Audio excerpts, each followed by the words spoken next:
Leak about to take off.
Leak about to take off.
Leak about to take off.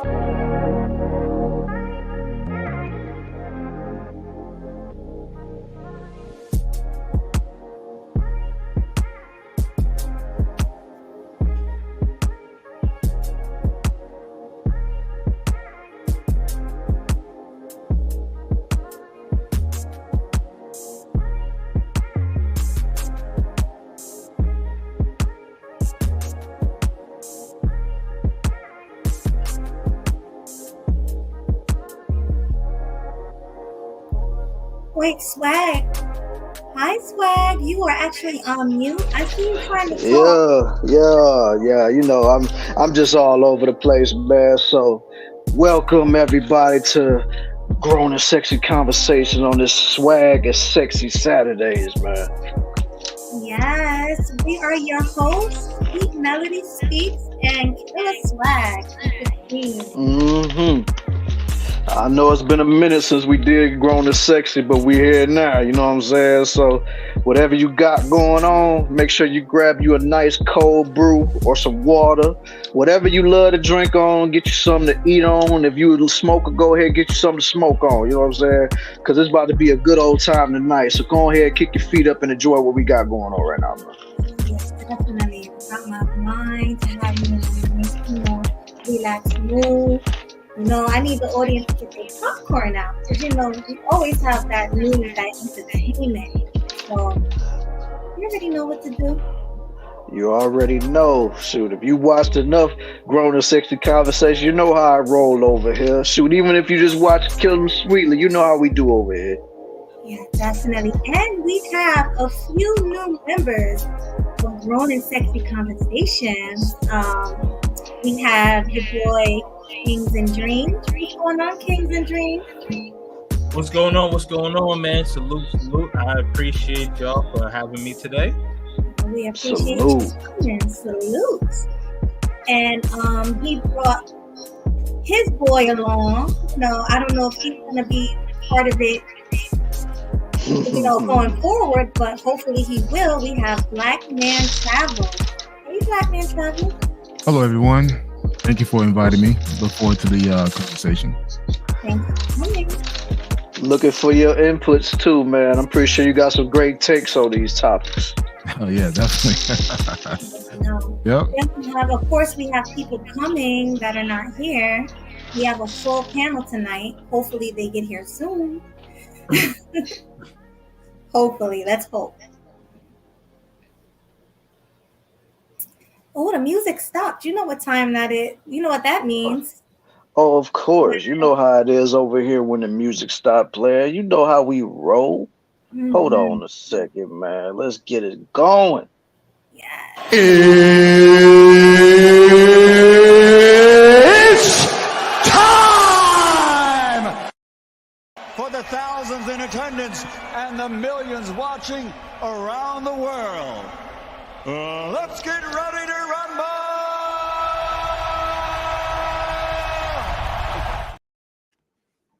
Hey, y'all. How you doing? Good. How y'all doing on this Saturday evening? What's going on? Doing well, man. Super excited. He told me about the topic, man. So I told him, like, yo, put me on, man.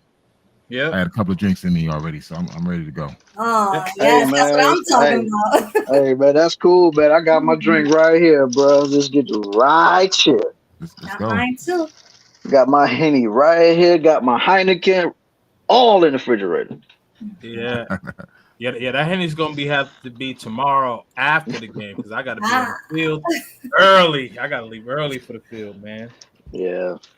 Well, see, I can't do that because I gotta stay prepped for work on Monday, so I gotta do what I gotta do tonight. I hear you, man. I hear you. Yeah, and Huscular and Muscular, why are you not on cam? You know he always gotta do his introduction for that. You already know, man. Yes, well, tonight we have some interesting topics. Well, actually trending topics. You know, everybody's talking about it right now, but you're not going to get it like you're going to get it here. Exactly. Can't get it nowhere else from Grown and Sexy Conversations, man, because I'm just saying.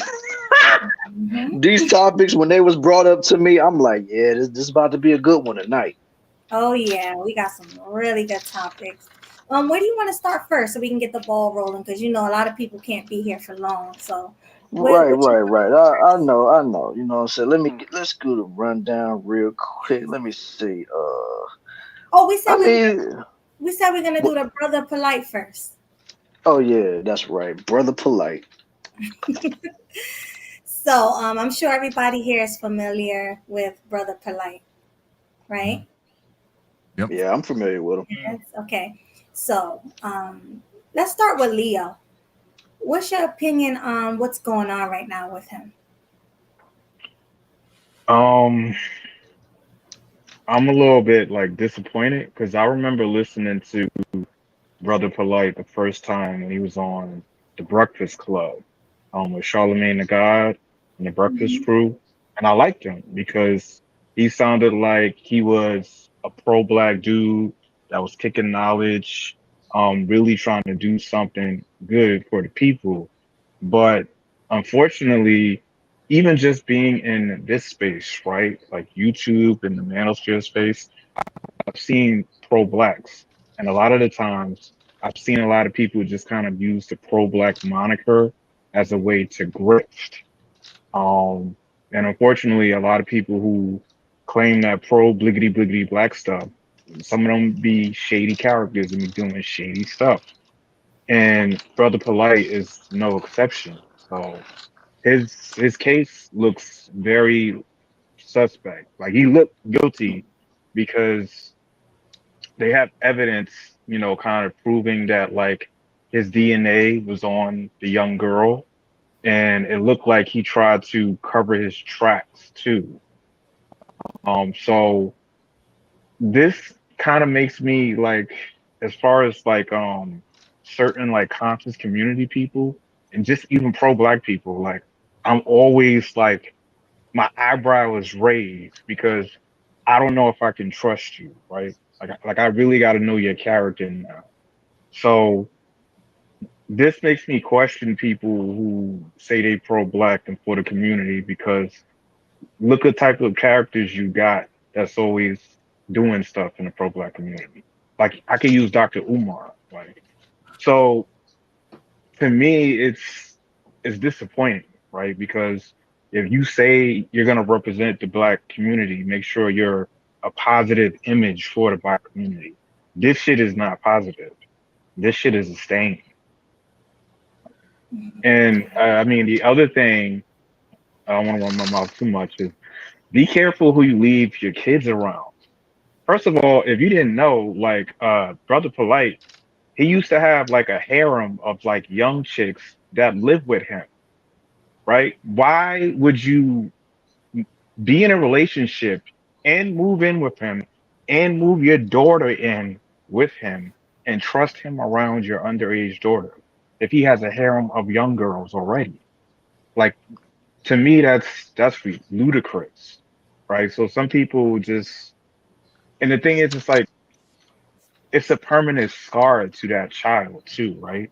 Because I've seen this in real life to where the mother would leave their child around a suspect dude or a dude that's raping them or sexually assaulting them, and the mother is not doing nothing about it. Sometimes they'll take the man's side and basically it'll cause like a rift within that child and it'll trickle down and it'll be like a permanent scar. So I mean, I don't like the fact that the mother had her daughter around Brother Polite in the first place, but I at least commend her for like taking justice for her child because unfortunately there's some parents and some mothers who when the situation goes on, they don't do anything about it.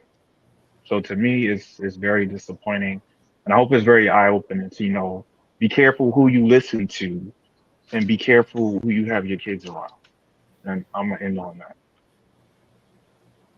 Good take, homie. Yeah, I was with you on that, and we spoke about R. Kelly as one of them. Like you said, the parents have the kids around these men and don't question it. Kind of like the R. Kelly situation where the parents just sold their kids to him. So Yeah, why would you let your daughter move in before Kelly and that's what expect I'm nothing to saying. happen? This is the You gotta same blame the scenario. parents. This is Right. the same You gotta scenario. blame them. It was I all agree. good till the money went dry. Exactly.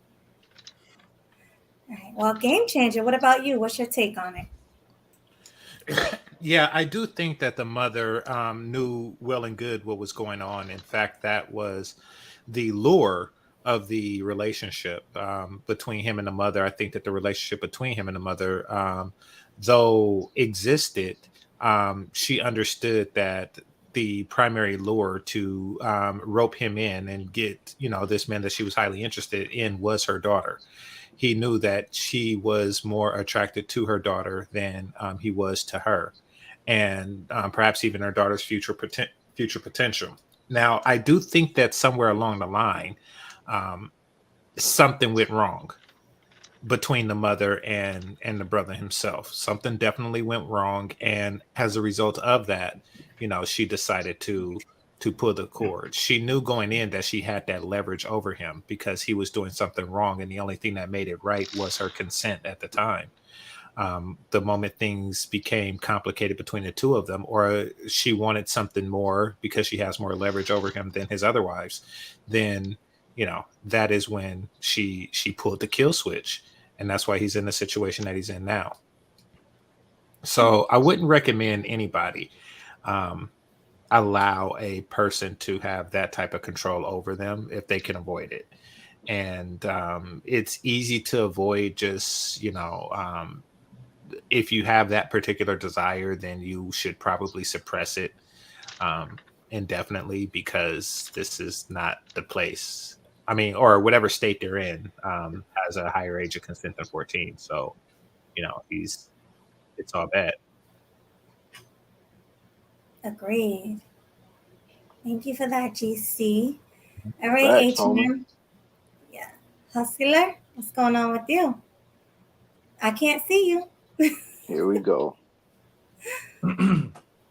He got to give his intro.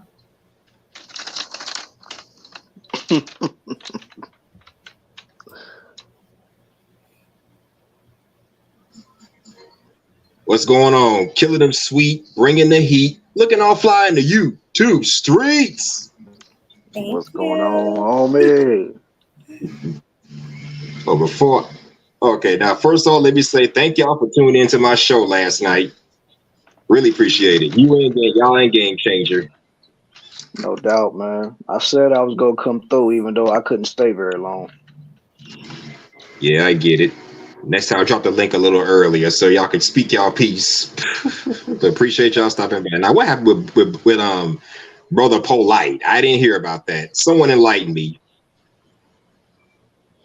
Well, I mean, homeboy just got sentenced for 7 years for let's just say messing around with a minor. What? Oh boy, as if R. Kelly wasn't bad enough. Now we got this man. Now, how did it all go down? I mean, who gave him access to these young girls? If it's anything like R. Kelly, then who gave him access to these young girls? Who did this? The baby mama. Oh God. Then she's just as much to blame for this as he is. Seriously. Mm-hmm. So and did what's she your take know he on was it, into young girls? Well, if she didn't, she found out. Oh God. Yeah, she knew. They all know. They all know. They all know. All mothers know. See, here's the thing. Women used to be young girls. And believe it or not, his mother or her mother used to be 14. And she know that guys were into her. She know the way they act. She know the way they behave. She remembered that, so she knows. She's seen that point of view. And we all, if you're my age, and some of you are, you probably got with a girl when you were 14 who has already been with the grown man, per her consent. She's already, admitted that, oh, you're a little boy compared to her as far as experience and things like that. She's already, and not somebody like her uncle or something. She actually chose to be with somebody who has a driver's license and all that crap. So, it's a thing, and she's well aware of it. The mother is well aware of it because she used to be 14. Wow, that's just. I mean, seriously. I don't know about that, GC, because the way the whole story went down, it was kind of down low. Because the story was that he has a living girlfriend, and his girlfriend has a 14-year-old daughter, and she asked him to pick her up from a party that she went to, this 14-year-old girl, and he went to pick her up, but he also gave her liquor and drugs, and it said that he tried to force her to give him oral, and then to try to cover it up, he tried to make her throw up. So there's no semen in her mouth, so he tried to make her throw up.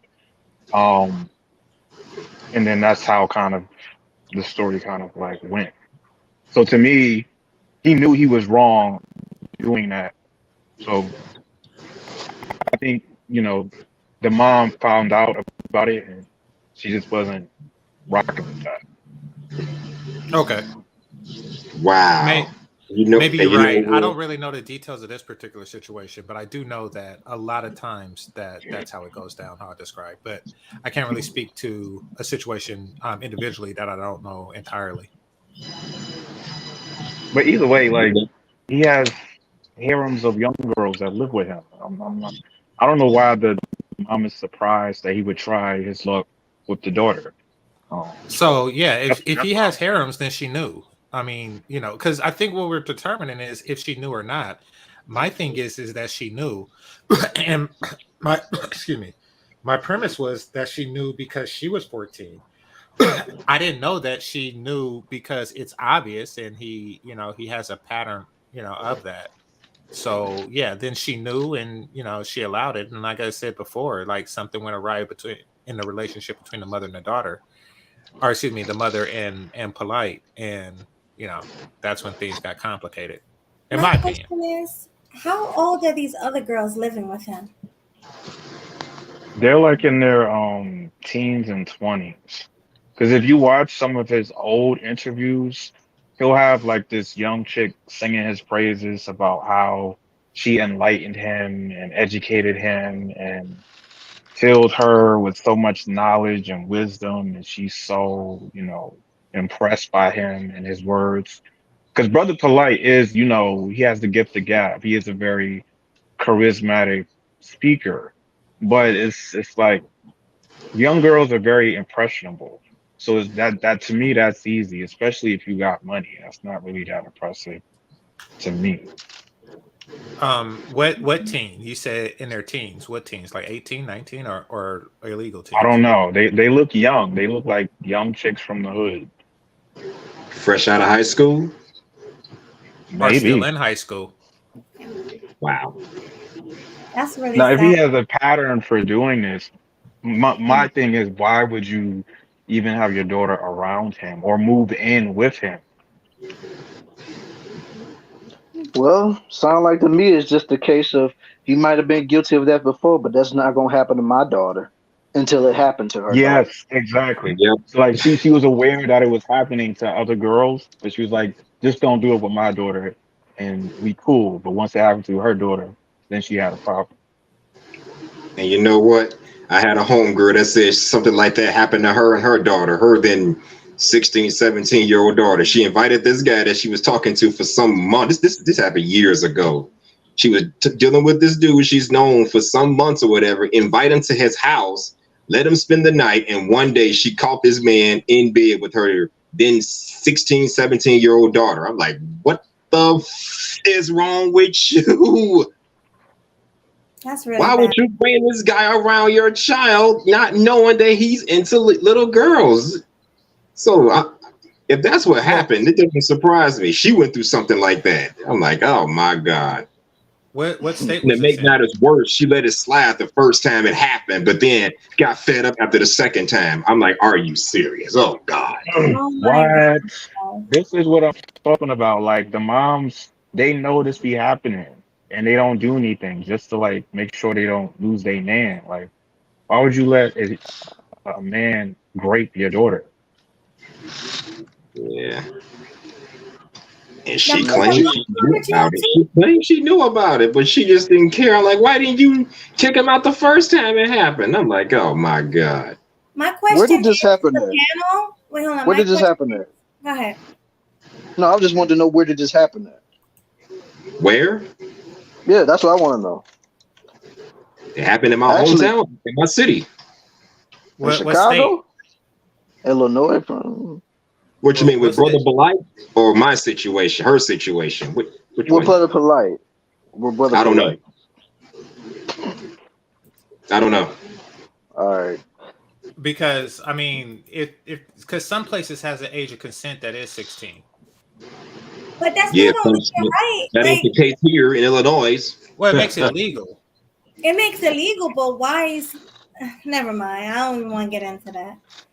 What's Well, a I grown mean, man gonna do with a teenager? Seriously, what the hell? Even if the well, age I of mean, so there's consent, legal teenagers like 18 and 19. There's the barely legals, and then there's the illegals, and it's important to make that distinction before proceeding. So if you're 18, that's barely no. 18. Well, if 18 is legal or 19 is legal, right? Yeah, barely legal is in that. Yeah. Mm-hmm. Did you know that in some countries they say 15 and 14 is legal? Well, I wouldn't go to that countries thinking that those rules apply to you. That is for their citizens. That's not for you. Don't do crap like that. Of course, I had someone tell me that, so I already know. okay, Melody, so could my you? question is, did the mother get in trouble too with the polite guy? Did the mother get in trouble or no? Did the mom get in trouble? You said Yeah, Of because course she not. knew Probably no, not. because Of she course knew not. no, her daughter was no, Of around course his not. camp. I Of mean, course but the no. way not. Got in trouble. consent works is parents can give consent on behalf of their children. They can, What? So that's why R. Kelly got away with it so that's why he married illegal. That's how he married Aaliyah. If the parents consent, and of course the child consent, then then it's a legal act. That they got married and stuff. So yeah, she could consent on behalf of the daughter, and she probably did. She just removed that consent. Melody, I put a link in the back because it's very important. Could you play it with the sound off? Yeah. All right. Okay, right Thank you. now. Hold on. All right. While I'm playing that, let's go with BMT because he was next. What's your take on it? Yeah, just for correction, I'm not BMT because I don't want to cause any rift or any Black issues. men I'm travels. I am Black Black men. Man Travels. I'm Yeah, sorry, black men. it's all good. It's all good. The, You know what? To be honest, this whole pro-black movement situation, I've never been a fan of it. Never been a fan of him in particular. They basically just sold a lot of dreams, a lot of fairy tales, and at the end of the day, they just want to have multiple women to sell a dream, a fantasy. So I never really kept a close tie, and I think that happened in my home city in Miami when that incident when he got arrested. But it's kind of screwed up that he did that. But besides that, I really don't have any comment on that dude. It's just pathetic, loser mindset, and this whole pro-black thing. I just never understood that.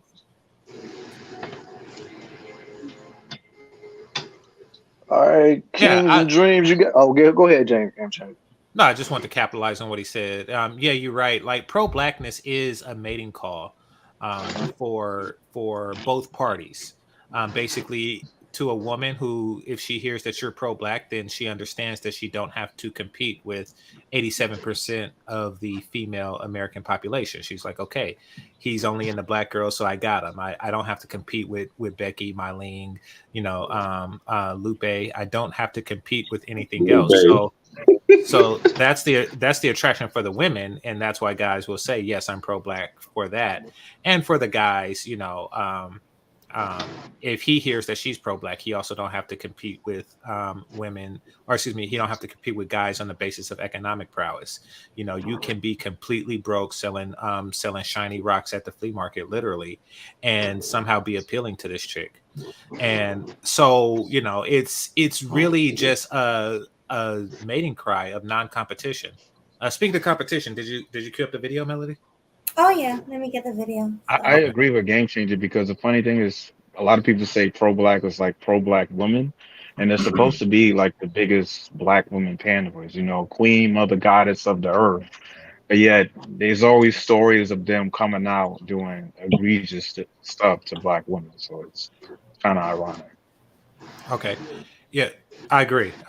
Thanks. So yeah, if you look at this here, Make sure you turn the sound off, Melody. I did. It's off. Yeah. Okay. Yeah. So what we see here is a clear example of how the daughter is always hotter than the mother. You have a grandma who was born in the 1950s, and you have a mother who was born in the 1970s, and you have the daughter who was born in the 1990s. Each generation is progressively hotter than the previous one. So, ladies, please understand that your daughter will always be hotter than you. Of age, do not. The mom looking so bad herself, but hey. You're missing the point. You want to do the daughter, don't you? If that mom moved into your house with that daughter, you would be thinking thoughts of the daughter. And I'm pretty sure you're closer to the mom's age than the daughter's age. So that's just the way it works. Nope. So not me. I disagree. Wait a minute, H&M. You telling me that you would just ignore that 90s baby daughter right here, moving it in a nice circular motion like that? You crazy talking. That is crazy talk. No, no, you will try to. It really depends on the person, man. I don't want a 20-something-year-old. I want a 30-something-year-old. She's not a 20-something-year-old. This is a 90s baby. She's not a 20-something-year-old, and yes, you do. Yes, you do. If she's a 90s baby, she's clearly in her 20s, bro. Come on, man. Not 30s. She's in her 30s. Yeah, you can be a 90s baby in your 30s. Well, exactly. Okay, mid 90s, late 90s. She was born after 1992, 3, 4, or something like that. What? Well, I don't. 20s women. You want 20s women. No, I don't yes, necessarily agree with the premise. Yes, so you do. GC, if you're dating a woman, right, and she has a daughter that's legal age, you should hook up with your daughter if she's hotter. Oh, absolutely, yes. Absolutely, yes. I don't agree with that 100% either. Can you actually do that? I prefer my own age demographic. Exactly, and that's the thing. Y'all being realistic, but we're talking about what you want, not what you can achieve. Yes, it's easier to get a woman who was born in her 70s than one that was born in the 90s. So you say, "Oh, I'm getting what I want," but deep down, everybody wants a 20-something. Everybody wants fresh eggs. That's just what we want. So be honest with yourself, but more importantly, be honest with me. The daughter is way hotter than the mother, and these mothers need to know that. These mothers need to know that their daughter is hotter than them. So you get married before your daughter becomes of age, and I think these mothers do know. I think a lot of these mothers do know that they're. So I don't get this whole conversation. What I mean is they don't have a sense of urgency. Why is she single why are women single by the time their daughters come of age? But why are you concerned? I mean, if she's single, that's her business. It's just right. Why? Well, I mean, all of this is Brother Polight's business. We're speaking on other people's business, and in the spirit of that, you know, women, I'm speaking on your business. Do that and prepare yourself in that way. To the man on this panel, can you guys pull a 20-something-year-old? Possibly. Yes, I have. I can't. Of course. I can't take it on a consistent basis. You could do that. Far less consistent than I could pull a 30-something, but yes. Attractive 20-year-old. So you say you could pull a very attractive 20-year-old here. Once again, far less consistent than a 30-plus-year-old, but nevertheless, yes. Yeah. Maybe it's just. I pulled more 30-year-olds than 20-year-olds. I don't know. Maybe that's just that's all right. I'm I think 45 I years still old. look young, so I could just pull them. I'm 45 years old. I could pull a 50-year-old. I can pull a 40-year-old. I can pull a 30-year-old. And depends, give or take a 20-something-year-old. I don't look my age at all. So I it's don't either. like, I mean, a lot of guys say that they can pull it, but then when I see them in person, like, nah, bro, you can't do that. You just probably just saying it, for airplay. But you see it in person, like, bro, nah, no, you can't. Well, I'm gonna say this: when I was in my That's weird. 20s, I dated older men. So I was in my I was like 21, dating like mid 30s, maybe early 40s. I mean, Damn, Melody, why? And nobody called you out for that? Because you know the backlash. huh? You know the backlash. They're gonna say, "Oh, he's grooming you. He's manipulating you. He's a creep. He's a." I won't say the other word, but it's not with a P. But you know. No, I wasn't bad. Yeah, like to me, that's not the point. I agree with adult supervision. It's like, would you mess with if you're dating a female? Would you mess with her daughter? Would you mess with her sister? Would you mess with her mama? Like, No. Well, Well, it depends. It depends on how serious I am with her. But the question for me is, would I prefer? Like in the video that was just played, I would prefer to be with the daughter, the youngest daughter, over the mother, and most certainly over the grandmother. I'm saying that the younger you are, the hotter you are in most cases. That's what I'm saying. well, that's just you. I don't care. Personally, I don't care about age. You could. I mean, you as on your long own as you're young and beautiful, that's all that matters. You can be beautiful in your 30s and 40s. So I don't want no young 20-something-year-old. Yes, you Maybe do. that's me. No, I don't. Yes, you do. How you gonna tell me what I want, man? Because everybody want it. Not me. No, you're being dishonest. Everybody, you just admit that you want it. I stopped chasing 20-something-year-olds when I was 32. Come on, man. I prefer my own age demographic. So for me, it's 30 and up. I don't want no 20. Well, the youngest may be 29, but that's the most I'm gonna do. And you can take it for what it is, my guy. But that's just the way it is for H&M. I do not believe to each his own. I Like, don't believe I don't judge dudes that do that. I'm like, what's his name? Marcus Houston. He's 40 Marcus years Houston. old. Yeah. And he got a 20-year-old wife, and he met her when she was like 17. Like, some people look at that situation as ill, but That's my point. I don't, because dude had good intentions. He married her, right? So to each his own with that. Yeah. Hell, I smashed Maury Harvey if she'd have had that bad past. she's 20 something. Who? She's 20 something. She is not no damn 20 Yeah, something. but he Yes, met she her when is. he met her when she was 17. No, I said Yeah, Maury, he not officially Maury. married her until she was Oh, 19. Maury. Oh, dang, you be going after moms and crap. I said Maury, not Lori Harvey. Damn it. crap. Change your listen. Oh, crap. Well, what about Maury. people are I didn't saying even know that the mom's Bernice age. Burgos look better than her daughter? You said Bernice Burgos. She do. They said she looked better She than her do. daughter. She do. Would you But date her? I think they be literally competing for the same man. Like the daughter and the mother try to see if they can Of course steal each they other. are. So, but they both look good, so they could get away with that. But then again, that's like your mother. That's weird. Like y'all sharing men. Like, I don't know, Melody. Could you smash the same dude your mom smashed? Nah, never. I I don't know how literally people have a do friend that. who had moved her baby's father. It's a Maury episode.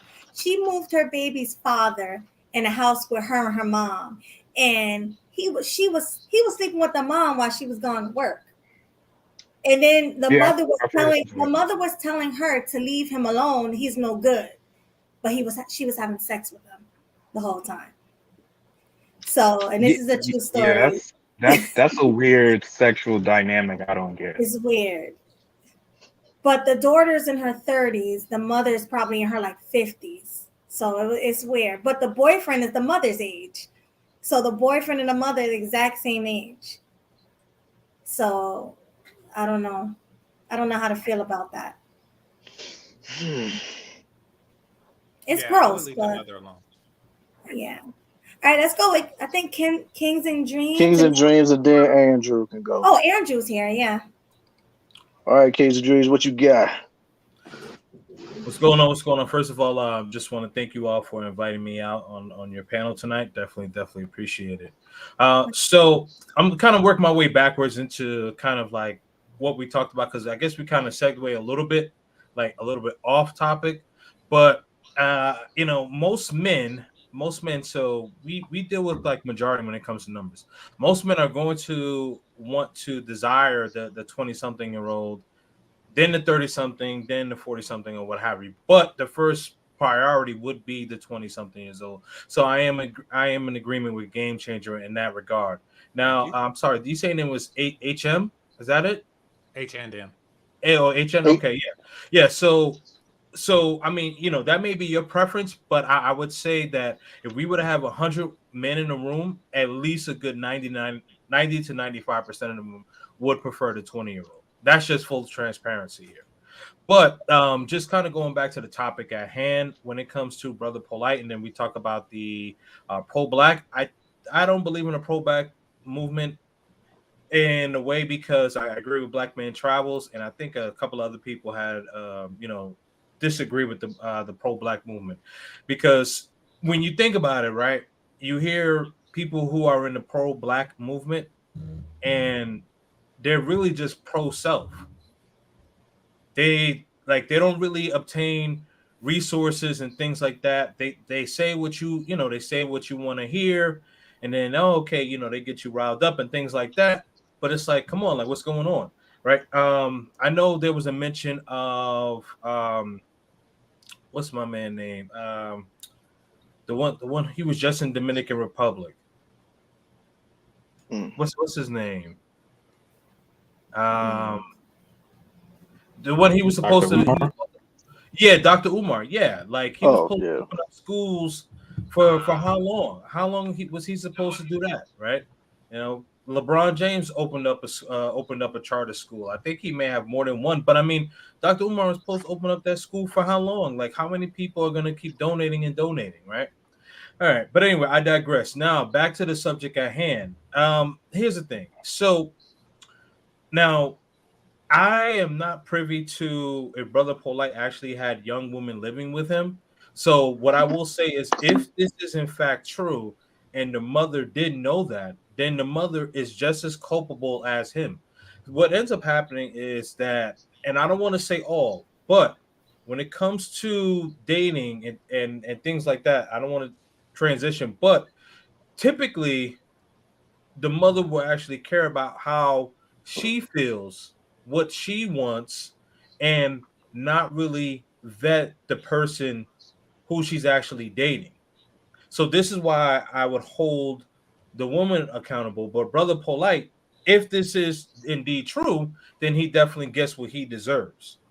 So I don't want to take that out of context, because the topic of it was, how do you, what are your thoughts about that? I think that he is culpable if what he did indeed is true, and he needs to be prosecuted to the fullest extent of the law. Absolutely. Agreed. He was prosecuted to the full extent of the law. That's how he got the 7 years. Yeah, well, exactly. Well, 7 years. I mean, from what I understand, 7 years may be too light. Yeah, but they also said his probation is pretty heavy though too. They said if he get caught violating it, he get caught violating that probation, he going down for a long time after that. The max sentence was 40 years. So he took a plea deal, and to say he was guilty and got to cut down to 7 with 10 years of probation. But if he does something wrong on his probation, they said they're going to give him the full max sentence. Okay, I got it. Okay. Yeah, so I'm not fully privy on that situation, but I think that he's culpable, and if that's true that he had underage ladies living with him, and then the mother is culpable as well. I agree. Absolutely. Definitely agree. But Shout out to Aunt T for the $10 super chat. Thank you so much. He says, "Sup Melody and Killer Swag. Peace, everyone." Salute. Money, money, money, money, money, money. Thank you so much. You're supposed to be up here, Aunt T. What's up? You're supposed to be up here with us. Yeah, you supposed to be up here with us, homie. But either way, salute to you, man. Oh, he's backstage. All right, let's get him up here. Okay, I see him. Yeah. Hey. Aunt T. What's up? Hey. What's going on? What's good, man? Peace. What's good? What's good? Yo. All right.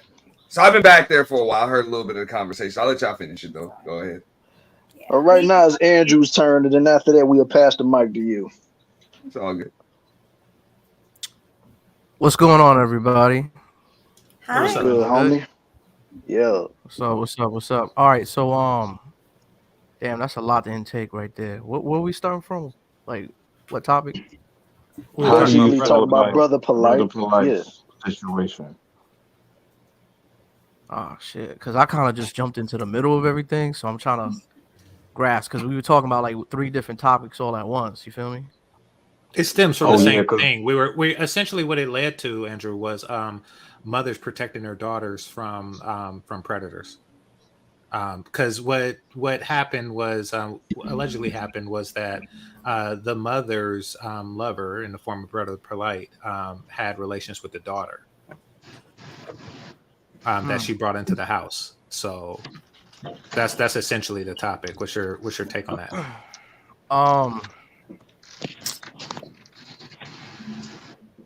I don't know. It's kind of crazy.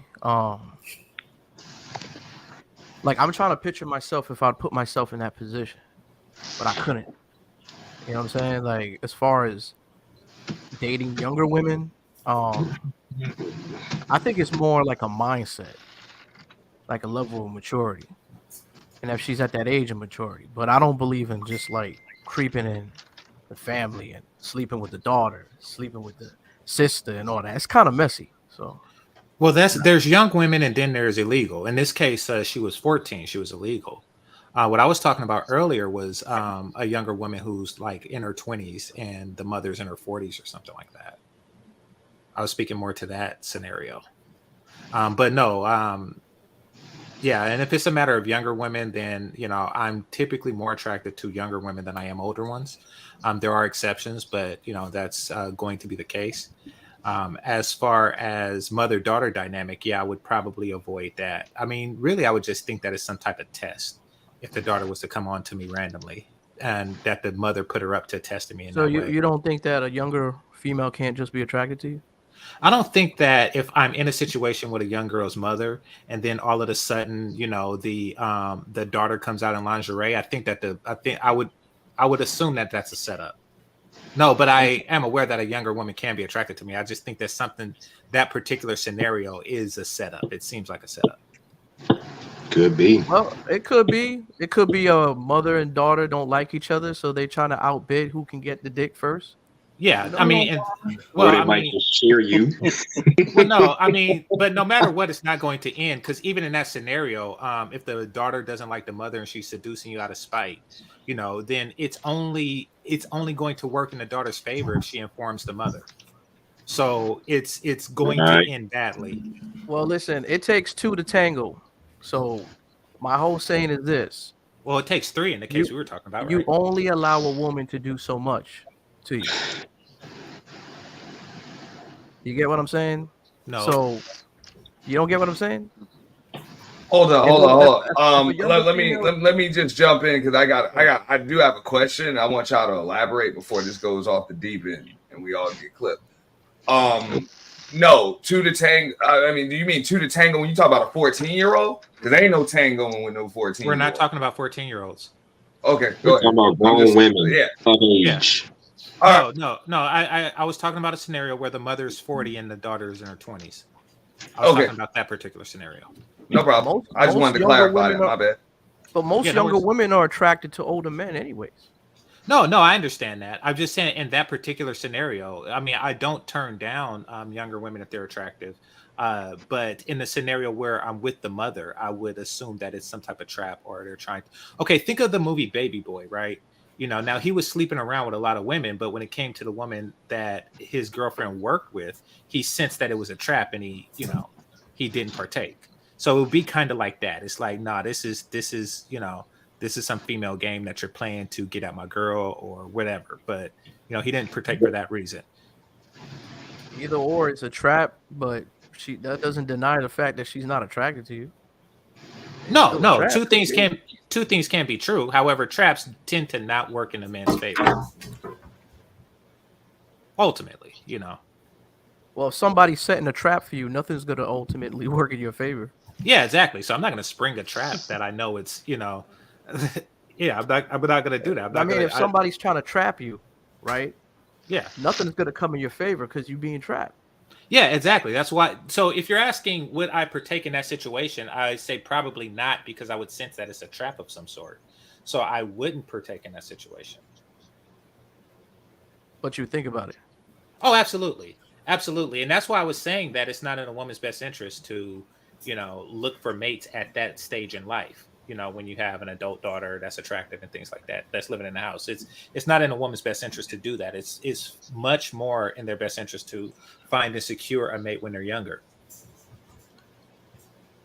I don't know, man. I just don't try to get myself caught in those type of Venus fly traps. It's look, as a grown man, this is just the way I see it. If you decide to date a woman, her daughter's off limits. I don't care how old her daughter is. I don't care if she's in her 20s or 30s, whatever. Her daughter is off limits. You've chosen the mother. That's it. You know what I'm saying? As soon as the daughter starts, coming on you, hey, if you want to shut it down, cool, you shut it down, or just leave the entire situation because, hey, it may be a trap, whatever, but it's not going to turn out good for you.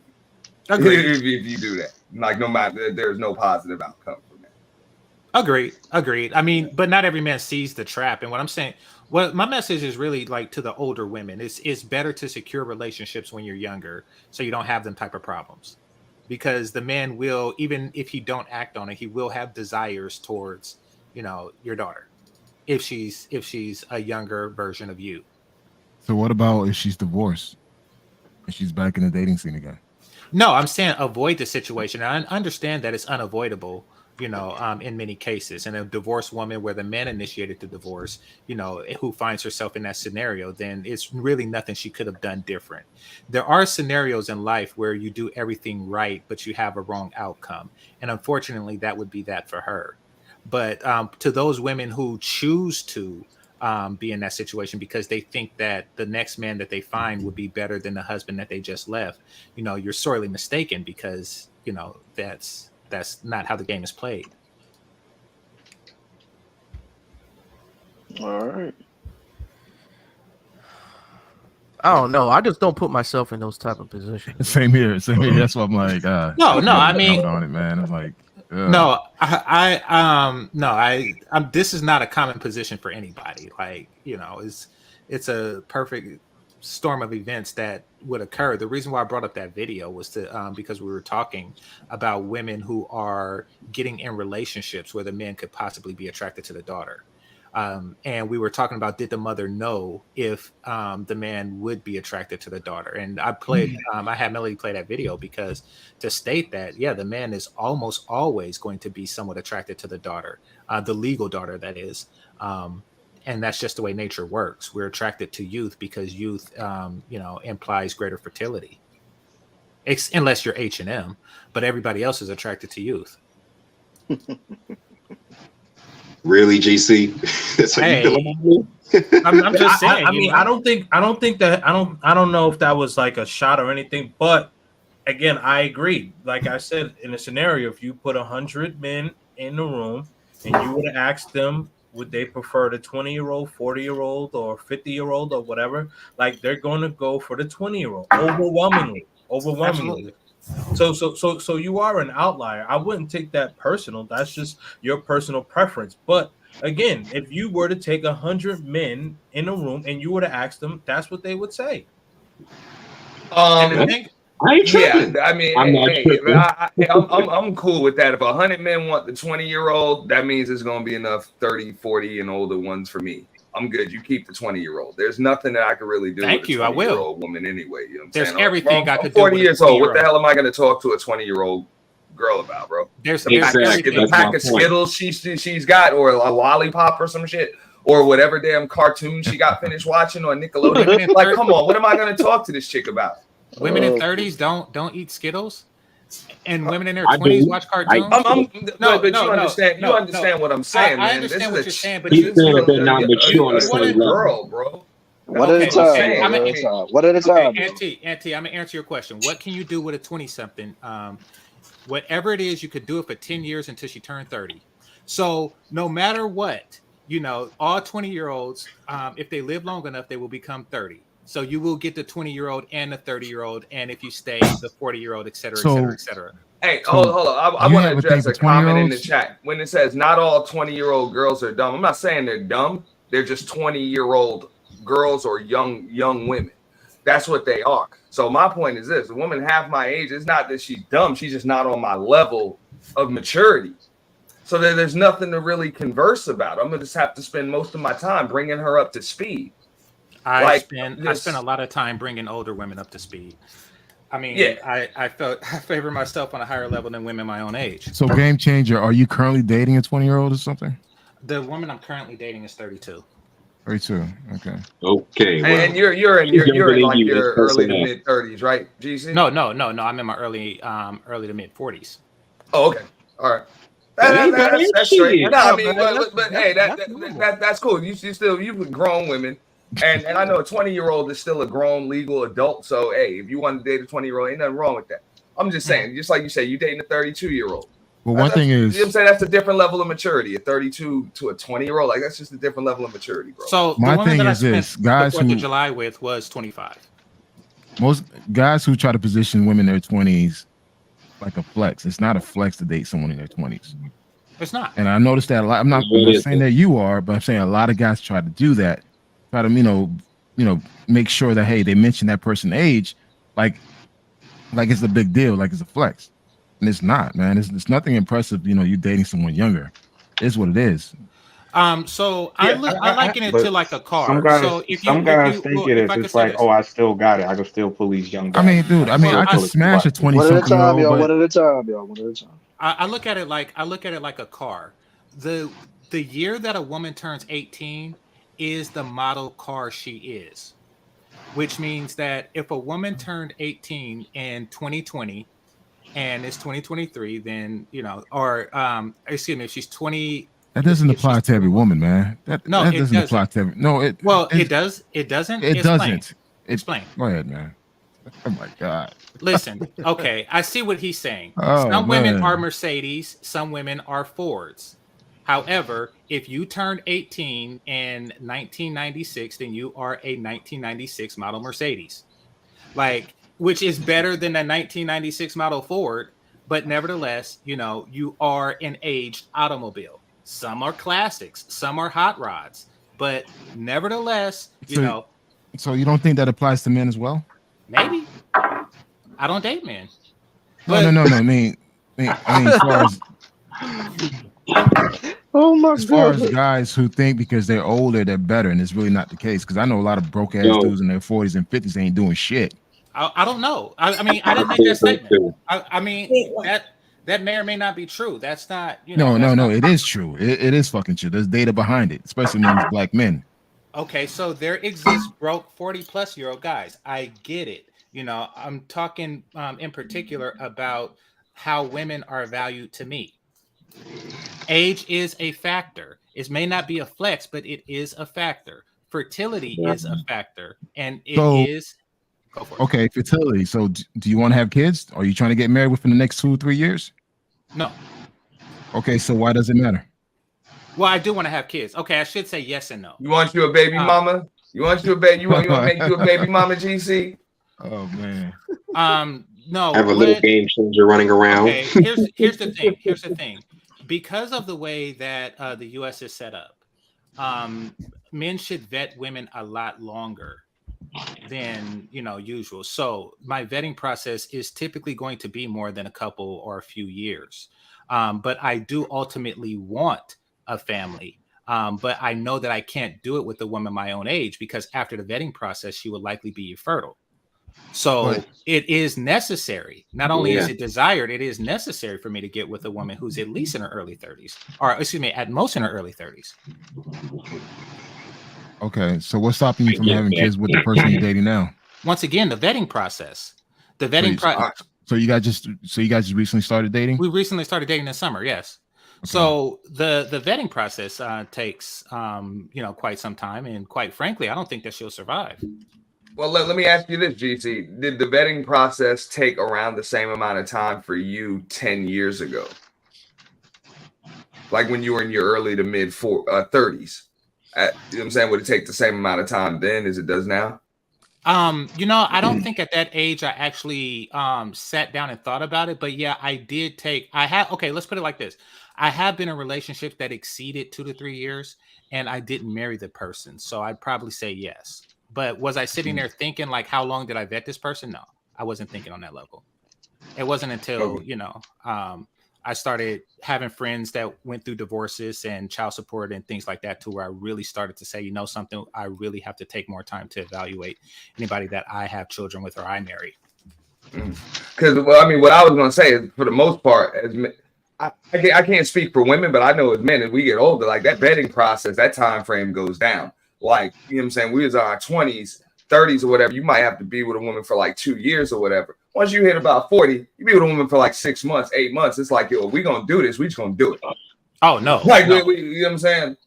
In my 40s. I can't be vetting you for 2, 3, 4, 5 years when I'm 45.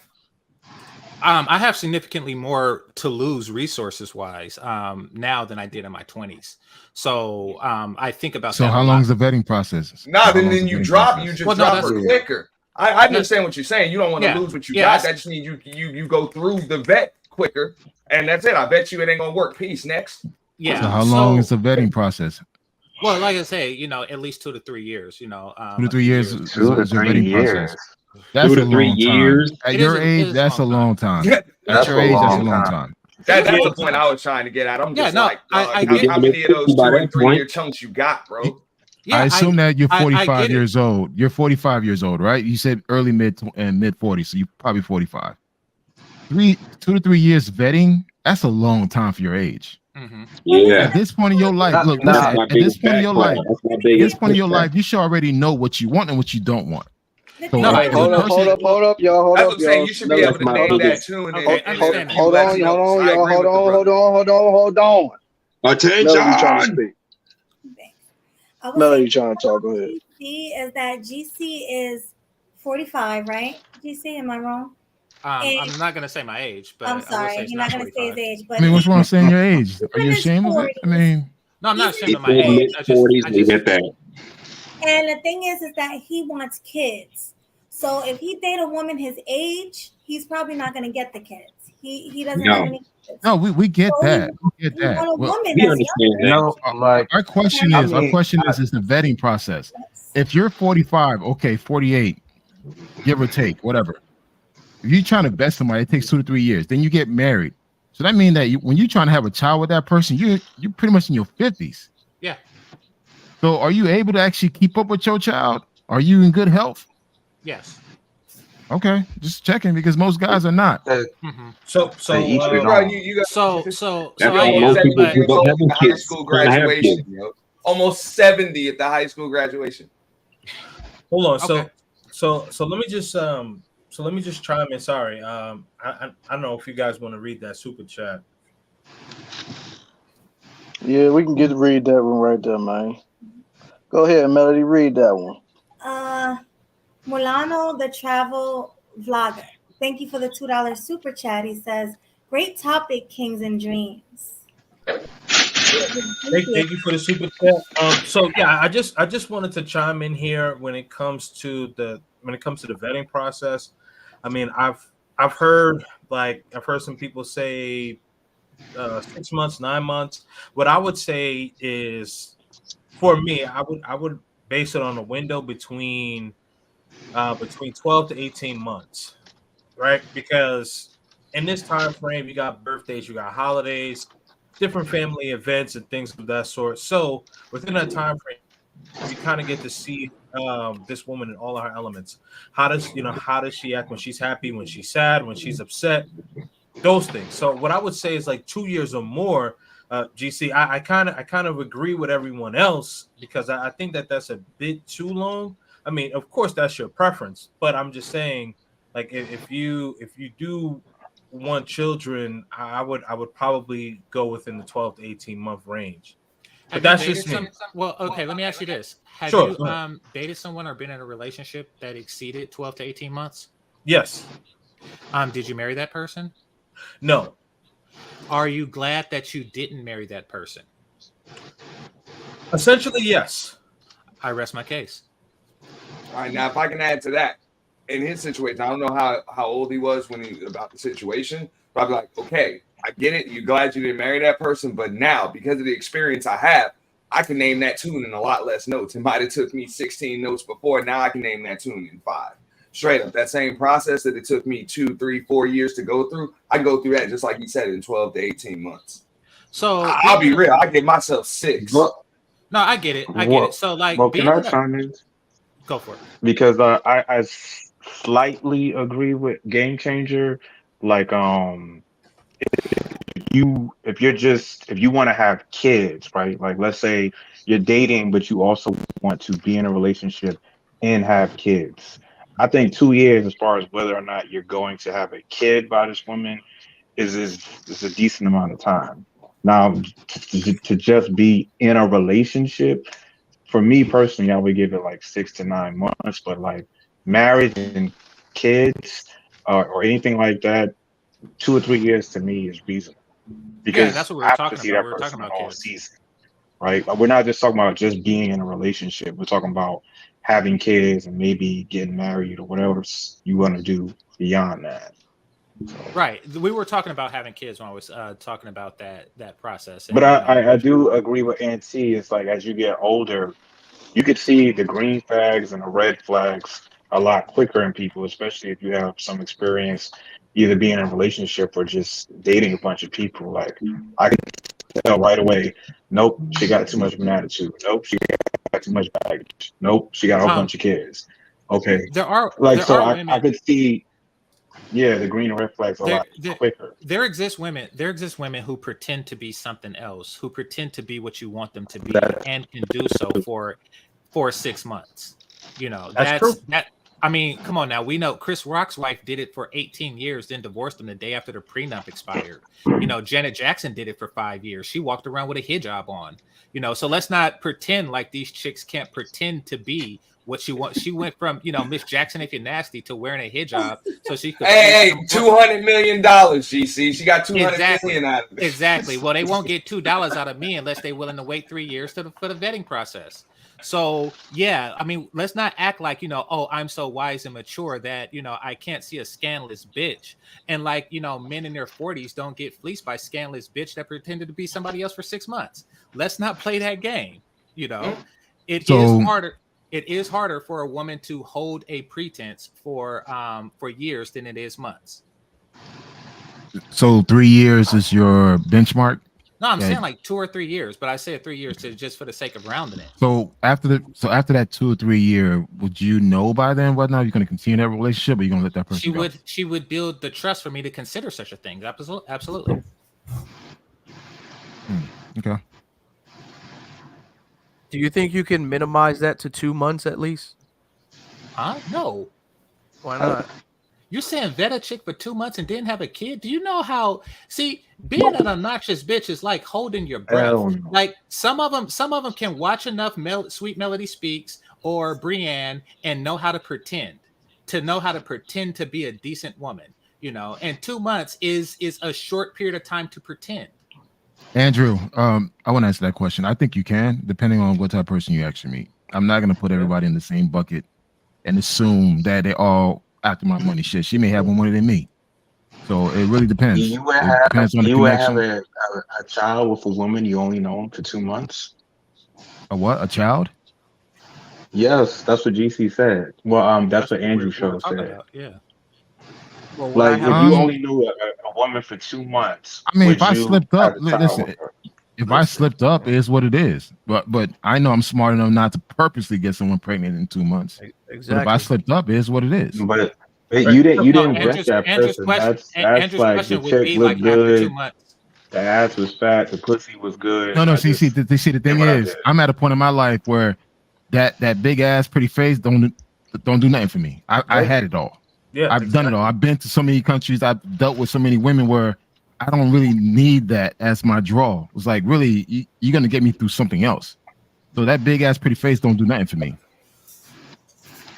Now, for the next man, it may be a lot for that person, but for me, it's just like, all right, cool. You cute, but at the same time, if I feel like there's no connection, we're not getting along with each other, there's no vibe between us. No, man, I'm not gonna fuck with her. Excuse me. Hey, Black Man Travels, I did have a question. So you said that, well, actually, I guess this is for you and Andrew. So both of you are saying that you could vet a woman within 2 months. Now, of course, like, you're gonna vet a woman through for the rest of your life, man. Your wife will change. Oh, absolutely. I mean, the thing is, okay, I could tell you this. I was married for 10 years. Now I'm divorced for 7 years. Right. Did I change during the process? Did my ex-wife change during the process? Yes, we both changed. You're not the same person that you were 2 years ago. So you're not the same person that you were 6 months ago. So, I mean, the thing is, whatever relationship that you get into, it's a risk. It's like a business transaction. Just like any type of thing you do, there's a risk behind it. Now the question is picking up the red flags early. There's a lot of red flags that we tend to ignore because we're so into the coochie. Honeymoon phase, yeah. My advice is I just want to add my advice is to take your time. Hold on. Time out. Let me ask this question because he's been talking a lot. Leo, please answer your question so that I can get to Brienne because we've been talking about this for well over an hour, detouring, going through different subjects. So let's just move on to the next topic. Go ahead, Leo, and then we can kick it to Brienne, and then after that, we go into a new topic. Hey, Black Man Travel, do you really feel like you vetted that person properly and you really know that person within 2 months? No, but it really depends on the person. I've met people who met their wives within 3 months. They've been married for over 15 years. So it really depends on that particular person, the chemistry, their experience. I can't let my experience dictate someone else's experience. There you go. But would you advise men to do that? Like, just if you feel like I wouldn't. She's the one. I'm not in a position to advise any. Look, I'm not in a position to advise any man to do whatever he chooses to want to do with his heart, with his time, with his money. That's his decision. At the end of the day, it's like, hey, listen, he may find his soulmate. He may feel like, hey, this is the person he wants to be married and spend the rest of his life with. I'm not going to tell him not to do that. I'm not in that position to say that. Okay. All right, Brienne, what you got to say, girl? I see you pulling up here with all your glowingness. What's going on? Hi, Brienne. What's up, Brienne? My number one fan. Always cooking like a frying pan. I was ready. Hello. Hello. My baby ain't gonna be around anybody. Okay, that's it. That's smart. Good take. Hey, that's a perfect take right there. You got something to say? That's because she's a good mother. You're damn right she is. I'm just saying, elaborate. I was saying expand on a little more, but good enough. I've just seen and heard too much. So, I mean, really having your child just around any random people isn't going to be to their benefit. No one has, their best interest in heart like you do for your own children. That goes if you're a man or a woman. If you think, it's hard, obviously, but if you think, being around your kids so much is a burden, you should evaluate if, being a full-time caregiver is for you. Because it's going to be hard regardless, but it's going to be even harder if your child grows up and has to tell you stories of the things that happened to him. So you got to pick and choose what you really want. Yeah. There go the baby right there. Hi, Bunny. Where's Bunny? Hey, little bunny's here. A little baby car that makes music. Wow. Yeah. Well, tell Bunny Uncle Swag said what's up. Yeah. Okay, she's eating the steering wheel. We'll just say it. She heard you. Okay. What's up? Well, she's trying to say hi. Hilarious. Tell little bunny I said hi too. Uncle Hustler in the building. And Auntie Mel. We love us some honey. Auntie Mel, Uncle Hustler. I like that. All right, so who didn't we get? I think we got everybody, right? Brianne just I was about to say we got everybody. Yeah, we got Auntie already. We got everybody else. Andrew spoke. Yeah, we got everybody. So I guess you pick our next topic that we spoke about earlier. Go ahead. Oh yeah, because we got a slew of topics for y'all tonight to sink y'all teeth into. So all right, let's go into this one right here, man. You know, should men get involved in women's arguments and fights? Because I mean, you know, we always be hearing about like, you know, the men should step in and try to control those women, blah blah blah blah blah. So I want all the fellas on the panel and of course the ladies to give their takes on what should men do when two women are going at it. So let's go with Leo. Let's go with you first. You said if two women are going at it? That's what I said. No, I mean a woman and anybody. That's what we said. Like just like women. a woman and or you anybody. mean like a random woman you don't know, and she's in an altercation. Correct. Would you as a man just jump in and protect her with another woman? You're not. No, like okay. So this topic we came up with because of the brick situation. I thought we were gonna do the brick situation first, but yeah, the brick situation was supposed to be last, Melody. You know that. Yeah, but this was a spinoff of that. But it's cool. All right. We can go with that. There. I mean, go ahead, yo. I don't think if you don't know that person, I don't think you're obligated to help that person. Because as a man, you're taking a risk, right, for a stranger you don't know. And I do think I've seen plenty of situations where guys have stepped in to help the woman in a situation. Sometimes the situation she started, and the guy get killed, the guy get put in the hospital, the guy get arrested. So I don't think men are obligated to do it. And I think it's ludicrous that, because I've seen it online so far, that you have some people that think that men are supposed to throw their lives away for a stranger. I don't know you, right? You could go right back to this person that was beating on you at the end of the night, and I just lost my life for nothing. So I would say it's up to the man, really, if he wants to do that, but just know the risks if you're going to do that. But for people to act like you're supposed to throw your life away for a random stranger, I think that's ludicrous. That's my take on it. All right. GC, what you got to say, homie? So, in the case of women and women altercations, and if they're both strangers, I recommend. Well, what I do myself is I use my best judgment in the situation to determine if I intervene. Especially if it's a physical altercation. If it's verbal, I pretty much just leave it alone. But if it's physical, I just like I recommend with anything, you use your best judgment to determine if it's okay and if it's right for you to intervene. Sometimes breaking up fights between women because their style of fight is very complicated.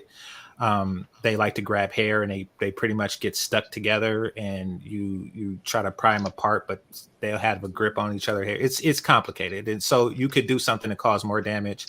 If you pull one off, that gives the other the opportunity to get a few free licks in. It's not, men pretty much know that when another man comes between them, it's a referee type situation, and they're more prone to, stop or not hit the person between them. Like, it's easier in my experience, but women, they're sticky. And also, when I say use your best judgment, here's some of the things that I, use to determine if I should. I don't believe that an extraordinarily unattractive woman should be fighting an attractive woman. I think that something like that is innately unfair, and it should be put a stop to immediately. So, in determining if I should break up a fight, that is definitely a factor. Can I go next? Sure. All right. I'm speaking as an experience. I used to be a bouncer back in Miami, back in the 90s. So one of the hardest fights for me to stop were two women fighting. Yeah. Strictly the fact that women tend to just throw, do whatever. And the fact that as a bouncer, I was not allowed to actually grab a certain woman a certain way because they could instantly call it as harassment. So normally when I see two women fighting, I just call the cops. That's it. Don't try to intervene. Guys, don't try to like break it up because you're going to get hurt in the process. They're quick to pick up a bottle, hit you with it. And again, I'm speaking from experience as a bouncer back in the 90s. With guys, it's easy to break up a fight with two guys because we could just grab them by the neck or whatever and just take them down. But with two women, you have to be very mindful how you grab them because again, they could instantly press charges on you for, assault. So best practice, if you see two women fighting, just call the cops. Don't intervene. If you see a couple fighting, call the cops. That's it. Can I just kind of piggyback off of that because so like I've been in a promotion, managing nightclubs and things like that. So I definitely understand what Black Man Travels is saying. You definitely don't want to get involved. Another thing I'll add to that is even though you're thinking that you may be doing the right thing, you're trying to break it up. You never know if these women have a boyfriend or a cousin or something of the sort. Facts. And all they see is you getting in between two women, and one thing may look different. And especially nowadays, like, men have, hot heads. They're quick to use their triggers as opposed to their hands. So yeah, I would just call the police, call security or something like that, and just keep it moving. Because I've seen people get deleted for that. And it's real. I've seen guys got their nose broken because they try to break a fight and the girl grabbed the bottle and try to hit the other girl and he got hit in the face and he ended up breaking his nose. Yeah, so, absolutely. Yeah, I just wanna add on to I guess I'm gonna piggyback off of Kings of Dreams. Sure. So I had a situation where I was coming home late from work one night and I was parking my car in a parking lot. So I saw this black dude and this white chick and they were getting into an argument. So I didn't know what the hell was going on because my windows was up, so I couldn't hear the whole argument. I just saw body language. Boom, boom, boom. Next minute, I saw this dude picked up his girl and just slammed her to the ground. So I was like, shit. I got out the car. I was like, as soon as he walked away, I was like, yo, you want me to call the ambulance or whatever? I mean, are you okay? You good? But I ain't gonna touch her or nothing like that. I ain't trying to get involved. So she didn't say nothing to me. So I was like, all right, I walked away. A couple minutes later, she walks to my car, kicks my tire, which I don't know why she did that. Then she banged her fist against the window. So I got out of my car. I'm like, what the fuck is wrong with you? Why didn't you do something? You see them slam me to the ground. I said, lady, I'm in the car. I'm not getting involved. I didn't know what the hell was going on. What you want me to do? So situations like that, I'm not getting myself involved in. Because I don't know what could have triggered the whole situation. So I get where you're coming from. So my first instinct was like, yo, are you okay? As soon as he walked away, do you want me to get you an ambulance? Boom, boom, boom. So she got mad at me, started cursing at me because I didn't get out the car and I didn't put on my cape and be a superhero. I got something to chime in. This is like real life. I have a mentee. This happened in Chicago. He saw a couple fighting. He's a good kid, man. Football player, great kid, amazing kid, man. He wanted to help the girl out because the guy was fighting with his girlfriend. So he felt the need to intervene. When he intervened in the fight, it was outside the club. The dude decided to pull out his gun and shoot him in the stomach. My mentee was in a coma for 6 months. He was in a coma for 6 months. So I don't get involved. Couldn't play football anymore. That's it, because he had to readjust his entire intestines was all screwed up because he's trying to help somebody. I have a 20-year-old son. I tell my son instantly, you see a woman and a man arguing, walk away. Yeah. call the police. That's not your fight. So that whole situation, the whole brick gate, whatever that's going on in Houston, listen, man, that's not your business. Because I want you to get home safe. My mentee got shot in the stomach, was in a coma for 6 months, couldn't play football anymore because he felt the need to help somebody that he did not know. And guess what? The girl ended up leaving with the guy after the guy shot him. Yep. Yeah. So I personally would never fucking help. Like I said, I'll pick up the phone, I'll call. That's it. And I'll probably say, hey, he has a gun on him. You know, go ahead and rush to the scene so you can handle that situation. But for any man that's trying to intervene or try to stop a couple from fighting, don't do it. I don't care what all the social media folks are saying. That's not your fight. Not worth it. No, absolutely. You absolutely right. I mean, listen, I could go on and on, but yeah, I've seen so many people, you know, try to be the hero and then they end up supposedly becoming the villain, man. And like the woman she'll leave with either her friends or her man or whatever the case is, and then someone's going to jail or someone's going in the hospital or someone's going in a body bag. Real talk, man. I've seen all of those type of situations. So you don't want to put yourself in that predicament. Just get security, you know, call the police or whatever, but do not get yourself physically involved. I mean, okay, so it's just funny that people come at people about that because if you already see it, why would you put yourself in a violent situation and it doesn't concern you? Just like the brother just said, you call the cops. That's simple. You call the cops or you walk away. I mean, I would feel better calling the cops. Personally, I wouldn't feel right. You know what I'm saying? Like if I walk away, just turn my back and then I read about this or I hear it on the news or something, I wouldn't feel right knowing I could have possibly called the cops and then something stopped. But that's as far as it's really going to go. I'm not going to get in between two people. I don't care if it's two women. I don't care if it's two men. I don't care if it's a man and a woman. I'm not getting in between them. I don't know the situation. I don't know where it started. I don't know who's crazy. I don't know who's packing. I don't know anything. So that's it, bro. The most I can do is dial 9. Bounce. Yeah, I got a family to get home to. I got things to get home to do. And you know what I'm saying? And just like the brother said, bro, I can't be sitting up in a coma for 6 months or in a hospital, you know what I'm saying? Shitting in the bedpan, eating food through tubes. I can't do that. You know what I'm saying? That could possibly ruin my life. So it's easier for me to just dial 9. Facts. Don't be a hero out here. Yeah. That's what I always say. All right, H&M, what you got to say, homie? Then after that, we're going to go to Brienne. What you got to say, man? To me personally, it's a damned if you do and damned if you don't. I mean, you talk about these bras getting mad at you because you refuse to help them. Well, I can tell you from my experience, I've had females get pissed off at me because I tried to, you know, de-escalate these situations. They get mad at me because I tried to help them, tried to defend them. It's like they want protection only from certain men and they want it only on their terms. So it doesn't make a difference at this point. We could stay out of it. They're going to get pissed off at us. We could get involved. They still going to get pissed off at that. Like the man just said, she could file a false allegation against you because you put your hands on her trying to restrain her from attacking whoever she was attacking. So it's damned if you do, damned if you don't. Me personally, I'm running the hell away. I'm not going to even look back. If I see two women fighting, I'm just going to walk away. Even if you're somebody I know, I'm not getting involved. I'm sorry. I'm just not doing that. Get mad at me all you want to, but I'm not doing it. Facts. You'll be crazy to be out here to risk your life in today's time, man. Shoot.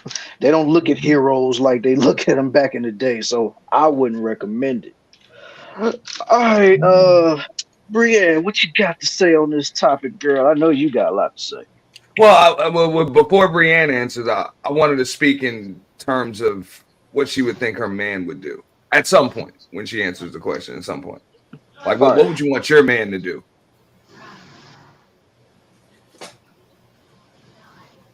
I agree with all the previous points. Possibly besides game changers about the attractiveness of the woman, I'm a little questionable on that one.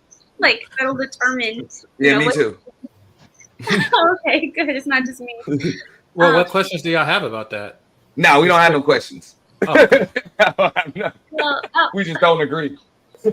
Okay, gotcha. I was questionable about that one, how it plays into two people fighting, because they're both human, I guess. But when it comes to women fighting, I've noticed one, it's a misunderstanding or something very frivolous.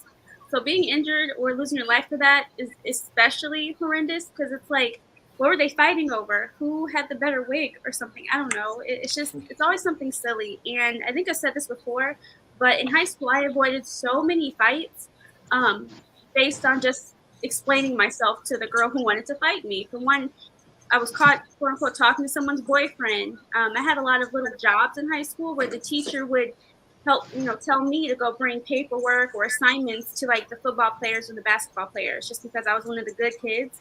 So I was always assigned to do something, where it'd be to clean a certain area, drop off paperwork. If someone was sick or missed a few days and they still had to go to the game, I had to literally give them a packet of work and explain what they had to do. So at least on 3 occasions, girls would see me talking to their boyfriend from down the hall and then tell somebody else they want to fight me. And I literally have to sit there and explain myself, like, no, this is just my job of the day, like, chill out. And then I avoided fights that way. So when I think about, that was high school. Obviously, they weren't grown, but I still noticed as I got older, women still kept that mindset where if you're talking to my man or you're doing something that seems disrespectful, oh, I got to fight you to protect my honor. And I just realized, to avoid that, one, avoid certain women to begin with, but two, be very clear and very concise on what you're doing, and be very short with people who are not your boyfriend, your cousin, or your brother. And then also, if you're having issues with somebody, make sure you tell your brother, your cousin, your dad. Most women will keep all of that kind of drama to themselves, and helping to be able to get help, you have to be vocal. So I would tell my brother, I would tell my cousin. They actually were a lot of my male cousins at the school in high school. And also my grandmother worked there, which is a separate issue. But, I got really good at communication early to avoid those things. He's over here growling. But yeah, I think that's that part. Oh, and as far as my husband, we've talked about this a lot because it keeps coming up on the YouTube streets. And he's not intervening in anybody's stuff unless it's me or Bunny. Now, Bunny's too young to be into some stuff, but we've talked about it, obviously.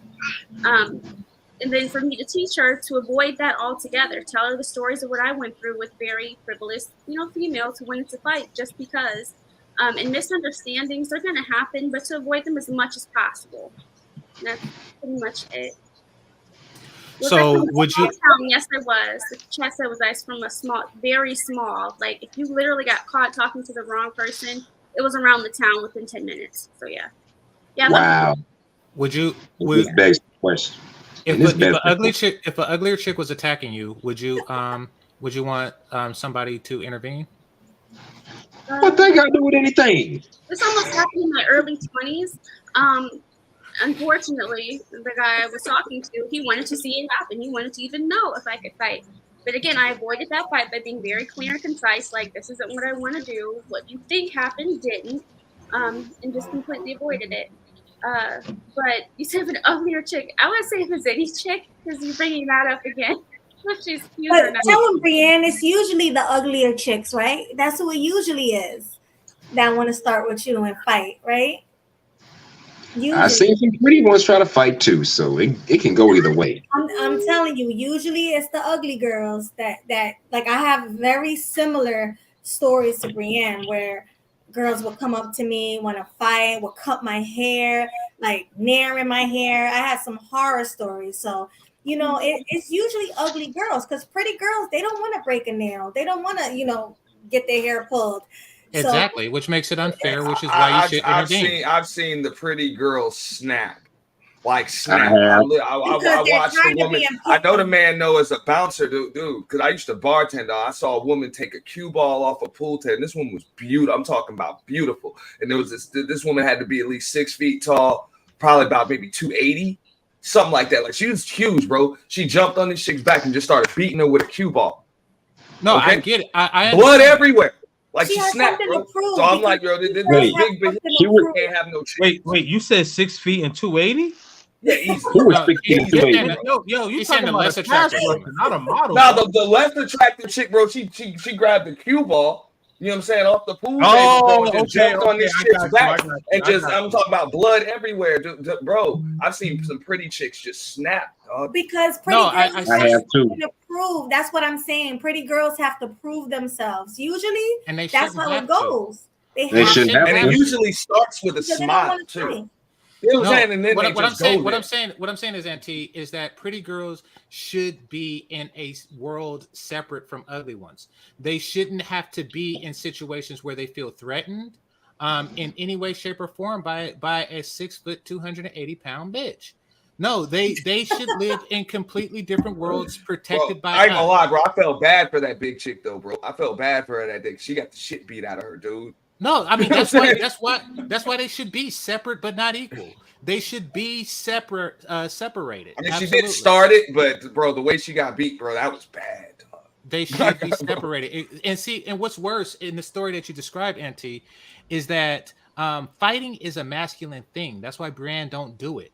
Fighting is a masculine thing. However, when women are put in situations where they're constantly having to defend themselves, then what happens is they become more and more masculine. And that's why you see, when they grow up, they become these pretty chicks that's hitting other chicks with cue balls and stuff. Why? Because they had that all my life I had to fight. Well, you don't have to fight when Game Changer's around because you're pretty. Let the ugly bitches do that. That is not your Yeah, but Game Changer. Is it possible? You shouldn't put yourself in that position, whether they're pretty or ugly. No, What if somebody pulls out? But I'm saying you go to defend a pretty girl from a man or a woman, right? What if that man deletes you because you're defending a pretty girl? Then what? I mean, the possibility of deletion is there. That's why I say use your best judgment. Use your best judgment. What I'm saying is, and I was talking about on the girl on girl earlier. Girl on girl. But no, what I'm saying is that those fights shouldn't happen. You use your best judgment. Like, especially, I see two men or two boys fighting. I rarely, get in between it. But there are circumstances where I do. Like if the boy looked like he's 22 and the other kid looked like he's 14 or something, yeah, I'll help the kid out. Like, I mean, there's always that thing leaning over, but yeah. I mean, come on. Sometimes you just got to intervene. But when I see like a ugly chick bullying a pretty chick, then yes, I see that. I think that that's an event that is worthy of intervention. Well, when we came up with this question, I have a question. Wait, let me just say this. When we came up with this question, we had the brick situation in mind. We weren't really talking about like girl on girl. We were talking about if you saw the brick girl pretty much getting hit with a brick and you didn't know anything about that story. Like you didn't know that this lady was crazy. You just see a man pick up a brick and hit a woman. That's all you see. You don't know what's going on. So that's pretty much what the question was surrounded. No, I would take cues from the situation. I wanted to know what you would do in that situation. Well, I would take cues and use my best judgment. Now, judging from her personality, I would probably go with the non-intervention. Especially if I'm in a neighborhood that's not mine, but everybody else who's familiar with her is in participating, then they know her and there's a reason why not. So yeah, I would take that situation. Now, if a guy seemed as if he was schizophrenic, drunk, or, high or something like that, and he's just doing it because, she looks like his ex-wife and his delusions, then, yeah, I'll do that. If he's a legit crazy person, absolutely. Okay. I mean, you use your best judgment. I'm not going to give a definite, all the way no, I never would, and all the way yes, I would, but I'll use my judgment. Now, in this particular situation, I have a quick question. Oh, my bad, H. My question is it possible for women to be fighters without sacrificing their femininity just to defend themselves? And I'm asking a question. No, that's a good question. A woman who excessively finds herself in a position to have to defend herself means that she's unfortunately put in a chronic masculine state. So the answer is no. The answer is no. I know. I'm asked that question because I know females. Let me ask the fellas this, and even the ladies can chime in. Do y'all understand the competitive, territorial nature of most women? To a degree, yes. Yeah. Like they, for the most part, like women do that shit. They will fight. Ladies don't. Yes, women do, but ladies don't. And besides, when you're pretty, you don't have to compete with ugly chicks in that realm. So, it's less of a factor. I disagree. I've seen some extremely attractive women that could throw hands. No, I get it. And because they have to. They have to protect. Exactly. I know females. I'm gonna say this. A lot of the most attractive women that I knew, they got bullied because they were pretty. Exactly, and they should. So hold up, but so they were forced to fight. So these are the same attractive women that could literally punch you in the face with a close fist. And that's what I'm getting at, Black Man Travels. What I'm saying is we want to stop them at the bullying phase so they don't grow up to be the homie chicks. We can't do that. That's not our job, man. Intervention. We can't do that. You do through intervention. It's not our jobs, but if you want pretty, if you want a society by stopping the fights when you see an ugly chick attacking a pretty one. You can't do that in the hood, man. But the thing about that, GC, is no. When you're talking about who's pretty and who's not, different men are gonna have different standards as far as who's pretty and who the hell is not. I mean, that's all subjective. But we know what's pretty. Wait, hold up. We know what's pretty. We can. There is a look that we know for a fact that she's a very attractive woman. That all men can literally look at us like, hey, she's attractive. And then there are some women that are just subjective. Yeah, I remember. I agree. But that's why you can't determine like who's protected and who. You know what I'm saying? Who's protected based on that? Like, you can't decide that based on that. Use your judgment. If you find her pretty, and obviously the chick who's beating on her because of jealousy finds her pretty, then I feel that that's a justified reason to break up the situation. You have to break up that situation so she could feel comfortable being pretty and being feminine. Far too many black women, are too. But it's not a black women thing. It's a Hispanic women, white women. You just said why would you want to even get involved in it could be a hood means neighborhood. It could be any ethnic neighborhood. Not true. So it doesn't matter. It doesn't have to be necessarily black. Okay, well, I do find that black women grapple with femininity Hispanic women do the same thing, bro. Okay, a lot more than Hispanic women. Hey, them women. I was about to say them women. I was telling you about 6 foot tall behemoth. Hey, 6 foot 280. That woman. That was a white woman. And the small pretty one with the cue ball, that was a Mexican chick, bro. Gorgeous, and not only that, she was one of 3 triplets. You know what I'm saying? Triplets. Put it like identical this. Three sisters like was this. just like beautiful. These homie women are going out bullying the femininity out beautiful women. And if you want to live in a society full of beautiful feminine women, then you have to do something about that. You have to intervene. Then are you willing to put your life on it? Are you willing to put your life on it? I used to know Spanish women, bro. Are you Hispanic women that would literally go out every weekend looking for fight stuff? Like that's what they would do, bro. They would go from club to club. Yeah, I mean, good, whatever. And no matter what, bro, stank ass bitch. Like that bitch would just yell that to whoever, and there's going to be. I'm gonna say this. Listen, I was raised in Miami. Miami, Attapata neighborhood, a bunch of Puerto Ricans, Dominicans, Cubans. Trust me, they bullied each other. They bully each other. Everybody they don't care, man. Bully, bro. They don't Everybody care, bully somebody. Some ethnicities, and they don't care how pretty they are. Some, it's all. Hey, if it's a clique full of pretty women, bro, they are ready to go, bro. There exists. All ethnicities seem to have a higher concentration of feminine women than ours. Okay, I'm not even gonna. Yeah, okay. So I'm not even. That's not even up to debate for me. However, I'm asking you a question. Do you date black women? Yes, I do. The one I was telling you about is black. However, she could stand to be more feminine. She probably got her ass kicked by ugly bitches too much. Okay, and I blame the brothers that didn't intervene. GC is fucking. What the hell are we supposed to do, man? Damn. I'm not getting my ass. I'm not getting accused of something. Protecting a woman. I got a question. I got a question real quick for Game Changer. So, are you expecting your woman? Are you trying to get more feminine energy out of her? Absolutely, yes. You should have that already. So, well, other women beat it out of them. What? Other women, yes. Other women beat femininity out of them because they have to get in their masculine form to chronically defend themselves. Okay, but a woman will feel more comfortable with you if when she releases her feminine energy, she's more comfortable with you. Do you think maybe she's not comfortable around you? That's why she has to be on guard. Which woman are you talking about? You talking about the one I'm talking to now? Yeah. She was like that when I found her. And I'm not saying that she's unfeminine. I'm saying that she could be more feminine. That's what I'm saying. What do you think? I can't get. So she's got some femininity to go around, but not a whole lot of it. No.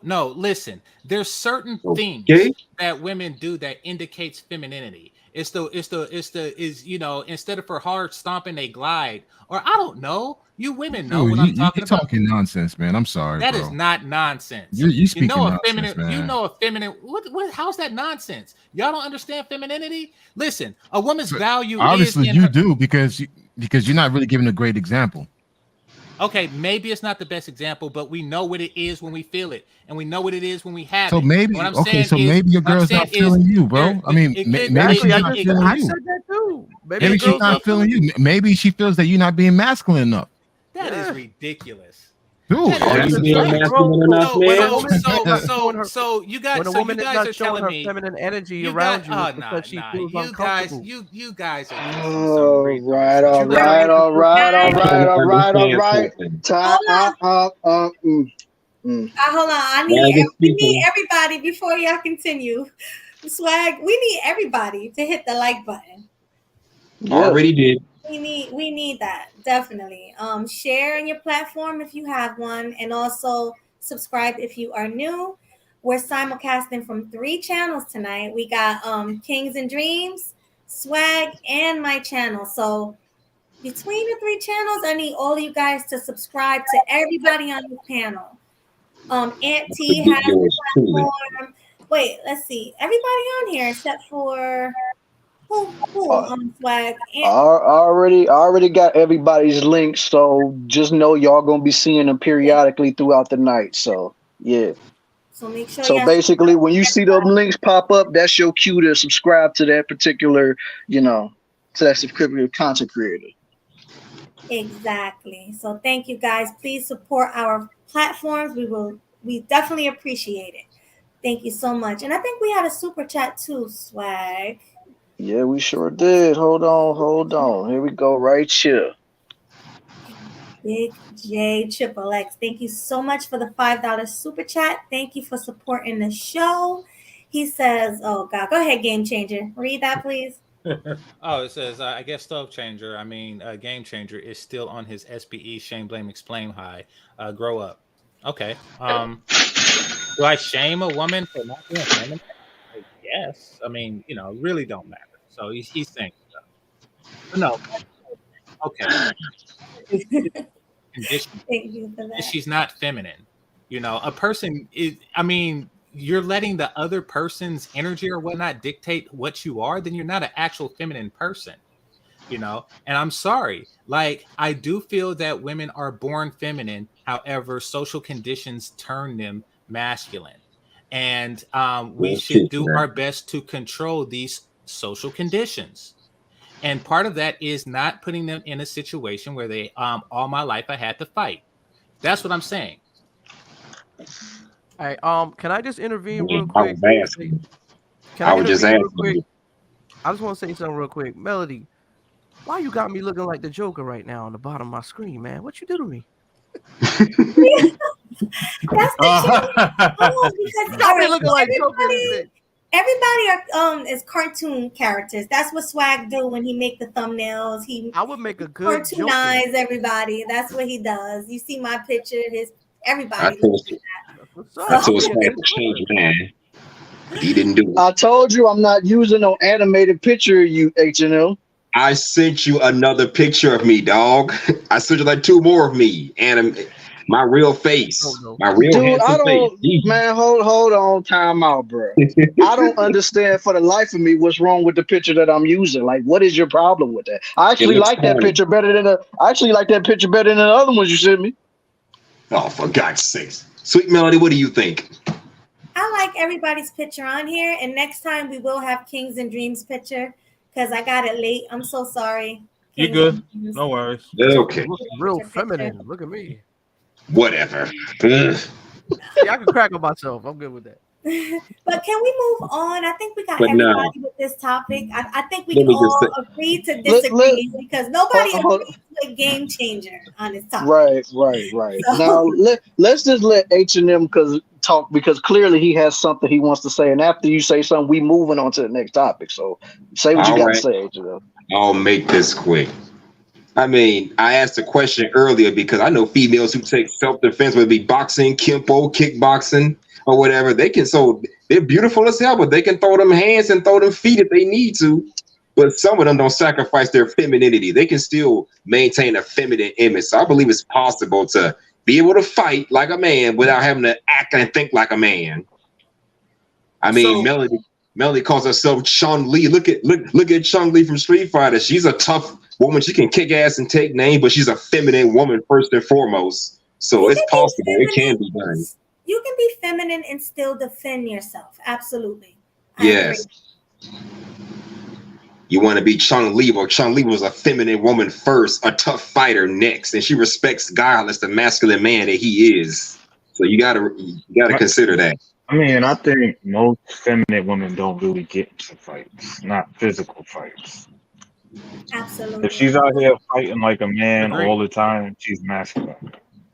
We don't want to break our nails. We don't want to scratch our face or pull your hair out. None of that. That's not too much to lose. What if you're taking self-defense, which requires a lot of focus and concentration, not that old street fighting type stuff like street brawling? What if it's just regular self-defense, like karate, kimpo, whatever Chun-Li fighting style is? Men and women avoid fighting at all costs. I mean, martial arts as a recreational activity is one thing, but a lot of female fighters out there. I'm telling you. And they're masculine. What, you think Ronda Rousey is the epitome of femininity? I don't know about her. Oh. Well, let me see her in a Sunday dress one day, and then I'll get back to you on that. Oh, good God, no. You see what happens when I let old boy talk like this? Now they done spiraled into a whole nother conversation. H&M, keep whatever you got to say to yourself. Okay, moving along, kill him sweet, moving along. Jeez, I'm getting too old for this shit. Shoot, I'm getting too old for this too. And I think this is Kings and Dreams super chat. Is that your super chat, Kings and Dreams? No, I think that's yours. That's mine. I think that's yours, Melody. That's his super chat. Wait, is that okay, hold on. He's a subscriber of mine, though, but no. No, normally I would see, look like a chain link on this thing. No, I don't see no chain link. Hold on. Yeah, it's in your chat, Melody. That's yours. Okay, yeah. Well, I don't know how to say the name. What does that say? I can't see. Garuda Legends for $10 super chat. Thank you so much for the $10 super chat. He says, LOL. If she is not feminine, have you ever thought you might be a weak and feminine male? You want me to read it, Melody? I'll take it. Yeah, because I can't see from here. It's all right, hold on. All right, Garuda Legends with the $10 super chats hitting everybody up over the side of the head with this comment right here. LOL. If she's not feminine, have you ever thought you might be a weak, effeminate male who can't control the relationship? I'm gonna say no. I mean, so a masculine woman is looking for an effeminate man. I don't see the problem with that if it makes both parties happy. It's not a depiction of what a relation. It disrupts the natural dynamic of how males and females operate. No, the reason why is the reason why we have comments like this is because quite frankly, there's too many masculine bitches in our community in particular, but in the West in general. And what's going on is men, because of the quantity, they feel a need to gravitate towards these type of women, and then they find justifications for why they're with mustache bitches. But the truth of the matter is, and they blame themselves. They blame themselves. Oh, maybe it's because of a weakness in me. No, it's because she is what she is, and you are allowing her to be that. You know what they say. You can't change people. People got to change for themselves. If she want to be a masculine woman, she going to be like that no matter who she dealing with. And if you try to match energy with her, she just going to go upside your head to the best of her ability. Trust me, I've been there. I've dealt with masculine females. They don't give me too much trouble. Okay, y'all laughing at, but okay. They don't give me too much trouble, but hey, I I don't deal with masculine the funniest thing I've heard is that's the funny thing, because when you guys say I've never met, seen, or come in contact with a masculine woman. I don't see how it's possible. Like, it's just not possible. Not even trans women are masculine. How can you even put that? Can you ever put the title of feminine on a man? Yeah. Like, you can put that character. I can put the term effeminate on a man because it's always something that's pseudo. Like, you can put because a man can put on a dress, high heels, stockings, and a wig. He will never be feminine. It's not possible. I mean, it's not possible. What in the hell can a woman do to be masculine? A man dressed like a man can behave. Bro, I'm just saying that's a trait. Maybe. No. Masculinity is a trait that's reserved for a man. It's reserved for a man. I understand. I understand that. What I'm saying is a man, in spite of his clothes and attire, can behave in a woman that's in a manner that's more consistent with how women behave versus men behave. And the same with women.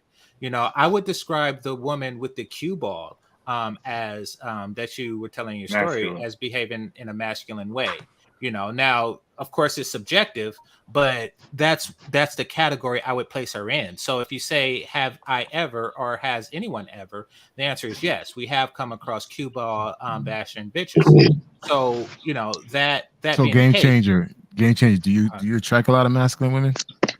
I attract all women. No, do you attract a lot of masculine women? Yes or no? Included in that is masculine women. Yes. I don't attract masculine women.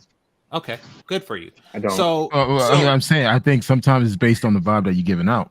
No, because I don't attract masculine women at all. Okay, so you see, when a person is attractive, they attract all types. So let's take Boris Kojo for example. Do you think that masculine women are saying, "Oh no, I don't like him"? I mean, there's difference. There's difference. No. What I'm saying is that there isn't a line. There isn't a filter of the type of man that attract. Like, oh, I attract her, but I do not attract her masculine twin sister. It doesn't work that way. At least not for me. Good that you don't attract masculine women. Good for you. I don't really care what I attract. I am more concerned of what I am attracted to. All right. What can we do? I kind of agree. Okay. Like, I attract all types of women, but I only deal with women I consider feminine. So exactly. It comes down to what you deal with. Do you deal with masculine women, or do you deal with feminine women? No, I do not deal with masculine women because I'm not attracted to them. I don't either. I've encountered some, but I don't deal with them. But the notion. You guys think that all women have a masculine side? I believe so, but they have to learn how to harness it. Well, not harness it, but suppress it. That's the right word. Suppress it. Yeah. I don't think. Well, maybe. I mean, no, I don't think I have a masculine side, really.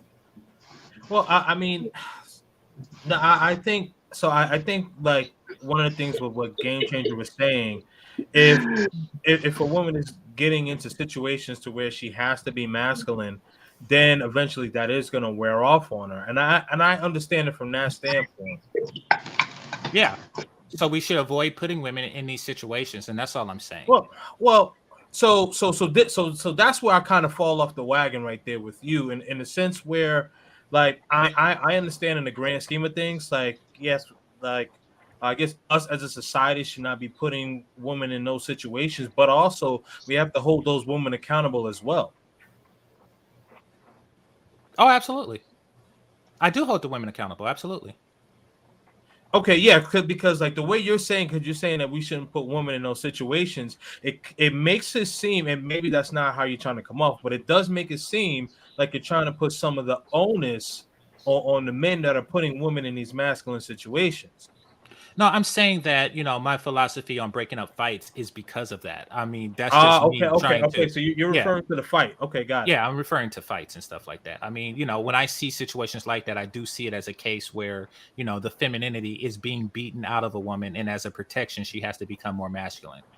She don't feel comfortable walking down the street in a dress just in case she has to throw hands with somebody. She don't feel comfortable with... Go for it. I'm gonna say this: my nieces, they're taking boxing lessons. Fuck all that shit. Mm-hmm. I'm sorry. It is what it is, because I want them to protect themselves no matter what. Good for them. Good for them. As long as they use their skills for the right stuff. Yeah, definitely. But let's keep it honest. Let's keep it a buck. We live in a society now where, hey, they could be kidnapped. I live in fucking Atlanta, where women being kidnapped every day. Really? Damn. Dude, look, guys may try to rape her. My sisters, my nieces, they all need to be in a position to defend themselves. So I'm not against that. The question is, the thing is, it's like, just because a woman chooses to like protect herself does not make her less, ladylike than someone who doesn't know how to fight, doesn't know how to put hands. I think well, it's not a matter of know-how, but I do think that a prolonged experience of having to protect oneself, does harden them. If you're a single woman, who the fuck's gonna take care of you, bro? Don't be. Who's gonna protect you? Don't be. Can I chime in? All right. We've been on this long enough. Time to go to the next subject. I mean, it's just like the shit that I'm hearing, man. I'm like, are you living within the United States? Yes, like you're not seeing what you're seeing out here.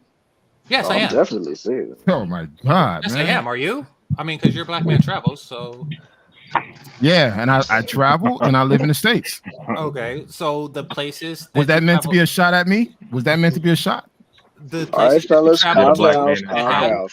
I'm good, man. I'm just saying, if you about to take a shot, just be more direct with it. As am I. I mean, you asked me a question if I'm in the States, and I asked the same question too. Now, that being said, see what happens. That being said, you travel, so you understand that they do exist societies where the women don't have as hard of an edge, and we have to ask ourselves, what do the men in the society do? The women overseas got it harder, bro. What the fuck are you talking about, man? So they fighting each other based on who's prettiest? No, a lot of them are on survival mode, man. Okay, so they're too busy to fight each other based on who's prettiest. Dude, they fight regardless to protect themselves, man. I'm not against that. I'm not against anyone protecting themselves. We're not talking about to protect themselves. That's not what you say. Fighting. So in order for you to fight, you got to protect yourself. So you got to. I mean, you're not going to fight just for the sake of fighting. You're fighting for a reason, right? So more than likely, you're fighting to protect yourself. Put it like this: if a feminine woman feels protected, then she's less likely to have to walk around. She feels protected because she has a man. But what about she does not have a man? Then get one. That's part of being pretty. That's God blessed you with pretty. Use it to get one. So the less attractive women, they got to figure out a way to do the shit on their own, right? Because absolutely. They can't get a man. Oh, absolutely. You sound foolish as hell, man. I'm sorry. You sound crazy, but okay. You sound foolish as hell. And again, this is my first time ever talking to you, man. Yeah, I'm like, I'm good. I understand. Good. I mean, you don't see a difference between ugly and attractive women. Yes, ugly women have harder lives. And that's unavoidable. Yes, we do. Here we go. Okay. Could I answer Melody's question? This is not my show. Leo, answer the question, please. And we can. Nobody will say nothing after Leo. Leo, answer the question. Sure. Thank you. So, do I think that some women are masculine, or born masculine? No, I think masculinity and femininity is just something you develop, and that's just naturally what you are after you develop it. And you could develop it by learning it from other people. So if you're a man, you can develop it from watching other men do masculine things, or be in an environment where you have to lead, you have to be a manly man to kind of like get through this environment and survive. Same thing with femininity. So I really think it all depends on you developing it on your own. But, I do see some people have an issue with that. Like, sometimes people will say that men should kind of learn how to be, and I want to ask the fellas this question, that men should learn how to be more feminine, because I've had this kind of like back and forth with my brother.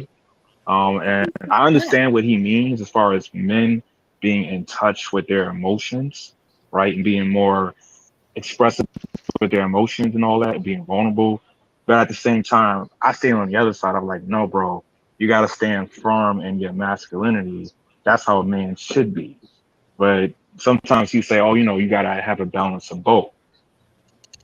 So what do you guys have a problem if somebody say, as a man, you should learn how to be more feminine?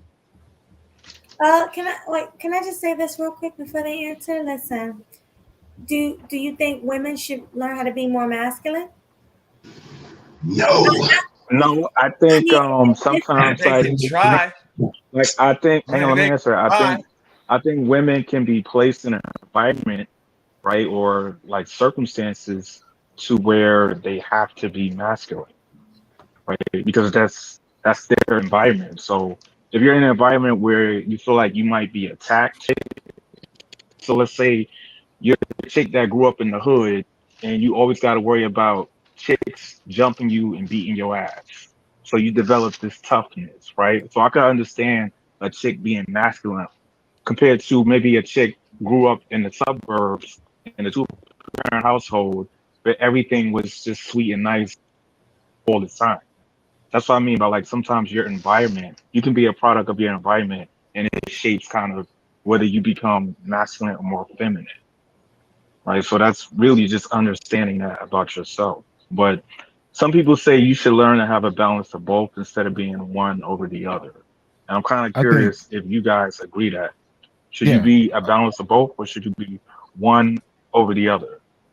I want to chime in. I think if anything, you got to be in a position where you can empathize.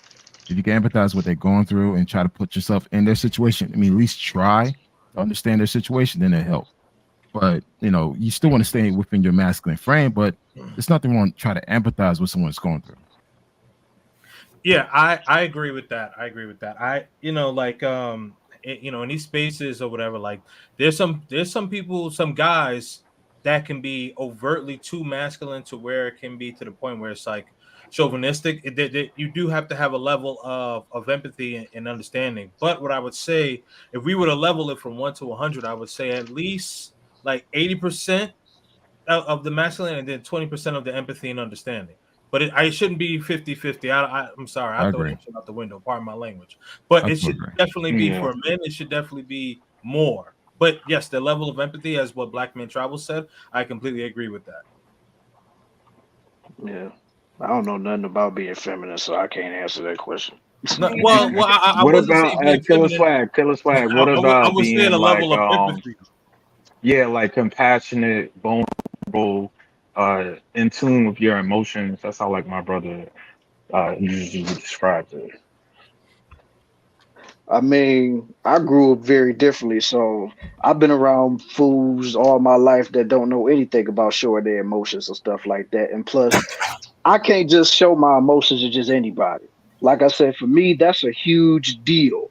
Just to even utter those words, just to have somebody around me just to say that type of stuff. So anybody that was to ever meet me and see me or whatever, I'm usually stonewall all the time. Like I don't know anything about showing no emotions. And besides, it had to be to somebody that I know for a fact that I can trust, that I know got my best interest at heart and all that stuff. Because I don't just expose myself to anybody. I just don't. Yeah, I'm gonna take that as weakness, unfortunately. See, I just want to chime in real take it as weak. Really quick. 1 second, 2 seconds. I that's exactly what I was saying. I didn't mean just to anybody. I meant like someone that you trust and things of that sort. Yeah, I wasn't saying just be like, just be in touch with your emotions with everybody. Nah, that won't fly. You know what? I just want to chime in real quick. Yeah, go ahead. I do believe in that you should understand women's emotions in order for you to know how to handle dealing with what you're dealing with. Because women are gonna come off like, okay, I don't mean to be disrespectful, but women are kind of like children. You know what I'm saying? When they misbehave and stuff, you got to put them on timeout. When they misbehave, some women get turned on by that. Go to your fucking room. What did I say to you? Like punishment. Exactly. Once she sees that level of authority, she gets that level of authority. You know how much respect she's gonna have for you, and you actually go by what you say. She's got no reason to not disrespect you. Some women Yeah, test because you all the time. you walk the walk, man. That's why. Right. Some women test a man's masculinity to see if he's gonna fold. You got to be like Mount Rushmore. She's gonna be like the weather. She's gonna change up on you all the time. Mm-hmm. You just got to be like Mount Rushmore. Don't even be fazed by that shit. Women always come around, man. They come around in circles. Women tell me, I'll never fucking talk to you again, Drew. You piece of shit. And like 3 weeks later, she calling me, what are you doing? Oh my God. Always. I could attest to that off rip. I don't care. You shouldn't care either. What are you chasing?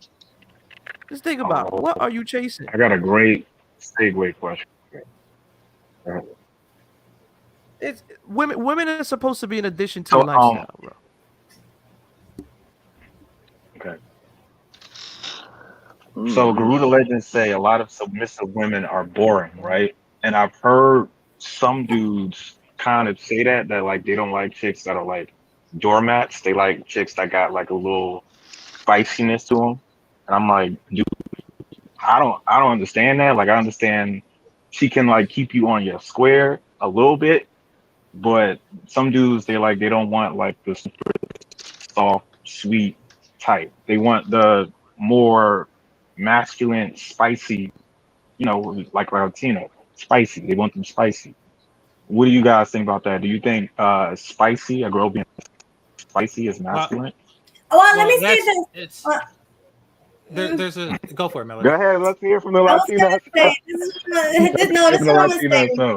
I'm gonna say real quick, because I noticed spicy for Black women and Latinas are totally different. Like, yeah, they are. I'm gonna keep it real. Like, don't be mad. I see it though. This is what I see. A man will say he want a submissive Black woman, but a spicy Latina. But when a Black woman is spicy, she got an attitude, or she it's just different for some men when Black women are spicy. But when a Latina is spicy and she's just cute and all spicy and whatever, they love it. So why is that? Why is it different? There's no difference. There's no difference. I'll explain. There's no difference. I'll explain the difference. Okay, go ahead. I'll explain the difference. Simply put, when it's out there that, particularly in music, that a particular thing is attractive to men, something that's easily attainable, like a personality trait, Black women tend to overdo it. An example of this would be Sir Mix-a-Lot with the I like big butts, and then you have, the BBLs that just look damn near retarded. So Latin women have that too, buddy. Yeah, okay. I'm not. Hey, Andrew. I'm not just let him talk, man, because I'm gonna jump on this, bro. I'm not excluding Latin women in the comments. What I'm saying about Black women. So please don't interrupt. Thank you. Now, they tend to overdo stuff. So when men put it out there, like an LL Cool J song, I say, come here, meet me halfway. Somebody like that could find something like that attractive. However, they tend to take it too damn far. And now it goes to the level of retarded, to where, they are just, have a behavior that. Have you ever dated Hispanic women? Yes, I have. You're running on. It's a run on, bro. Get to the point. You run to get to a destination, which I haven't gotten to. So get to the point. It's like I can't just do that. As long as you rambling, get man. to the point. Yeah. But I got to stop to talk to you because you're interrupting. My God, so man. Stop doing that. Now, I'm going to run to the destination right now. So the difference is that they overdo it. Yes, people like a little bit of spice, but it's like cooking. If somebody put too much damn, have you dated a Latina? Paprika. You're still rambling. Somebody have you dated a Latina before? Paprika or too many hot peppers in something, then it becomes too damn spicy, and then at that point it becomes unappealing. Novia Latina, papi. Now, Black women just overdo it. Black women be too damn spicy with the attitudes and the clapping. So, have you ever dated a Latina before? In an attempt to be attractive, they become too damn spicy. Have you dated a Latina before? To answer his question, yes, I have dated several Latino women. American or foreign? Both. Both. There is no difference.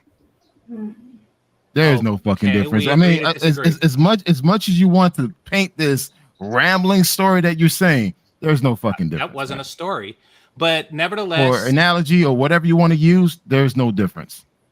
Attitude is attitude, man. Okay. So culturally speaking, there is a difference between each person's culture, and this dictates things like the amount of attitude the women have within said culture. Andrew, you hearing this, Andrew? Nevertheless, having dated both women, I will say that a lot of black women, not all, but many black women, take this spicy thing too far. They become a caricature of what they think that we like, but in all actuality, we don't. I don't fully agree with it. I understand.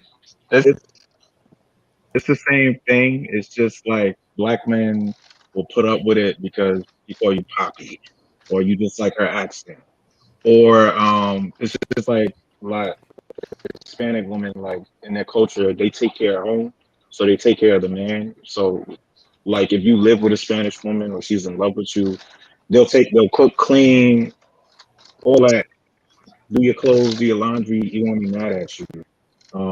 And dudes like that, they're not used to that treatment. Exactly. So that's why Leo, some dudes put up with that attitude. So Leo, when I say some dudes are not used to that, guys. Let's just be clear. Some guys are not used to it.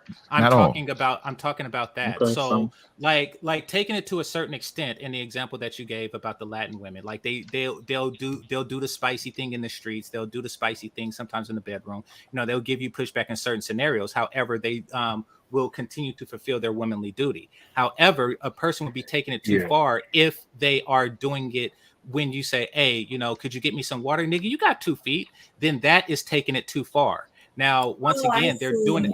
Yeah, exactly. So they're doing it for the reasons. Well, they're doing it for the reasons that I stated before, and that is they think that we like it. However, we do like it to a certain extent, and they exceed that extent when it interferes with their womanly duties. Game changer. I got a question for you. Do women think you're a dominant male? Some do, yeah. True. Mm-hmm. I mean, you don't think they ever think that you come off like a little like not as masculine, a little. That's the same question you asked, and the answer is the same. Okay. All right, I was just curious. That's all. And I hope I satisfied your curiosity. Hey, so let me let me just chime in here because I have about like 10 minutes left, but really quickly, I understand to a certain degree of what Game Changer is saying, where he's talking about like we're talking about the Western black woman. So let's just reference that, right? Because also we have some Latinas that are Afro Latinas, so let's just make sure that we add that to context.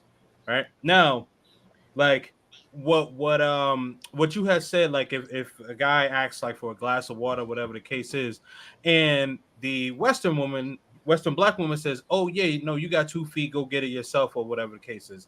I get it. That's being too far. Like I understand the reference of putting too much spice, if you will, in it. I understand that aspect.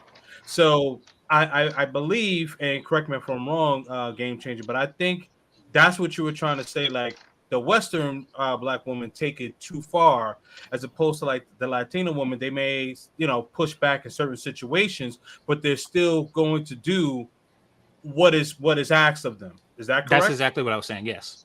Okay. All right. Yeah. And if it's that way, then yes, I would agree. Really, here's the difference. Like with Western women, right? The spicy attitude.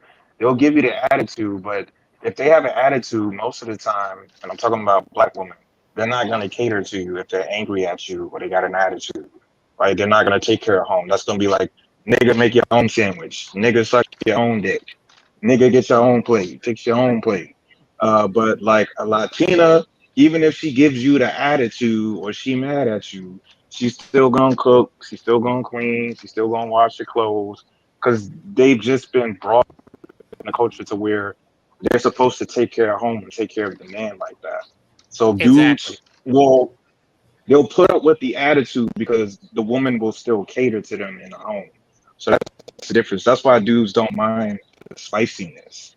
But my question was, it's like some dudes prefer the spiciness to the submissiveness, right? I prefer a woman that is a little bit more submissive. I don't mind the spiciness, but if I had to choose, I would rather have be a little bit more submissive, maybe like a dash of spicy. So that's my thing. Someone in the chat said boring. I said, man, I love boring women. The real boring. Yeah, like what's boring? What's a boring, nice, submissive woman? I've never heard of a woman being boring because she's too nice or too submissive. Well. See, when people say boring, to me, I think they're trying to say stable, and so I prefer a stable woman. I'm not with all that, yelling and cussing.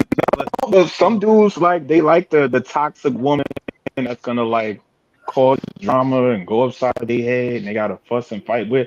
They like that over just like a simple, sweet, submissive girl. So I've seen that, especially. Man, so, brother, go seek therapy. So each his own with that. Well, because I know King and Dream is gonna leave, so let me just do at least one more topic before he leaves. Okay. I guess since we're kind of on the foreign topic, let's do that. What did it say again? Because my phone died. Hold on a second. We wrote questions and. Yeah, I thought we was gonna speed past them, but a lot of chatty Cathy's up here tonight. But I'm just messing with y'all, bro. That's all right. Just roll over the topics to next week or whenever. Well, we do this every other weekend, so. Yeah, just roll. I got a question for you. I got a topic that y'all could throw up in there. Okay, this is the one right here. This is the one right here, yo. Like, do black men prefer exotic women? Over regular American black women. Define exotic. I'd rather get you an exotic. I was gonna throw one in here too. This one is, hold on. Do white men get the submissive black women? Of course. Of course they do. Yes, they do. They'll submit to a white man. Submit to a black man. They get it. They got less. Come on now. They love their Chads and their Brads and their Seths and their Tylers. Like, come on, like they're Tylers. Tylers. Hilarious. They're Tylers. Yeah. I mean, he could be a trailer park bum looking fool and she'll be ready what time you want me to wash the dishes? What time you want me to vacuum the floors? What time you want me to cook? I got you. But then let a dude come in, a black dude with a nice suit on, fresh glasses, fresh haircut or braids or whatever hairstyle you like to have. You walk up in there, ask for the steak, like, nah, you better get out of my face. I could do for myself. I don't need you. Get away from me. Ugh. Correct. Yeah, but the thing about that swag though, those women that'll talk like that to a black man, trust me, they ain't with no white man. You know what I'm saying? Now I know this because I know it too. Yeah. I've seen room, you know what I'm saying? I've seen like, you know what I'm saying, just environments where it's a bunch of white boys with book bags full of money, and they would love to have ain't no black women there looking for no damn dude. They still over here, you know what I'm saying, arguing with Pookie, saying, get off my couch and go get a job. So they can say that, but they're not going to him. That's why they sit here and they want to argue with dudes online all day. They ain't looking for Brad. They trying to shame, blame, and explain to you. Right.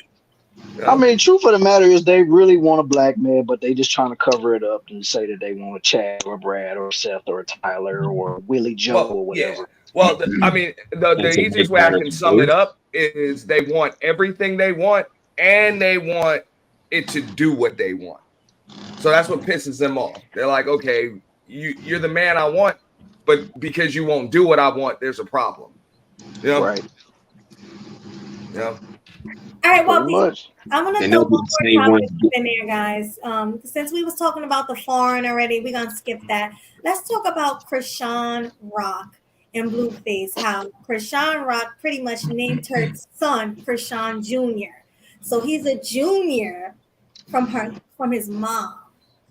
What's your opinion on that? A woman naming her son the same name as her? Stupid.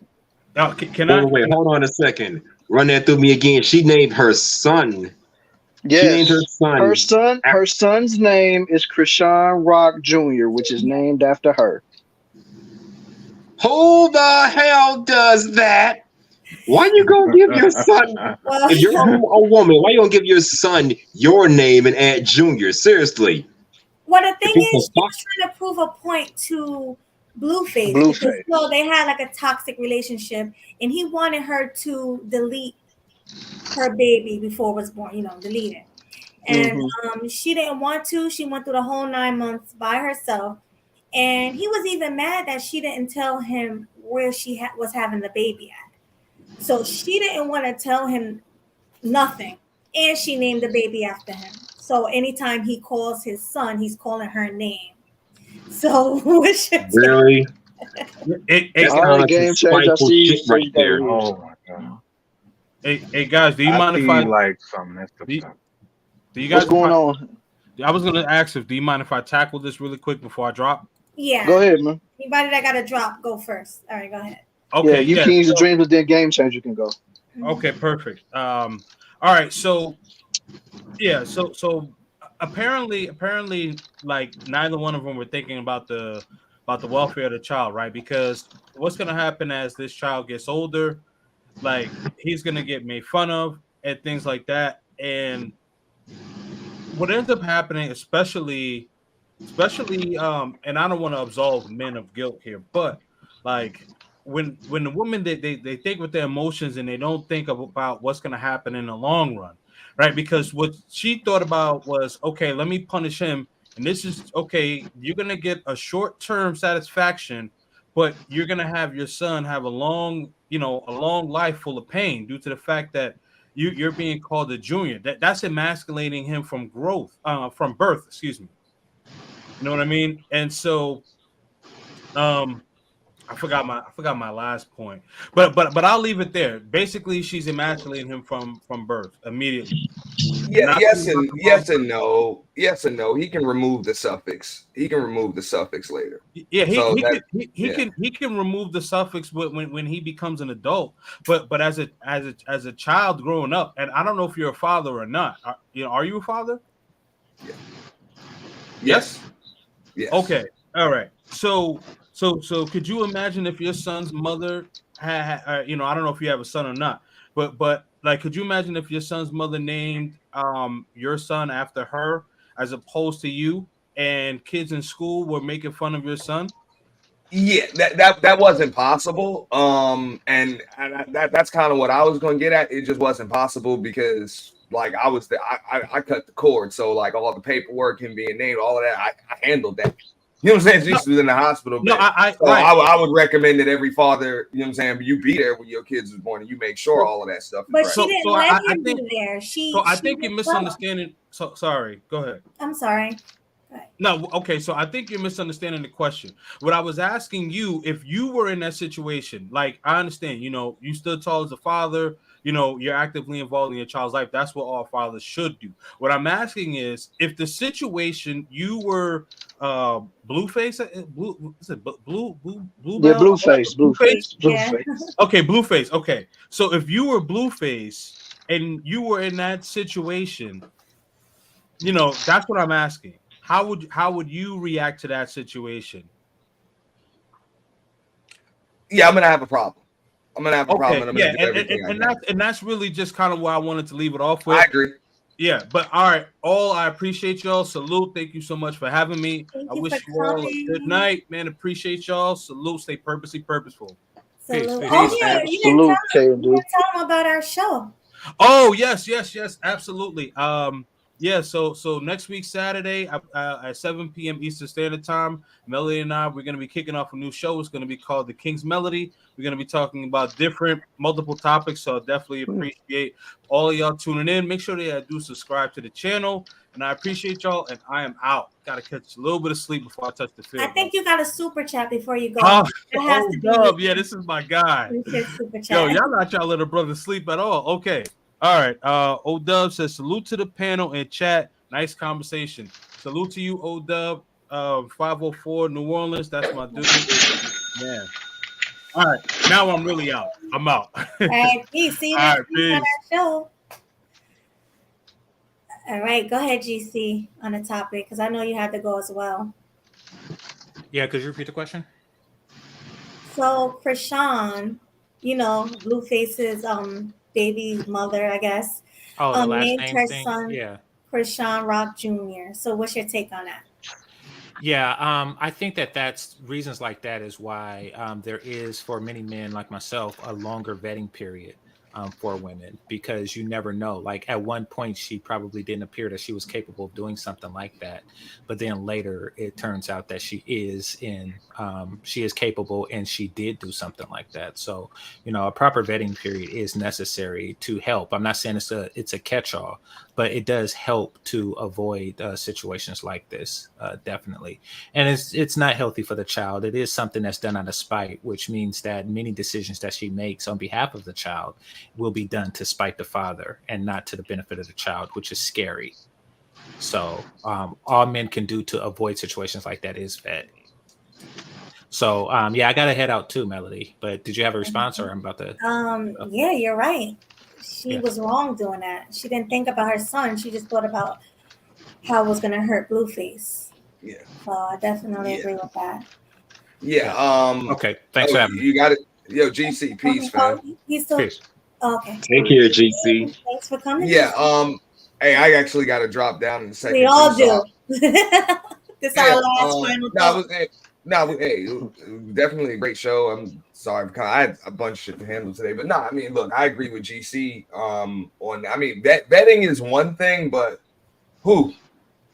that's why it's just important. I mean, it's a name. You know what I'm saying? It's a name.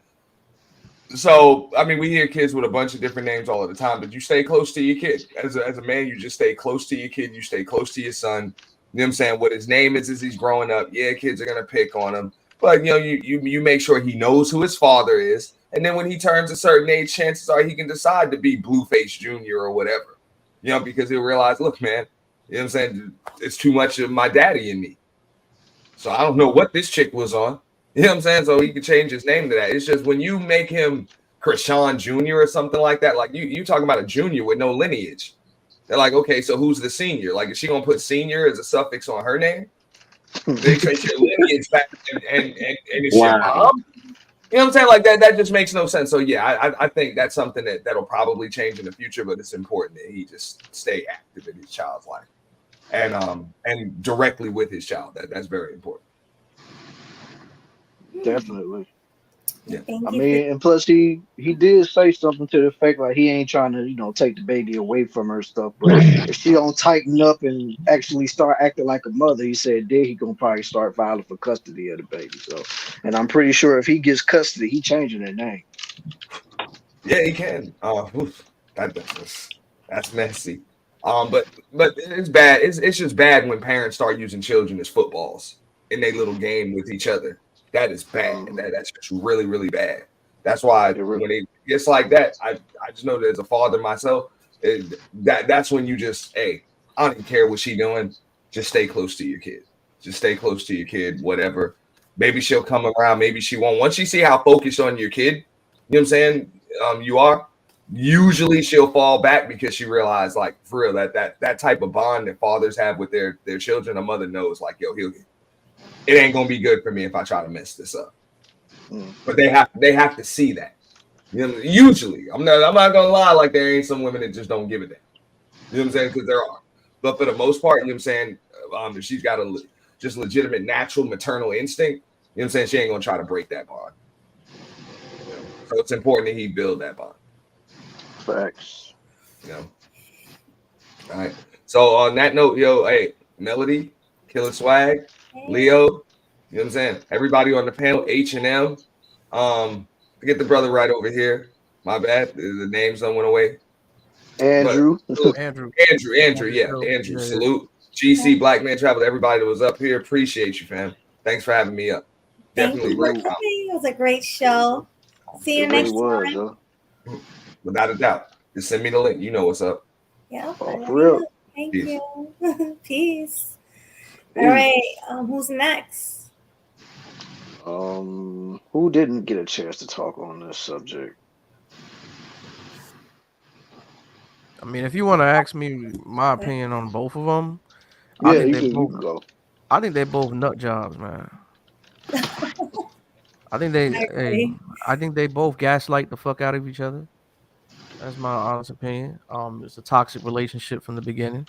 He knew what he was getting himself involved with, and she knew what she was getting herself involved with. She trying to control him from his cheating habits and going around with women and all this other stuff. First of all, you can't control somebody who's at high value. He's an entertainer, Blueface. Obviously, he's gonna be around a lot of women, so that's expected for him to sleep around. It's just so much shit going on. But as far as like the name, I think she just did that out of spite, just to show him like, yo, I wear the pants in the family. So I think so. that's just another way of just trying to show her dominance and try to tell people like, hey, listen, this dude's a bitch. I'm the fucking man in this relationship. I'm wearing the pants. So if she has that power to go ahead and change the name into her name, I mean, she's speaking some volumes right now. So Yeah, I mean that's facts right there. it is what it is. I mean, shoot. And then with all the years he been doing her dirty, she probably just said, you know what? Finally, man, I'm just about to just do what I gotta do, man. So, Man, whatever happened to her teeth? Like that situation. who knows? Because she was a very She got pretty him girl, knocked man. out. She Like, who got him knocked her knocked out? out in the fight. Who knocked him out? Not Blueface. Another woman knocked him out. Oh, She said, Wow. I believe it. but she's a beautiful woman. Like before that tooth was missing, she was gorgeous. She used to run track. She was a natural beauty, you know. I feel like her toxic relationship with Blueface kind of like messed her looks up. I mean, she's still pretty, but she's not as gorgeous as she was, you know, in my opinion. Pretty much, yeah. Well, I Thinking don't of know. H&M, you want to chime in? What'd you say, doing Andrew? something. I said He he is doing doing something. something. Oh yeah, he doing something. I mean, you know, he got her dematized, so you know. right. She's strong to the D. Yeah. Just like Scorpion on Mortal Kombat. Get over here. Every time she thinks she's getting away, just yank her right back. Pretty much. Yeah. God damn, man. So like H&M, you had anything to add? I heard you was trying to say something over there. Well, I just think it's crazy. How the hell you a mother? You gonna name your son after yourself? It would have made more sense if she just called him Blueface Jr. and left it at that. At least we know he's connected to his father in some manner. But I guess she want to just do whatever she can to shut a man out of her life for whatever reason by naming her son after her. It's just bad parenting at its worst. And that's why I always tell men, stop having kids by these reckless women out here, and women be responsible with y'all seed. Because when kids are involved, it's the responsibility of both parents. So I blame both of them for this BS. They're both responsible in that regard. It's a mess. Agree. Definitely. Really sad. What about you, Leo? Right. Did you give your take on this? All right. Leo, you there, man? Yeah, you gave your take? Oh, unmute. I think you're muted. Yeah, I think he muted himself. Can y'all hear me now? It's lagging. Yeah, we Yes. hear you now. Yeah. Yes. I agree mostly with what Andrew say. They both were toxic to each other, and I know a little bit about the situation. I know that Blueface didn't even want to have the baby at first, and he didn't even think the baby was his. Because I remember on Facebook, I always used to see clips of him saying, "That baby is probably some other nigga that better not be mine." And then he found out it was his, and he got mad. And then he was like, "Well, she better not have it." And then she wound up having it anyway. And I think she named the baby after herself because she wants Blueface in a way to give her more love and respect. So that's why she kind of named her son Chrisean Jr., right? Because I guess she believes he will love his son. So when he's calling and asking for his son, hey, I want to see Chrisean. I want to see Chrisean. I miss Chrisean.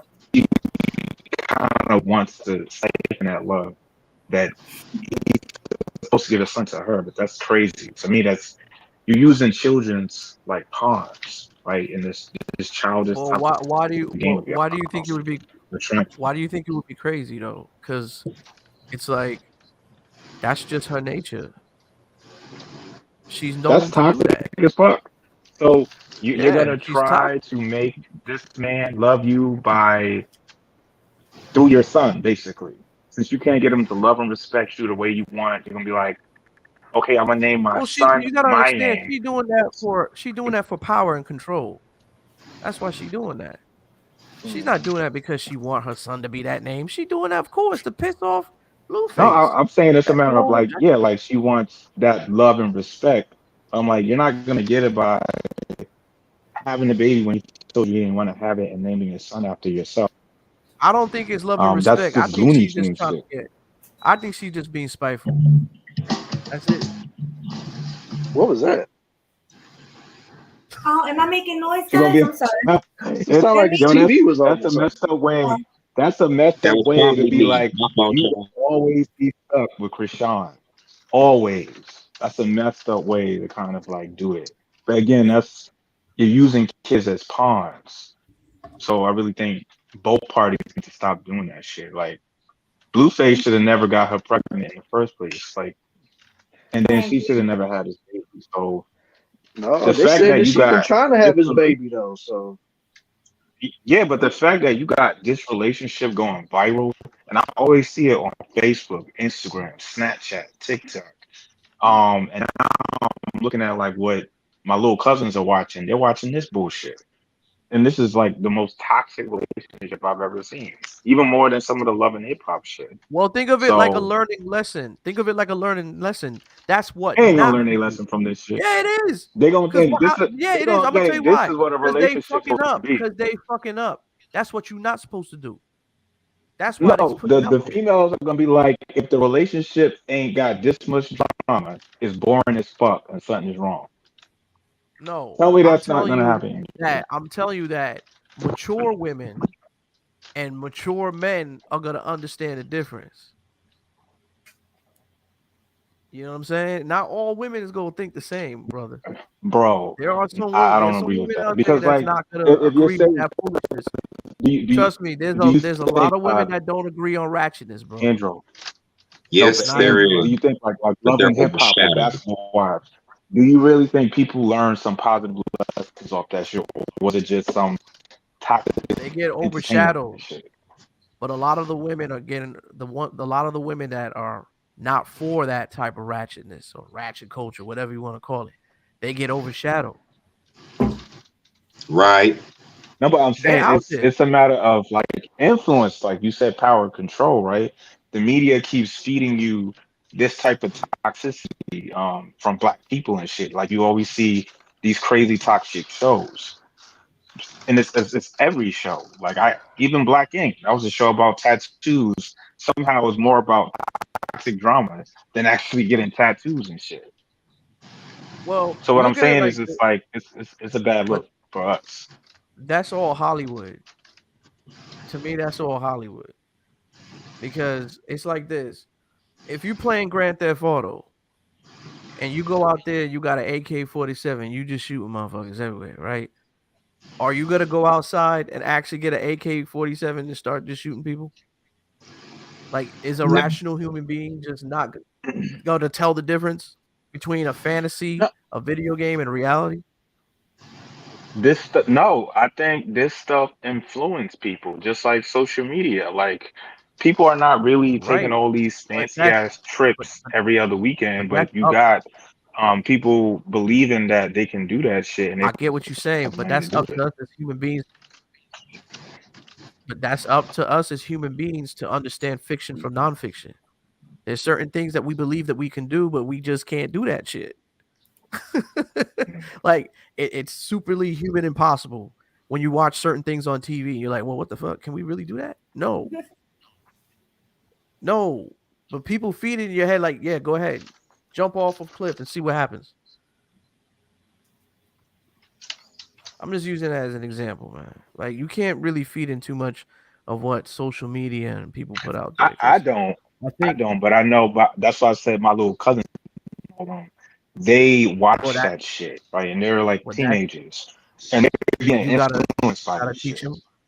But you gotta teach. That's why you're the oldest, and that's why they go look up to you because you have experience. So you got something you could pass on to them. Like, listen, this is what happened to me when I followed this way. Don't do this shit. Don't do that. This is what's gonna happen to you. You ever see your parents ever say, yo, if you keep doing that, you're gonna end up like this person in 10 years. You're gonna be right there on the streets. You know what I'm saying? See, stuff like that was put in my mind when I was a kid to be like, yo, you know what? I don't want to end up like that. And I've had real life changing experiences, you know, dealing with people and seeing what people have been going through. For me, enough to understand, like, yo, I gotta move correctly. So you can't be feeding. Don't pay no mind to social media, man. People gonna talk shit all the time. But Andrew, like I know that, but like the young, right? They're impressionable. They're easy to influence. They are being influenced by this stuff, right? It doesn't matter if you personally are not. I'm not influenced by what I see on social media, but I know plenty of people who are young and even old. So it is a thing that's happening. To me, it's a bad look that needs to go away. It's up to us to pass on, and we gotta be like, hey, listen, you gotta move correctly, or you gotta fuck up. And if they don't want to listen, then hey, that's their problem. What can you do? You can't control the nature of life, bro. Like, for instance, if I had a daughter and I was raising a girl in the house, and I say, hey, you better not sneak out that house, you know what I'm saying, or something's gonna happen, right? So sometimes a girl will test your mind to see, okay, well, all right, you gonna say something's gonna happen to me then? I'm gonna keep on sneaking out that house. Cause she got a thirst, she got a thrill, right? So this is when you gotta put your hand down. Now you gotta lay the rules. Okay, you violated. You put on time out. People will start to respect you if you have respect for yourself. You gotta set boundaries. Feel me? Not saying you. But I just say this as people generally, you got to set boundaries. There's just certain things you can tolerate and certain things you can't. You know, if somebody's disrespecting you in any type of way, depending on the nature of where you're at, conduct yourself in a different I'm gonna do this, format. right? I'm gonna tie it all together.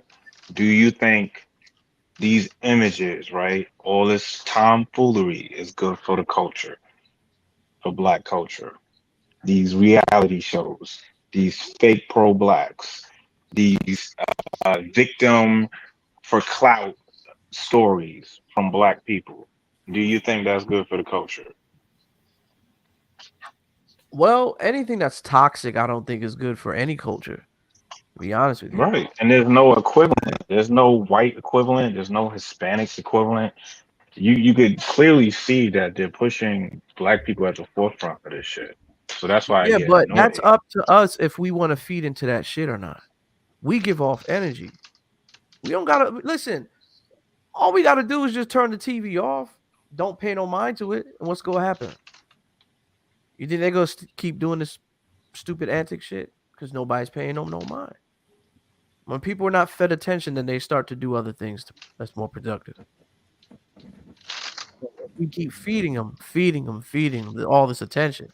They're gonna keep doing more and more bizarre stuff. That's true.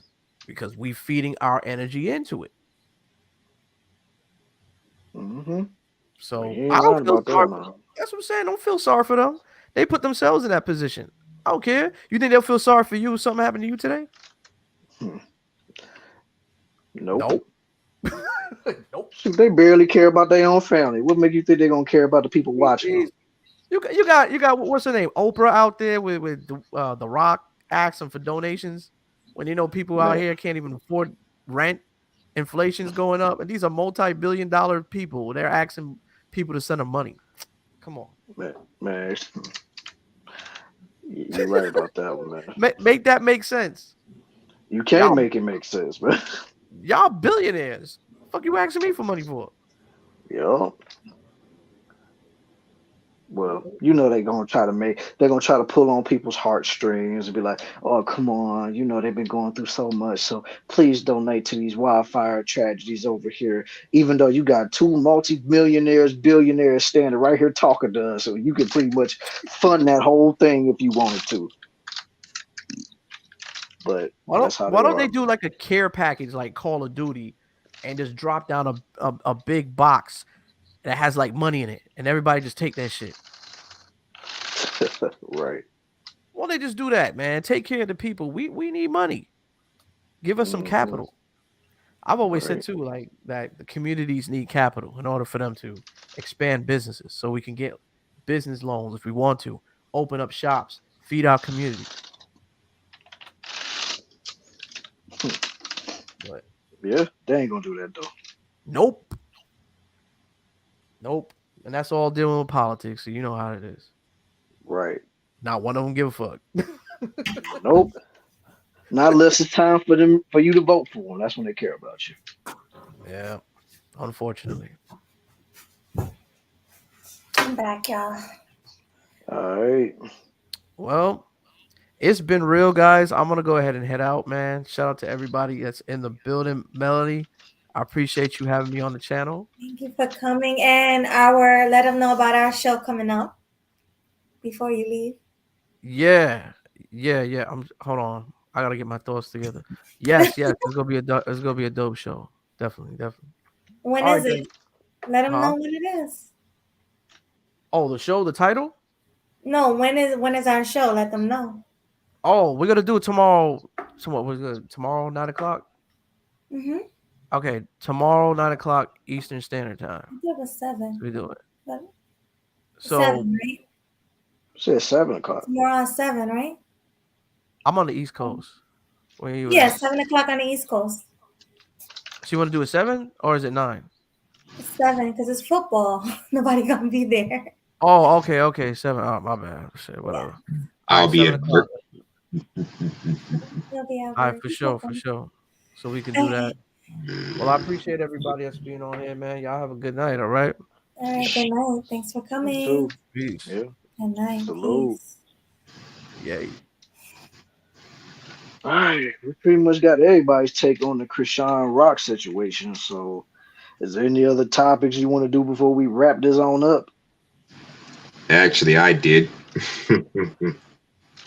But let me come out of the shadows real quick. Much better. Oh my God. So, All what's right. the last topic? Because we were gonna do the brick, but you still want to do the brick, or we're gonna just do his topic and shut it down? Man, at this point, it's whatever, man. Hustler, muscler. Well, say your topic. As y'all know, yesterday I did a whole show talking about, women thirst trapping at the gym and women wearing provocative clothing while in relationships. And now I want to get Kim Sweetley's take on it because I know last night y'all didn't get a chance to come up and speak on it. Well, I'm gonna give y'all a chance right now on y'all own panel. So what are y'all thoughts on women thirst trapping at the gym? Working out, wearing provocative clothing, and got their camera phones videotaping men trying to catch them in the act of stand up. And what do you think about that bullshit happening? Melody, you want to go first? Yeah, I'll go first. I think they are desperate. We talk about it all the time on this channel. Women are literally dying for attention. So whatever they got to do to get their body right, a lot of these women are going to get BBLs and fronting at the gym like they worked out for that body just to get men's attention. Like, that's the women you're talking about. Those women I see on IG that got the obvious BBL, but they in a gym working out, going hard with their phones out so men can look at them. And then when a man say something to them, they're like, why are you looking at me? Exactly. Yeah, you see that a lot. I think they're desperate. That's my take on it. Yeah. And I know Game Changer had a lot to say about that. I seen him up there yesterday. So what now? I seen him up there yesterday talk about a little bit. Like I said, I couldn't really listen all the way because my brother was busy as hell yesterday, but I caught a little bit of it. Yeah, that's true. That's true. Swag, what you think about it? Women thirst trapping at the gym. You think? I mean, I don't want to leave my boy Leo out of this, man. So Leo, you got anything Oh, to add go on ahead. this, man? Somebody chime in. I don't care. Then once he's done, then I'll give my thoughts on it. I mean, because I go to the gym pretty regularly. Like I go to LA Fitness, and they kind of made it into like a co-op gym, to where like even like with the like weight machine, they got like a whole bunch of assisted weight machines to where like it helps you with the weight. They got females that like clean the men's locker room, so every now and then you'll see a female in the locker room and stuff. And the females that be dressed, they be wearing like skin tights, spandex, whatever. So I'm starting to see it, and I agree with Melody. Like, women want a lot of attention. Like, some girls I could tell do not really come to the gym to work out. They just come to like look cute in their little gym outfit, look around to see if men are looking at them for attention. I mean, if I was a man, I mean, I don't pay attention to it. I just do my workout. But yeah, I do see what you're talking about. I mean, what, you have an issue with a hustler? Like, to me, I just ignore it. I don't care.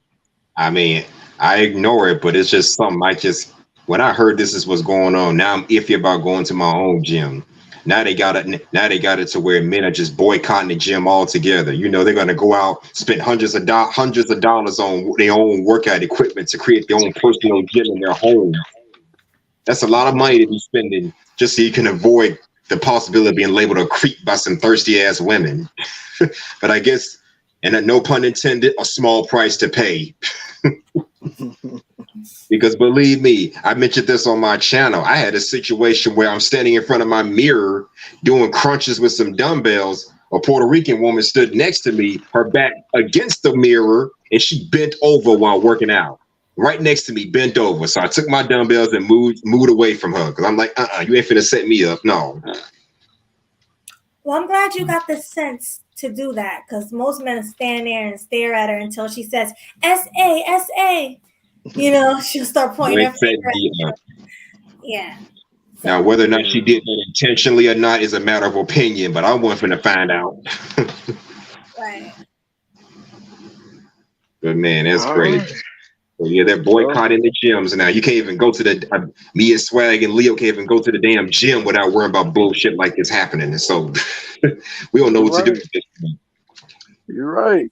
Shoot, the only way you can go to the gym nowadays is if you're actually in a relationship with a chick and y'all both go together. And that's what I'm saying.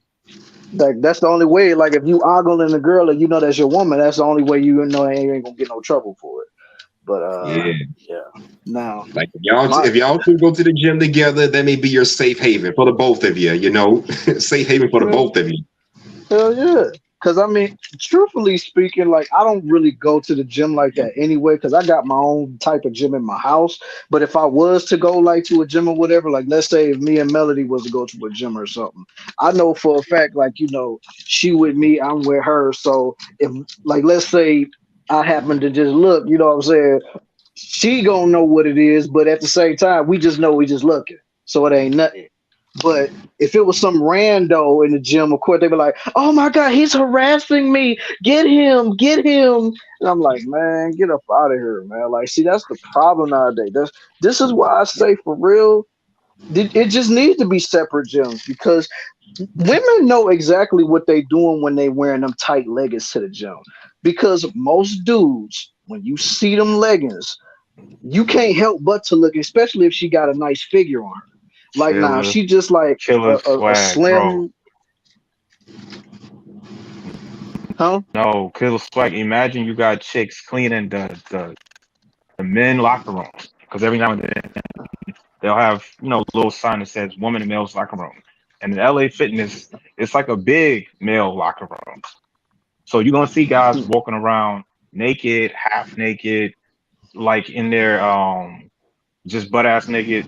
And you'll see a woman just walking around and shit. I was like, I could see something happening. I could see something happening. Even though most men don't care, I can see something happening. Oh, yeah. Oh yeah, man. Definitely something could happen with that. That's why I say for real, I can't go to the gym by myself because I know how I am, especially when I get around nice looking women with nice looking clothes or fitting clothes and got the booty all doing this or whatever. Then you got the low cut shirt showing off the cleavage. I know how I am when it comes to that stuff. So that's why I just separate myself, or I'll just go with, like I said, if I had a female friend with me, I'll go with her because at least I know she at least gonna keep me at bay. Because at least I got somebody that I could look at and I know I won't get in trouble for it. But if it's like just me by myself and I'm surrounded by all that, even if I'm just looking, they just gonna get an attitude like, what are you looking at? Like, I remember a particular story, like I think it was either last year or back in 2021. It was this girl that was working at a gym. She had her phone out. She had it sitting somewhere, and I guess she called herself trying to catch a dude looking at her or something. But little did she know, this guy that was quote unquote looking at her actually owned that gym. So, you know what I'm saying? He just paying attention to the equipment and stuff. And then she tried to get him with the SA. And he was just like, no. And then, like, of course, everybody came to his defense. Next thing you know, she ended up getting a boot up out that gym. Now she's banned. She's no longer got a membership or anything like that. So that's what I'm saying. Like, man, dudes got to be careful when you're going into the gym like that, messing with, chicks like that. I mean, of course, like if you meet a girl at the gym and y'all both, let's say you meet a girl at the gym and y'all both kind of vibing or whatever, like that's different. But just randomly looking, you know how girls is waiting to catch dudes no matter what, man. That's why I say be careful with that. Yeah. And it's crazy. Well, we know that the MT movement messed it all up. I mean, I still go to the gym twice a week, but I ignore these chicks. I don't pay them any mind. They don't give me any trouble, but I still be looking out just in case. Yeah, like I said, it's best to just roll up in there with your earbuds or your big Beats by Dre or Bose, whatever headphones you listen to. Just go to a machine or a weight bench or whatever and just go. Like, do what you gotta do. Yeah, like you said, take a female friend. Yeah, killing them sweetly, working them out sweetly at the gym. Yeah, I mean, who knows? I may step back into the gym one of these days. Like I said, I work out in my basement, but if I go to the gym, I'm gonna definitely hit some people. I'm like, yo, we got to go to the gym. Let's go. Mm-hmm. My gym got a sonar chamber and some punching bags. I have none of those things, so I got to go to the gym. Mm-hmm. Real quick, welcome back, Brienne. Like your glasses, by the way. What'd you say, Melody? I was saying Clue wants the link. Clue, I guess we can let you up as a guest, but you have to cam up. So I'll drop the link.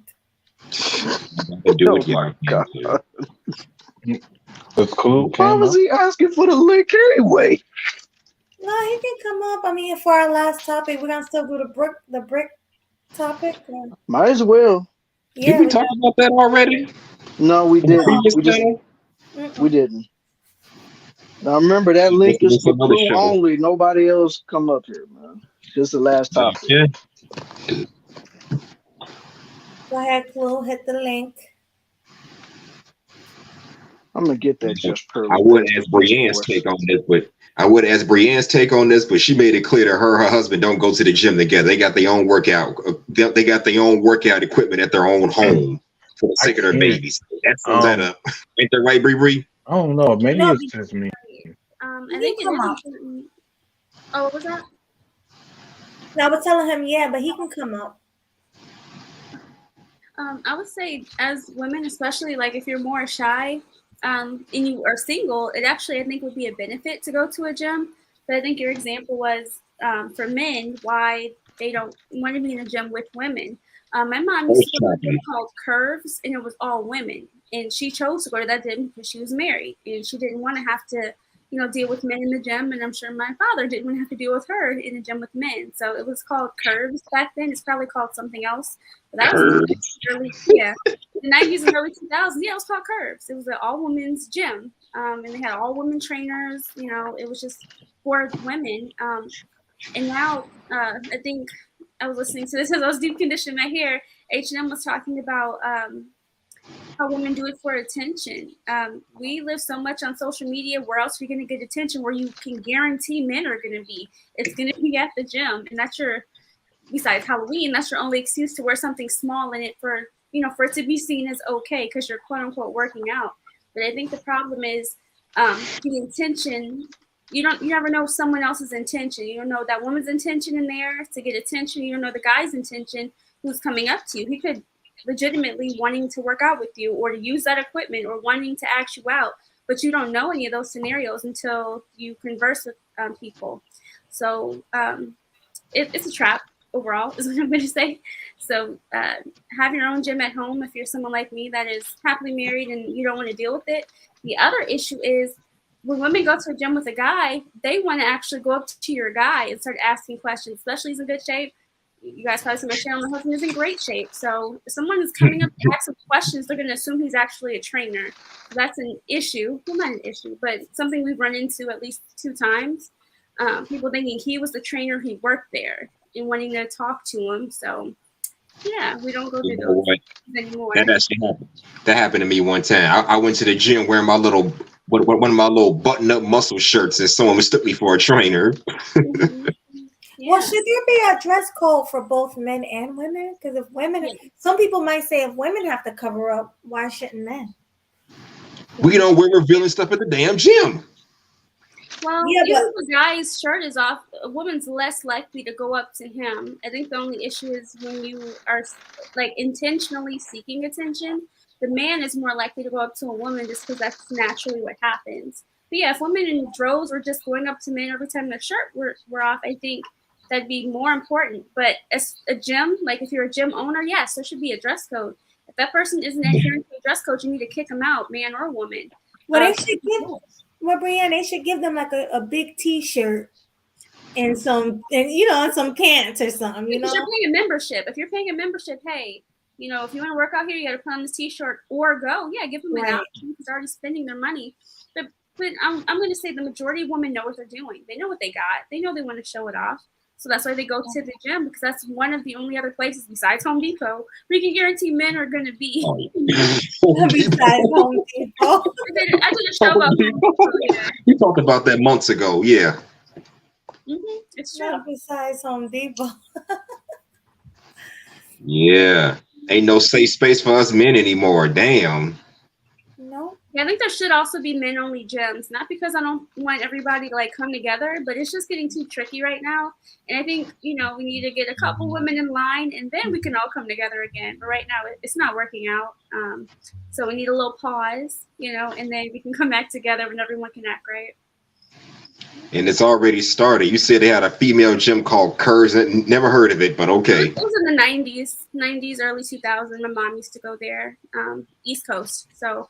Again, it's probably called something else now, but yeah, it was an all-woman gym, pink everything. So yeah.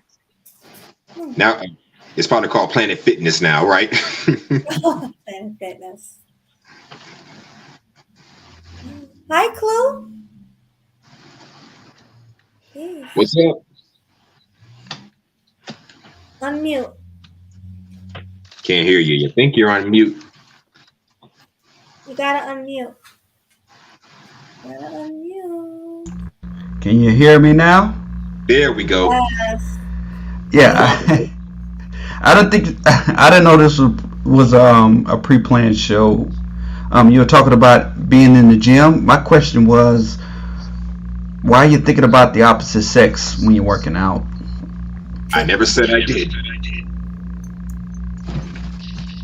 Or why are you worried about the opposite sex when you're working out? Because man, they out here thirst trapping. They trying to catch a guy in the act of staring at them. That's what's worrying. I don't have to do anything wrong, but she can say I did something wrong. Bottom line, it's her word against mine, and you know who they're going to believe, right? Yeah, but if you're working out, you're on the machine or you doing deadlift and all that, how could that possibly happen? God. It's tough to explain, but it can't happen. They somehow record themselves working out or whatever, and then they just catch a guy in the act of staring. I'm pretty sure you've seen it all over TikTok. That's what they doing, thirst trapping. Trying to catch guys in the act of staring at them. Why are you staring at them? You're working out. You're there to do a job. I didn't say I was staring. Am I echoing? No. Yeah, that's your side. Is that my side? Okay, let me fix this. I was just gonna say, women. I ain't hear no echo. They want to get attention from, let's say, another person at the gym and say, "This guy's staring at me." You literally could have looked over, glanced over to see if you were done using a machine. So it's not about you actually doing something wrong. It's the perception of you're doing something wrong. Because thank you, Gregory. Victimize themselves. Like, oh, he's staring at me. I'm uncomfortable. Well, we all have eyes. You know, you can like intentionally try not to look at somebody. You're gonna glance past them at some point. If you're walking in the same direction, you could glance at a girl and look the other way. If she doesn't find you attractive, well, then you're being a creep. And then on top of that, she's running near to nothing. So of course she might glance and then keep walking. You're still going to get in trouble. If you're focused, then if a woman thinks you're unattractive, half a second is too long. All right, you're right. Okay. Now to your point, yes, I go to the gym focused. I don't look at women. I am focused. To your point, though. That's the way you should be. Yeah. It's the gym. You're there to do a job. I don't go to the gym to holler at these bras. I'm focused on my damn workouts. But also say this: even if a guy does deem a woman attractive, and they're in the gym, they're in a public place, and you say, "Hey, I think you're attractive. I want to take you out." It should be, okay, I'm not interested, and you guys go your separate ways. I'm saying, just for example, probably it happens. I'm sure a lot of people have met in the gym and got married and fell in love. But I'm saying, even if you do go up to a woman and you approach her, respectfully, you should be able to walk in the other direction after she says no. You shouldn't be then victimized like it's an essay. It was a question. Okay, you said no. I'm going. You shouldn't approach her as a man. No, you shouldn't. That's my opinion. Shouldn't approach her at all. My opinion is, if there are two people of the opposite sex and they're attracted to each other, and you're in a public place where you're at least more safe than just in a dark alley, I think that's okay. Meet each other outside of the gym, like outside of the building, like in the front. Then do whatever, but don't do it while you're in front of the machines and the weights. You have to stare at her and wait till she leaves the gym and then follow her out. No, that's even worse. Not right? Follow her. How are you going to know? You're not going to know her name or any information about her. What if you miss her chance? You see her leaving. For her to leave and then follow her out. Because other than that, are you just going to read her mind and know when she's done with her workout for the day? Talking to women inside the actual gym, I don't recommend that. I just don't. You're gonna follow her in the parking lot. That's I don't either. For a car. Not the parking lot, just the lobby. What could happen in the lobby? I don't know if Planet Fitness had a lobby. I was there at least a month. I don't remember there being an actual lobby, but it's a big open room. You're not following to the restroom, not following to the locker room. They're just, hey, I think you're attractive. You want to go out? No, I'm not interested. Okay, bye. And then you go and finish your workout. If that's offensive, there's a problem in society. You can't go up to someone you deem attractive and ask. We can't go up to a woman because of the society that women have created. That's why we can't go up to a woman. Yeah, every man is a predator. Every man is a creep. So that's why we can't just approach you on a machine and talk to you. That's a society that you created. But I'm saying, I understand that. But then talking to her in a public place would be better than in a parking lot. You said you understand that, and I understand that people have seen women do that. They want to be victimized, but if an unattractive man is like, hey, I want to take you out, and she says no, then she's scared for some reason. And typically the guy, a sane guy, will just walk away and be like, you know what, there's an L. I'll go ask someone else. So, that's the way it needs to be. Yeah. But then you don't go to the gym owner and be like, okay, this guy's bothering me. No, you asked a question and then you went on with this life. Yeah. Now, granted, there are some legit gym creeps out there. I saw a video of a guy literally taking pictures of a woman while she was working out. It was on my show last night. He was He literally got caught in the act. So granted, there are some creeps out there, but we need to deal with each other individually and accordingly, not put the same damn labels on everybody that we come in contact with. That's just my take on it. I agree. But I think the only wrong place to approach somebody is when it's not necessarily in public and that person is able to be cornered. Again, a dark alley, in a parking lot where you don't see anyone else. What are they called? In a in a car going down a one-way. Like, you gotta, pick and choose. But for the most part, women in general have created a society where you can't even go up to a woman you're attracted to because you don't know what's going to happen.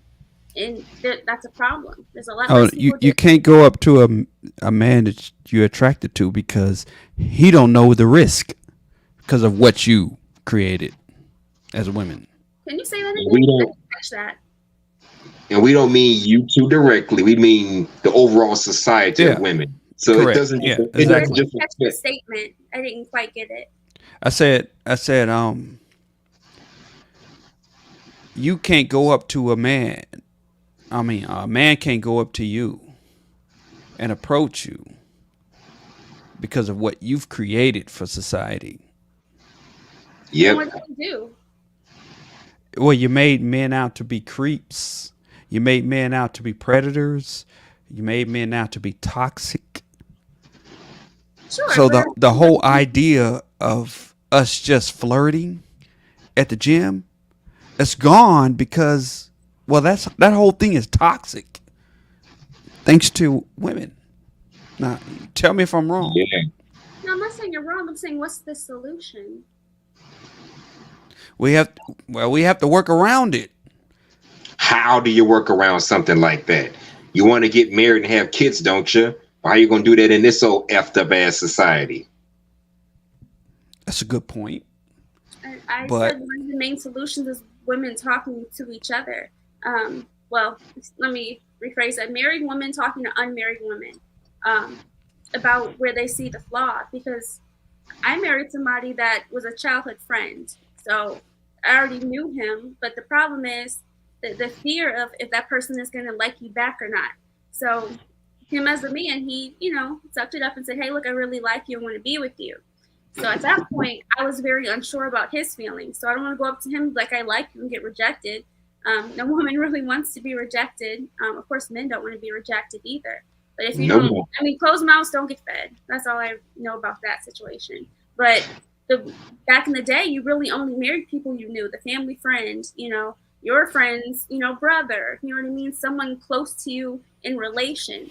Now, women want to date somebody, on the other side of the country without truly understing and knowing that person or any of their people.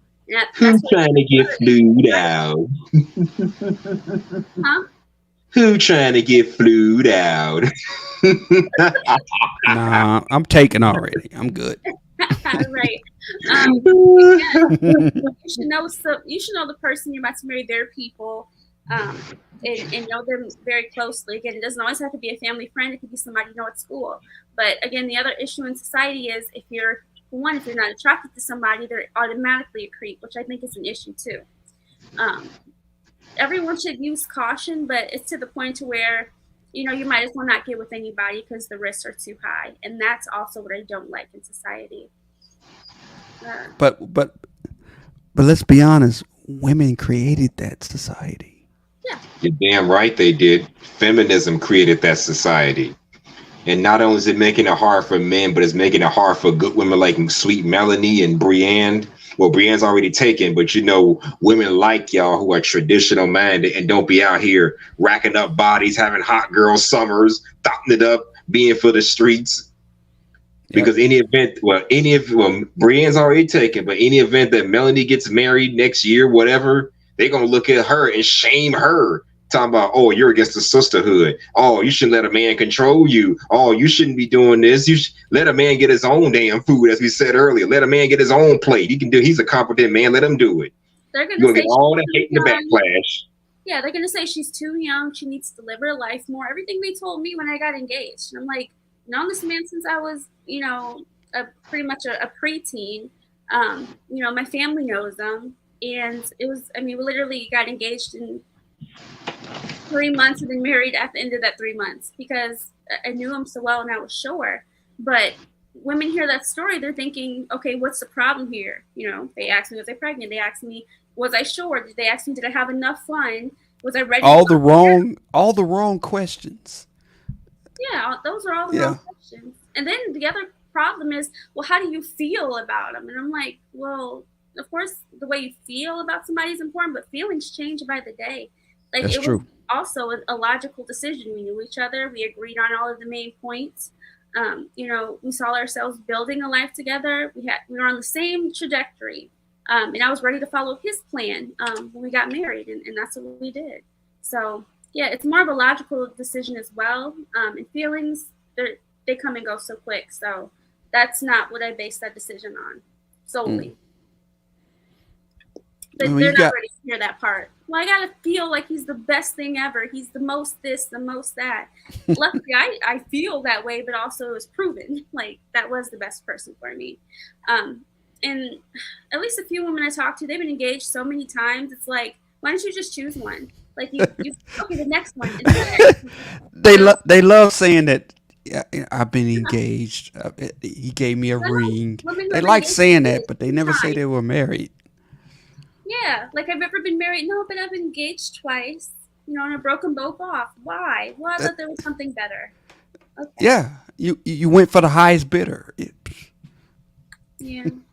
If somebody is trying to take you seriously, you should try to take them seriously. But I think So the other question. I was gonna say, what? How do you like married life? Being married? I love married life. You love it? Baby, yeah. We have a new baby. We're on the same. Oh, really? Shit. What's wrong with that? How do you feel about that? No, there's nothing wrong with it. I'm just asking. How do you feel about that?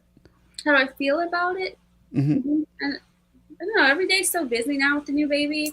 Every day is something new. So definitely busy.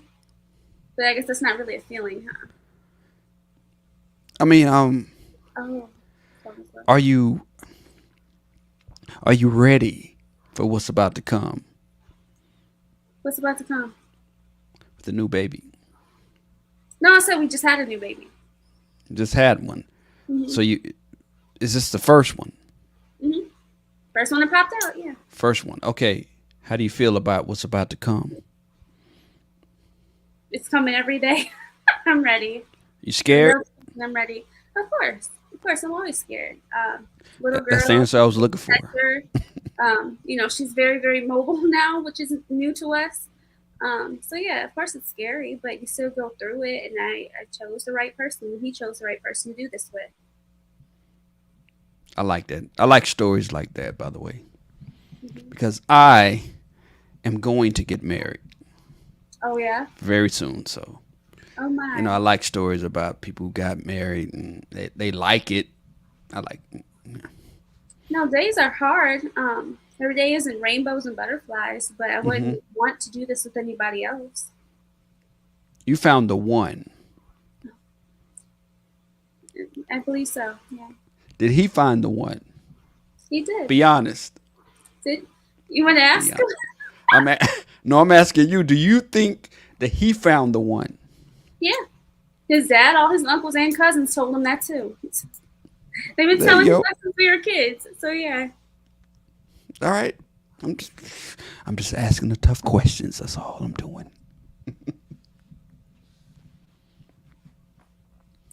Well, I believe he said his phone died. Yeah, he said his phone was low, but yeah. Whose phone? Mine is. No, H&M Hustler. Oh, okay. Yeah, that's why. Salute, Killer Swag. Salute, Clue. Yeah, Melody's going to keep her married here shortly, so we can have wife talks on her channel. Who's going to be married shortly? That's what she said. Melody's going to be married shortly. Of course she is. Shit. Yeah. You know what? I'm gonna say it on the channel officially. February. She's gonna be engaged by February. Oh wow. February. I said it on the channel. So if it happens, you gotta play this clip. You gotta bow down to me as a prophet. If I Y'all heard, folks. I was gonna snatch her up quick. I said that on her channel too. She can find that clip. I said they snatched her up quick because they know somebody else. They got me running in here. I was in the kitchen. I hear y'all talking. You in the kitchen? That's a perfect answer, right there. I was in the kitchen. Perfect answer. I hear you guys.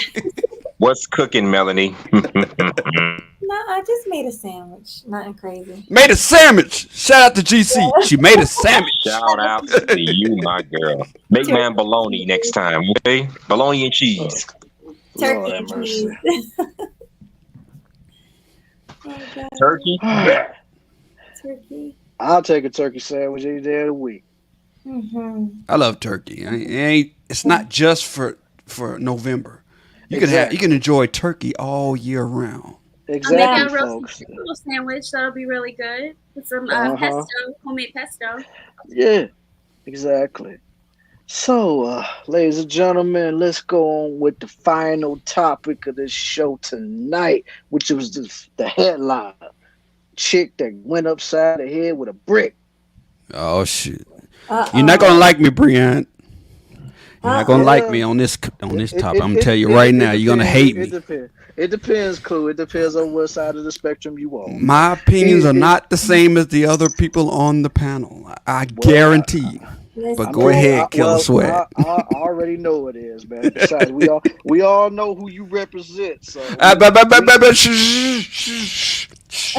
don't tell them yet. Don't tell them yet. Don't tell them yet. Tell them yet. I mean, I ain't gotta tell them nothing. I ain't gotta say a word. Hold on. I ain't gotta say come on, Killer, don't do it. That was the big reveal, man. You know I do it on my own time. You know that, Clue. You know I do that on my own time, man. Come on now. But anyway, besides, we'll probably end up coming back to this pick again pretty soon. So let's just get to the topic at hand. Now, of course, we all know the situation that happened with old girl constantly out there crying, talking about, how come you can't be a man and step up and protect me? Well, you know, me and Melody, we did a Kill 'Em Sweetie show talking about that just a few days ago. But since then, there has been some new developments. And those new developments... new developments. So the new developments in this whole situation is there was video of two guys who were actually the witness to this. And they said she did get hit with a brick now. But they also said that she was about to get into a fight with some chick at the club, too. So I'm pretty sure that whole situation has something to do with old boy getting involved. But who knows? But what is also very interesting about this whole situation is ever since this has all happened, there has been no police reports. None. Zero, zilch, nada. And then just earlier today, I seen videos of her from back in 2020. Looked like it could have been from the same nightclub talking about dudes was ready to jump on her. She was crying, talking about, oh, you're trying to get on me. You're trying to get on me. Look at me. And I'm like, wow, so this is your pattern now. So what do you guys take on this whole situation with the brick? Go ahead. Whoever wants to take it first, go ahead, take it. Nobody? Don't be shy now. Come on. I was gonna let somebody else go first. That's you what want I'm me to go waiting first? on. Okay, I'll go first. Yeah, you go first, Clue, since nobody else want to take it. Right. Okay, I'll call her Brick Misha. That's my name for her. Brick Misha. If you looked at her past content, it was all about how men are bad, how women are number one. We don't need men. That's what her content says. Mm-hmm. And to have this situation happen to her, I'm not saying it should happen, but I understand. I'm right there with you. Or I would call her just like how FemCell calls her, brick knee. Brick me, yeah, that's good. Brick me. She's a brick me. She's a brick. She wants to get bricked. She's a brick knee. Oh Lord, not Brittany though. Not Brittany. But yeah, like I'm gonna give my 2 cents on it, and then y'all can take it after that. Like honestly, like just like Clue said, with all of the evidence that's out here, all the content that she has put out there, basically talking about how men are not the providers, they're not the protectors and stuff like that. But yet when something like this happens, you want to be all up in dudes' faces talking about, why aren't you protecting me? Why aren't you doing this? Why aren't you doing that? It's like, I'm sorry, but you went around town slapping white dudes all in the face, and then you're twerking after you did it. And then you making videos talking about how men are not the providers, or not the protectors, and women are the providers and the protectors. They're basically the end all be all in your eyes. But then when something like that happens, now all of a sudden you want to cry out, where the men at? Why ain't you protecting me? And I'm like, man, if you don't get the hell out of my face with that as Hustler and Muscle said, that nonsense. Get out of here with that, man. I ain't got time for that. Like, shoot. Don't get me wrong. Like we all said, not just Clue. We all have said it. That situation that happened should have never happened. She should have never got that brick upside her head. But as it uttering the same words as Clue, I understand. I understand. I mean. Yep. You have to look at it like this. She's a content creator. She's a content creator. There's an unwritten law amongst content creators and all entertainers is that just as the people you talk about can get this work, you can get this work as well.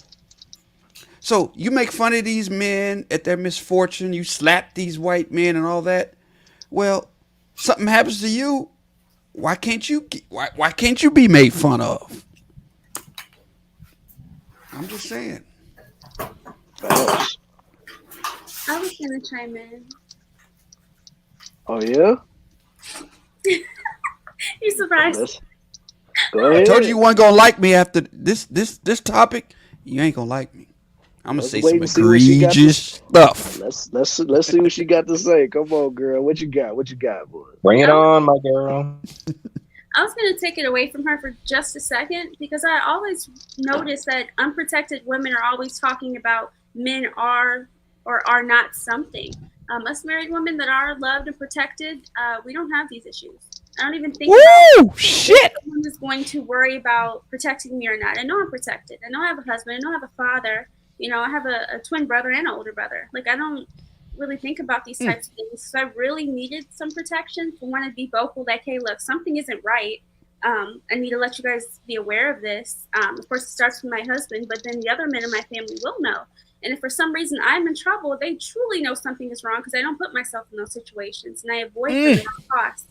So I like her. Young lady. Oh my gosh. Now going to this young lady, I noticed that the older videos, which I also did see, about her talking about men aren't this or men aren't that, she was single or dealing with women. She believes women are protectors. Maybe a woman did protect her at one point, but that still doesn't negate the fact that men historically have always been protectors and providers. Now, the fact that no man has ever protected or provided for her, one, she never valued them to begin with, and two, you're with women, which again, I'm nothing against her for being with women, but just because you're with women doesn't mean you get to say what men are or are not. Because it's very apparent that she doesn't know the difference. Like, okay, who is supposed to do what role? You want to be able to do both of them. You handle both of them. I want to do my role. Someone's going to handle the other stuff that I don't want to do and I'm not even talented in. I'm not trying to fight anybody and, necessarily protect myself and our baby. Like, someone's supposed to be over us. So, yeah, men are protectors and providers. And us married women who are covered know that. We see it every single day of our lives. I like it. See? You jumped the gun too soon, Clue. I jumped the gun too soon, killer. Yeah, that's You jumped that gun way too soon. Told me to avoid situations where something doesn't seem right. So, yeah. Right. All right. H&M, what you got? I know you got something to say. Tell you the truth, I'm not surprised. I mean, we should have learned from that Carly Russell situation some months ago that sometimes what you see is not always what you'll get.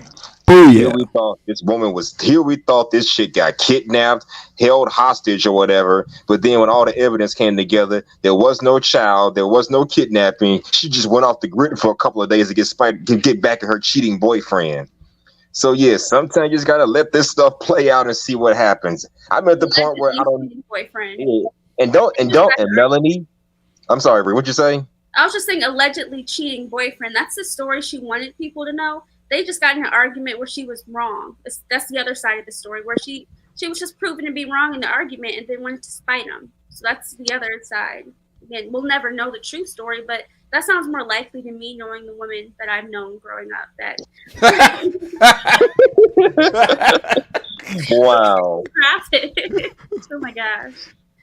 Did you just have that on hand? Yes. Really?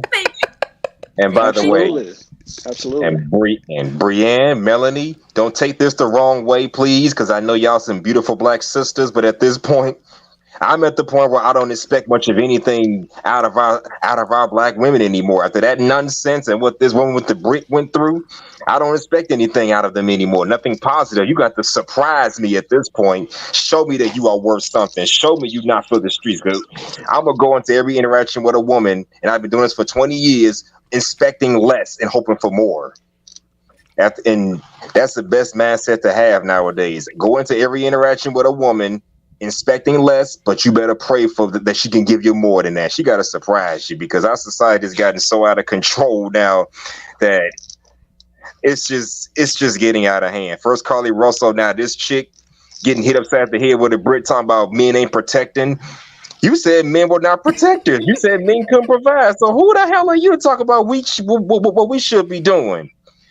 How about the next? Yeah, when we push the men away, those are the results we get. Again, we don't know the exact situation she put herself in, but we know what she put herself in the past. And the past is a representation of your future outcomes.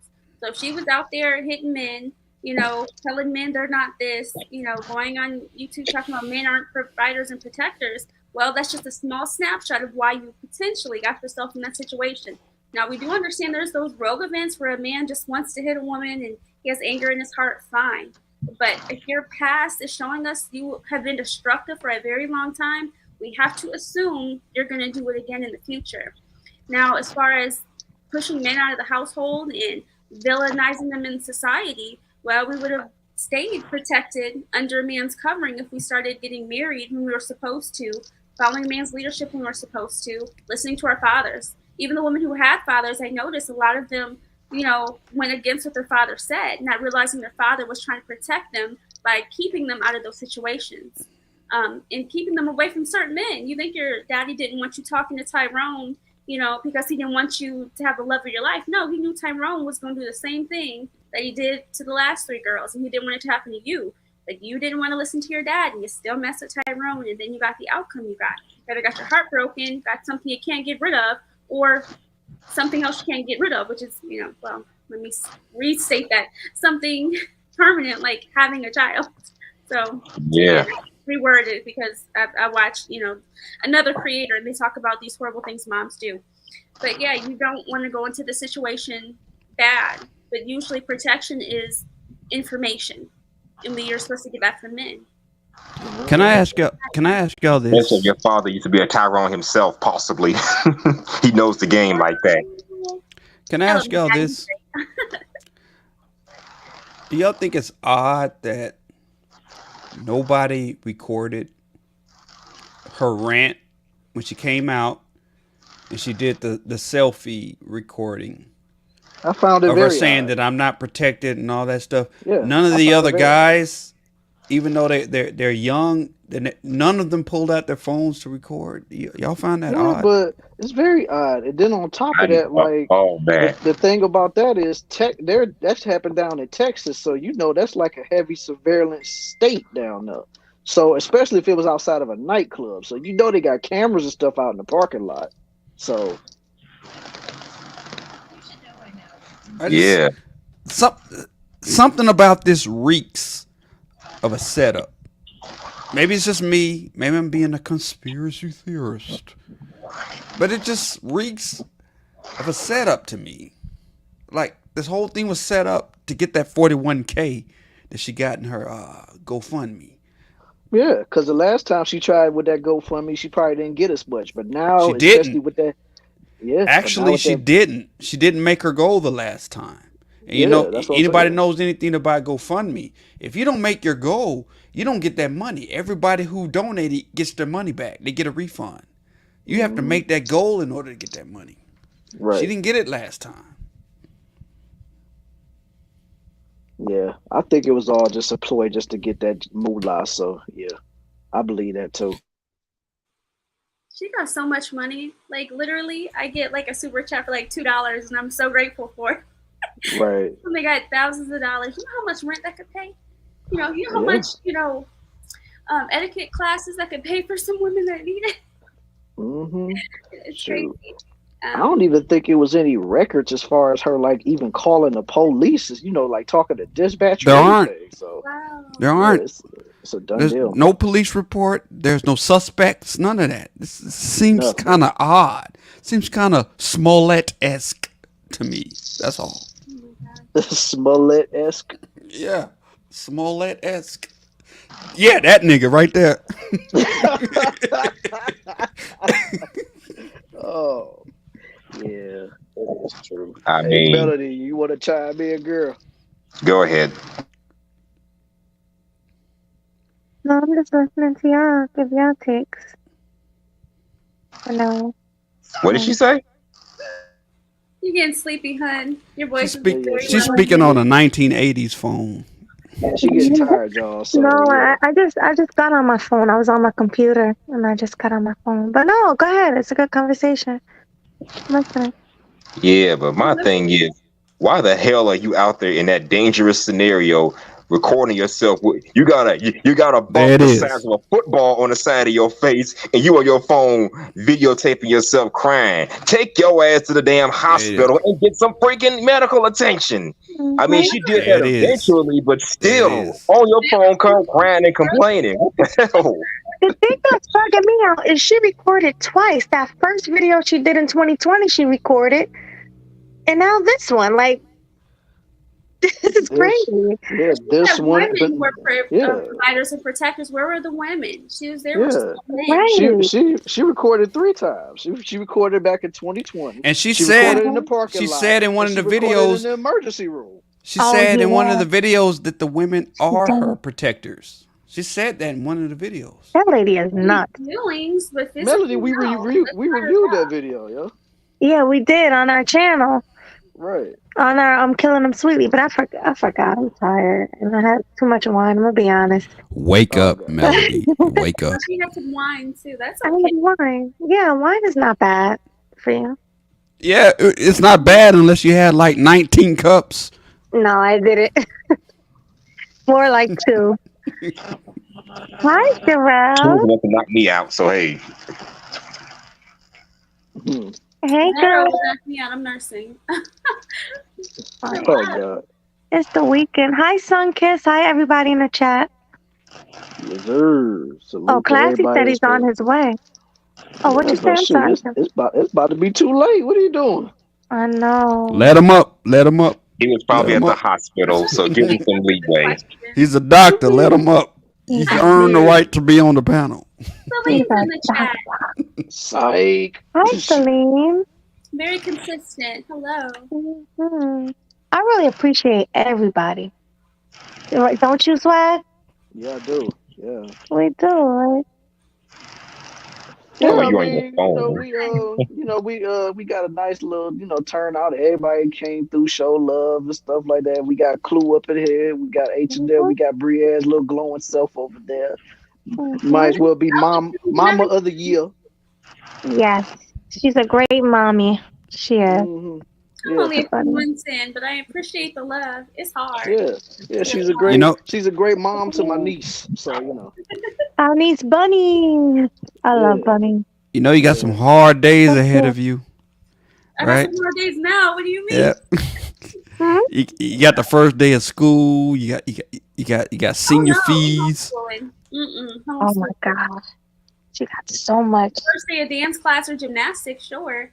But now we're homeschooling. I'm not. Homeschooling. Yes. Clue said it first. Yes. You're gonna Homeschooling. homeschool your Yes. child? Yes. It's up to you. Yes. I'm 100% for that. That's Yeah. interesting. Usually, guys have some type of like rebuttal with that. Not this guy. Not this guy. Why? I want to Nope. know. I mean, I used to. You want to know? Hold up. She wants to know why I'm for homeschooling. Hold up. Let me get on my soapbox. Ish, that's why. Let me get on my soapbox. Have you seen public and private school lately? Have you seen how corrupt it is? Says, man. I think you better do what Sherelle said. Put that figured out. Wait a minute. Private school is corrupted? That's sad. Private school is as corrupt as public school is today. Yes. Wow. Yes. They're both for they're both for. Can I say it? I know I can't say it, but what's that? Oh, full of a certain kind of story time. Oh, right. Private and public school, they're both for a certain kind of story time, a certain kind of surgery, lifestyle, a certain kind of surgery. Yeah. The LGHDTV, yeah. Yeah. The HDTV business, yes. Okay. They're for that. And the only way to get away from that is homeschooling. So yes, I'm 100% for that. Yeah. Do that. Do that I'm shit. 100% for that too. If I had kids, I'm doing nothing but homeschooling. No, we're not doing that. We ain't going to no public school. We ain't going to no private school. Homeschool. They corrupted our schools in America. They destroyed them completely. The quality the Decepticons did what they were supposed to do. Yes, they did. Those people are there for a job. They're not there to actually teach and engage with the children the way they're supposed to. That's my number one reason. They're just there. I mean, there's been so many teachers that said, "I'm just here for a paycheck. I don't care what y'all do during the day." And the time off. Yeah. So you're spending 8-9 hours a day with someone who does not care about their actual job, who doesn't care about their own curriculum, and they don't even care about the success of your child. So why would you want to send your child there for that long? Now, I understand there are some great regular schools, charter schools. I don't know of any personally, but if you think you have a great one, continue that. That's just not for me, and that's not going to be for our family. But if you had your village, it would be nice. What if I teach a different language? Well, that's the thing. I don't have a village. I want to reiterate. I have a virtual village. They call, they text. I send pictures of the baby, but no one's physically here to help, and no one showed up to my birth. So when I think about village, I'm thinking about all the tools I want her to have based on what I already know: cooking, cleaning, sewing, knowing how to do hair, knowing how to do nails. Because I don't want her to have to go straight into a job. I want her to just work whatever trade she already knows how to do. Again, hair, nails. She'll always make money doing those, and then of course sewing. A lot of women do not know how to sew. Brianne, I'm about to say something that you will agree with, but most people disagree with. Okay, and that is homeschooling is not hard.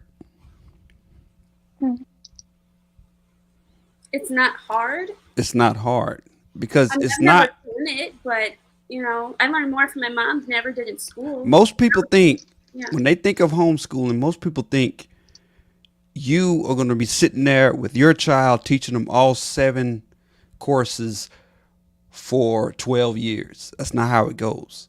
Homeschooling is a community. It's a community. What they take the parents. Here's how it goes. They take the parents. These parents are good in math. These parents are good in English. These parents are good in history. And each of them educate the children in the community based on that subject. So you're not responsible for teaching all 7 subjects for the next 12 years. That's not homeschooling. That's not how it is now. Yeah, I would say in my state, also, even though it's a collaborative effort. Go ahead. Yeah. I would say in my state, probably in a lot of states, even though you homeschool, again, I agree with what you said, but also you still have access to the teachers as a tutor or access to a tutor within the school district.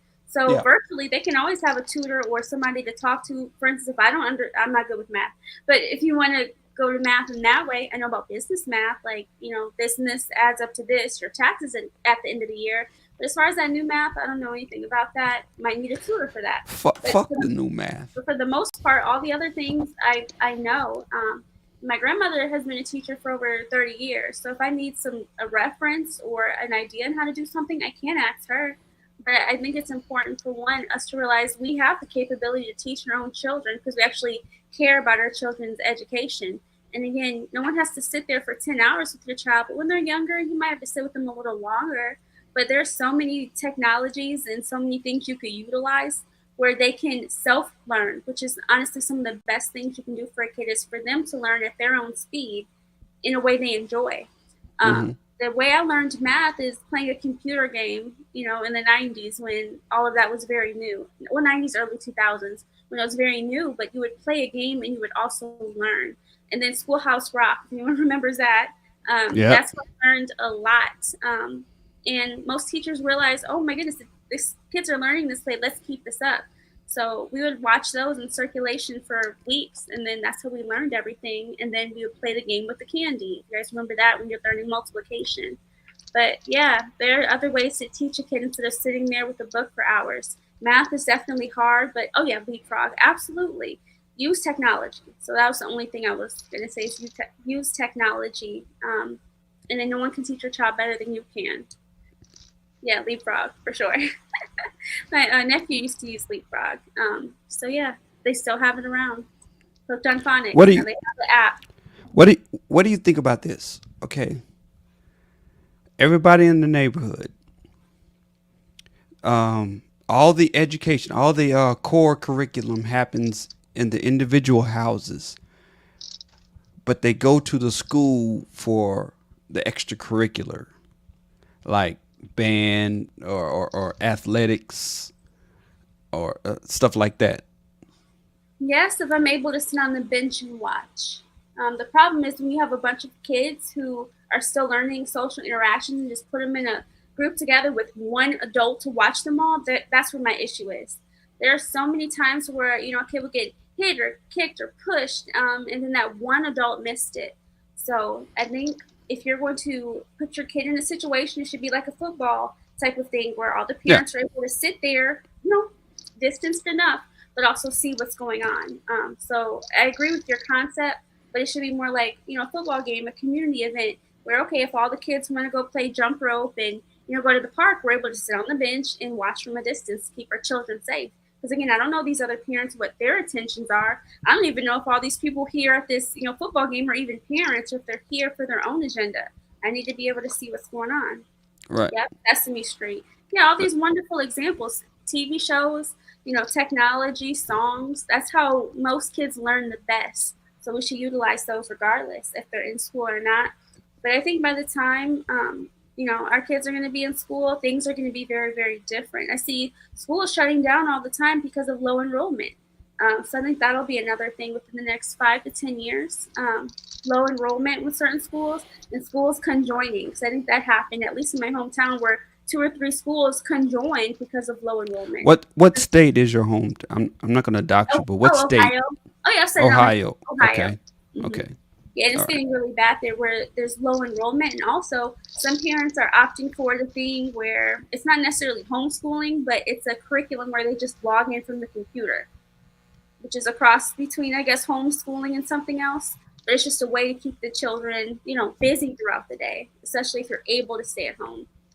We're Ohio strong here. No, I love my hometown. I miss my family there, but I don't miss the issue that happens. Say it. What don't you miss? Say it verbatim. Well, Ohio, in a lot of places, it's just a small town. Everyone's in your business. You can't do right for doing wrong. Drama. Don't be disrespectful. What don't you miss about Ohio? Say it. The weather. Do it. Like, what do you want me to say specifically? Specifically, what don't you miss about Ohio? Say it. Oh, the weather was horrible. The job market was horrible. After I got my degree, I applied to like 30 places and no callbacks. There's no downtown. So many abandoned buildings. There's a lot of crime. And a lot of crime. There you go. Now we're heading in the right direction. Yeah, and then also there's nothing to do there. Like the state we're in now, there's always some parade, there's always some event going on, and then I sell body butters and body scrubs. I couldn't do that in Ohio. Nobody would support you. They found out you had a business, they try to sabotage the business. Yeah, that is true. Or try to talk bad about you. So you couldn't do anything just out of jealousy. It didn't bother anybody. But if I said I had a business, they'd be like, oh, well, I'd rather go to Walmart anyways. Okay, then go to Walmart and have your skin be dry and crusty. You know, that's your choice. There it is. You're able to have a full business here, have a decent job, make a decent living, even though things are more expensive here. You would go there, things are cheap, but you can't afford anything. So, yeah. I'm not saying everybody needs to move to the West Coast, but in our case, especially. So you're not in Ohio right now. No. You're in the West. Oregon. Yeah, I'm in Oregon. Portland. Oh, why are you there? My husband, right before we moved here, we actually were supposed to just come here for our very late honeymoon, our second year of marriage, and we ended up coming here to visit my twin brother, who had been here for 7 years. And we literally, as a joke, said, what if we just stay here? We don't fly back. So we applied for an apartment almost as a joke and got approved in 2 days. We went to view it on the 5th day, and we've been here ever since. And that was July 2021. So, yeah, well, you're in Oregon, so that means you don't pay sales tax. Correct. Yeah, I know about Oregon. Mm-hmm. Yeah, and then my husband found a really good job here because he's in trade. So, I mean, I literally helped him do his resume, applied to like 2 places, and I think he got into the second. And then he was able to move up, and then he's at his current job, which is the same field kind of, but more elevated. So yeah, that's how it worked. Stay at home and make money. Will she teach the man how to fight himself because young males need men not? I'm confused. Stop reading the chat. We haven't heard from Classy. Sometimes they ask legitimate questions. I have a husband here, so if we did have a young male here, he would teach those things. And also have a twin brother here that would, assist in those types of things too. Oh yeah, that's right. We haven't heard from Classy. Yeah, we haven't heard from Classy. She reading the chat. Oh, hi, Classy. No, you know I how think we could talk earlier. So I'm just right now. That's just adorable. Busy earlier. Yeah. Oh no, I'm just listening. Go ahead. I'm sorry. You had a good conversation going. I wasn't going to interrupt it. So. I mean, we good. I want to hear what you got to say. But thank you for having me. No, I mean, I don't know where the subject was going. I came in very late, so. Oh, we talking about Brick Lady and the new developments that came through. Oh, Brick Baby. Yeah. Yeah, Brick Baby. Brick Misha. That's what I call Misha, her. Brick yeah. Misha. Yeah. Well, Brick me. I mean, from the medical side, I did some checking myself about what Queen Accountability said on her video the last time I checked it. That she never reported it to police or reported it to a hospital, and people were lying about there was an ambulance. No, there was no ambulance. She was driven to the hospital. Because the fact of the matter is, it doesn't make any sense, especially if you get hit with a brick. I'm surprised she didn't pass out or Where the scars at, Classy? Where's the scars? Where's the DNA on the brick? Yeah, but not only that, even the police report, there was never any police report. Yeah, but when you get hit in the head with a brick like that, wouldn't you think your skin would be peeling all over the place? Yeah, it'd be cut. Yeah. Yes, the skin will break apart. Yes, absolutely. Yeah. But if you look at her bump video, it's perfect. Yeah, it's perfect. It almost looks like it's Hollywood put together. Hollywood. Yeah, but that's just my opinion. I wasn't there. It looked like a filter did that. Yeah, it looked like Chat GPT may have done that. With that type of hematoma, you would have thought she would have been passed out, especially getting hit with a brick. Why, dude? She for sure wouldn't be able to hold that phone the way that she was, because let's just be for real. If she got hit that hard with a brick, she would not be able to stand on her own 2 feet like that. Let alone she probably would be slurring her words. Yeah. Be concussed. Mm-hmm. Yeah, definitely be concussed. That was the word I was looking for earlier. I just woke up. Sorry. Yeah, as long as a doctor is saying this, so you don't sound like I'm a conspiracy theorist. If a doctor's saying it, shit. Well, on top of that, also I did look up public records too. She never reported it to the police officers or any That's what we were detectives. just talking about. Not once. Not once. That's what we were just talking about. Yeah. There's no witnesses. There's no suspects. There's no nothing. And I'm taken aback by it because supposedly all these people were out here that saw all this, and the guy supposedly took off in the car. Nobody got the license plate number. Nobody pulled out the phone to record. You got all these millennials and Gen Zers standing there. Nobody pulled out their phone to record. Yes, everybody pull out pulls out their everything. iPhone or For their everything. Android to record everything. At least get the incident. I think this whole thing was set up. That's just me. Come to find out, this woman has a lengthy record in Minnesota. She used to be an ex-prostitute. I hate to throw her out there like that. Throw her out there like that. Throw her out there like that. But also, I heard she got 2 GoFundMe accounts. One that she created in Minnesota and one in Houston. Mm-hmm. Oh yeah. Mm-hmm. I found and one that didn't out make from, the goal. One did not make the goal. Yeah. I found out about the GoFundMe's from Gail at Night's posts and stuff. I reposted it. I was like, oh my God. Yeah. And can I ask somebody a question? Yeah. For a person to be Islamic, how many Islamic people do you know that are homosexual? 0. I know none myself. Because that's punishable by death over there. Exactly. Yeah, and they don't she play knows. And the thing about it is this woman has been Americanized. I'm sure she's dated some Black American men. She's been so Americanized, she thought she can take that crap over to other Black men of different islands and countries. And you know how they get down. They don't play that crap, not even in America. You get out of line with them, they're going to smack their women upside down. Even if when I go to Brazil or something, those women don't get out of line with those men like that. No, they don't. And on top of that, she knows, look, if you go against your people here in America, they will disown you. So, all right. But that's just what I wanted to say about that. But you had a great conversation going about schools and stuff. I actually agree with everything that was said. Yeah. Before I let them go along, man, I just want to give a shout out to the homie Josh Watson for sending in that $5 cash app to your boy. Salute to you, man. I see you down there in the chat. All right. So do y'all want to continue on with the school conversation, or should we just wrap this up right on here? Because the brick combo was the last one for the night. I think it was a setup. Why was she not home with her son? But anyway, go ahead. I think it was and I don't know if y'all covered this, but old boy that did the so-called witness that did his video. Why are the only witnesses established content creators? It's a good point. Good question. Just like RZA said, she's a plant. I think it's set up. I'm just saying. She's a plant. I think it's a setup. She's trying to deter us to other stuff. Man. Can I add something else? What's that? I'm gonna just say this. If she was in the ER, they won't allow you to go online and talk about your situation. No. I didn't know that. I didn't know that. Yeah, you can't go in and look what they did to me. Nobody protect. You can't do that in the emergency room. They're gonna be like, why are you disclosing your problems online when you're supposed to be hurt like that? You know, you're supposed to be laid back when you have a hematoma. But I was like, okay. Because it could have been hemorrhaging. It didn't look like it was hemorrhaging either. So I was like, what's wrong with this picture? That's the thing. It looked perfect. It looked too perfect. Yeah. It's a bump. It's a bump that's right here. And it goes out like this. And there are no scars. Not a single scar.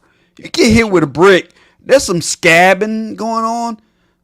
You know. Or a little bit of blood dripping somewhere. Something that's scabbed up. Or it's perfect. Like someone injected something right there. Yeah, like a Botox injection. That's all I wanted to say on it. I'm just glad I'm not the only one. Right. Yeah, and just like Cynical said, that brick alone could have knocked out a good portion of her teeth. Yeah, a lot of people on YouTube said that about why is her teeth still perfect? Or she could have had retina damage as well. She could have retina damage in her eyes. So I don't understand. Oh, definitely. Just like I said on the last stream, like if he would have caught her at the right spot, like let's say around in the temple area, she's been done. Been dead. Yep. That's what I'm saying. I mean, excuse me, deleted it or erased. Yep. Mm-hmm. Yep. It just doesn't sit right with me. I hate to say this, but I'm with Hustle and Muscular on this. Not nowadays. Forgive me, Brianna. Forgive me, Melody. Women like her are making it very hard for men to believe them because she's basically playing off the emotions of women, no different than people like Derek Jackson, Steve Harvey, because they know that y'all, not you, Brianna, in specific, or Melody, they know that women are gullible to believe anything because we live in this culture of believe all women. I'm like, well, can we do some research first? Well, no, you should just always believe them. I'm like, but you have to do research. You just can't go with the word of what somebody tell you. Mm-hmm.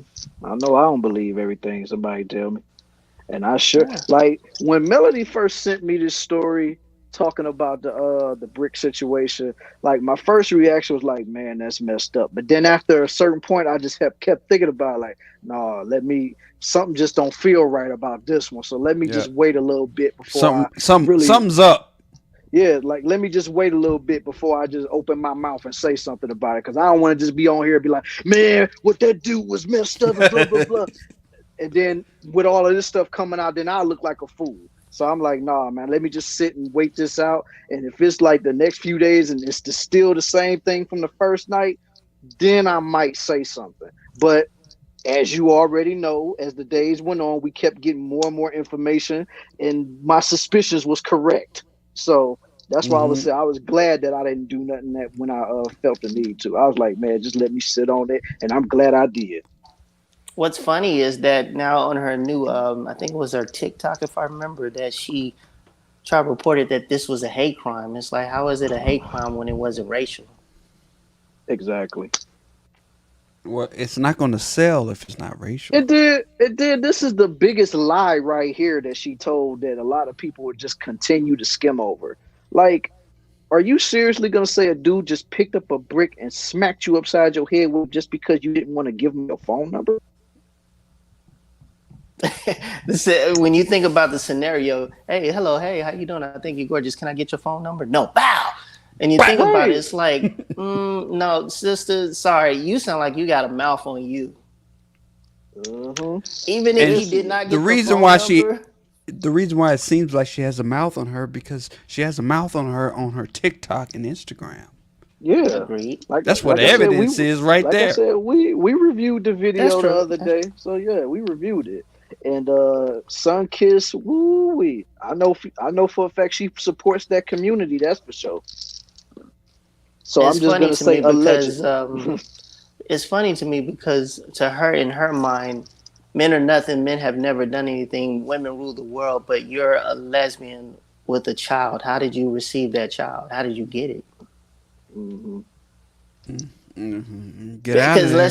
Get out of there. You ain't supposed to talk about that, class. Let's be honest about something. There's not that many sperm banks that's just collecting a lot of black sperm lately. Oh yeah, it's been a lot. It's been y'all did a show on that. Y'all did a show on that about how the shortage of black sperm. Y'all did a show on that. Oh yeah, we did. Yeah, y'all did a show on that. Yeah, we definitely did. Black sperm is like gold these days. It really is. It's like gold. So who's really the prize? But anyway, I'm sorry. I didn't have that in there.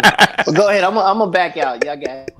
No, you didn't just say that, Classy. No, you did.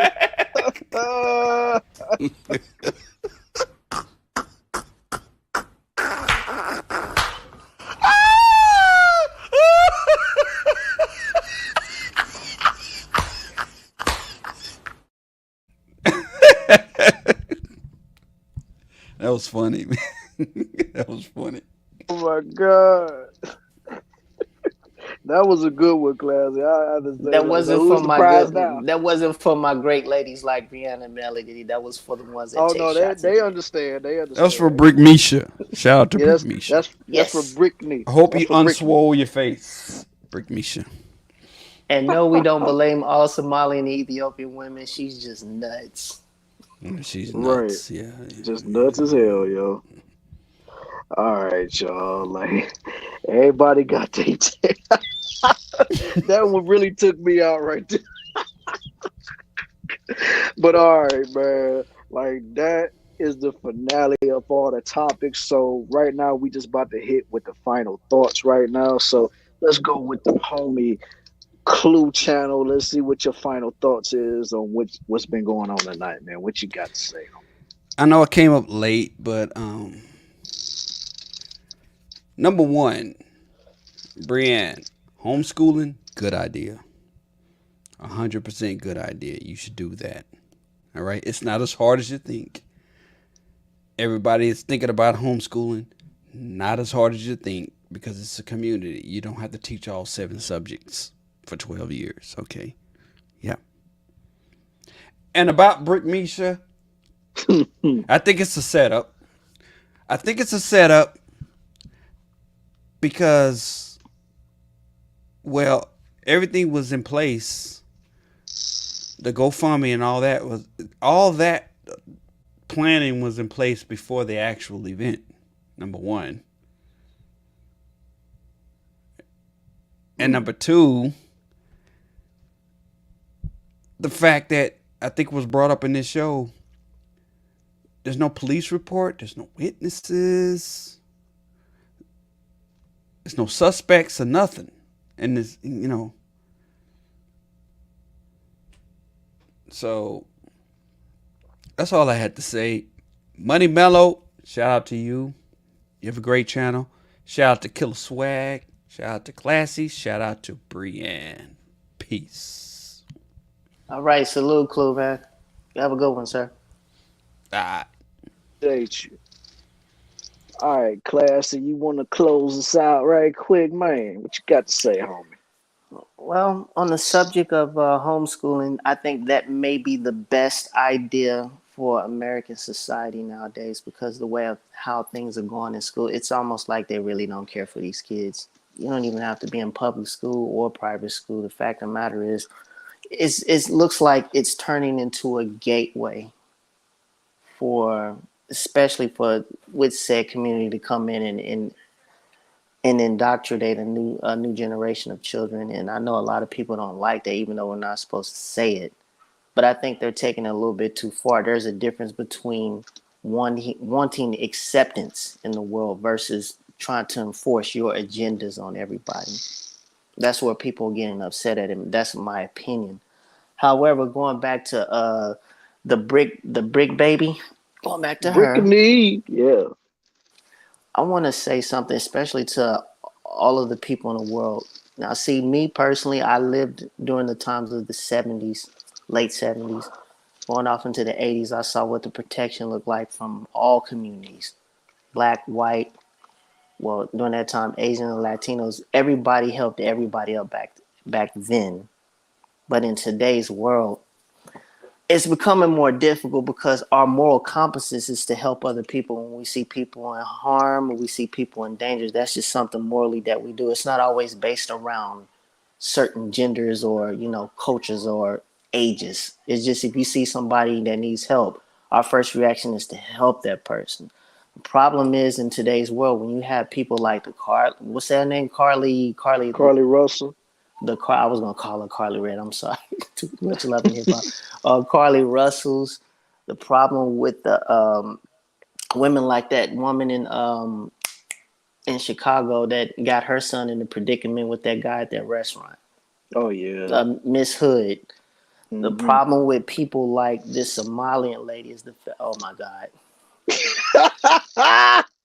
That is, man, oh God, I almost threw up in my mouth. That is not good to look at. Go ahead, Class.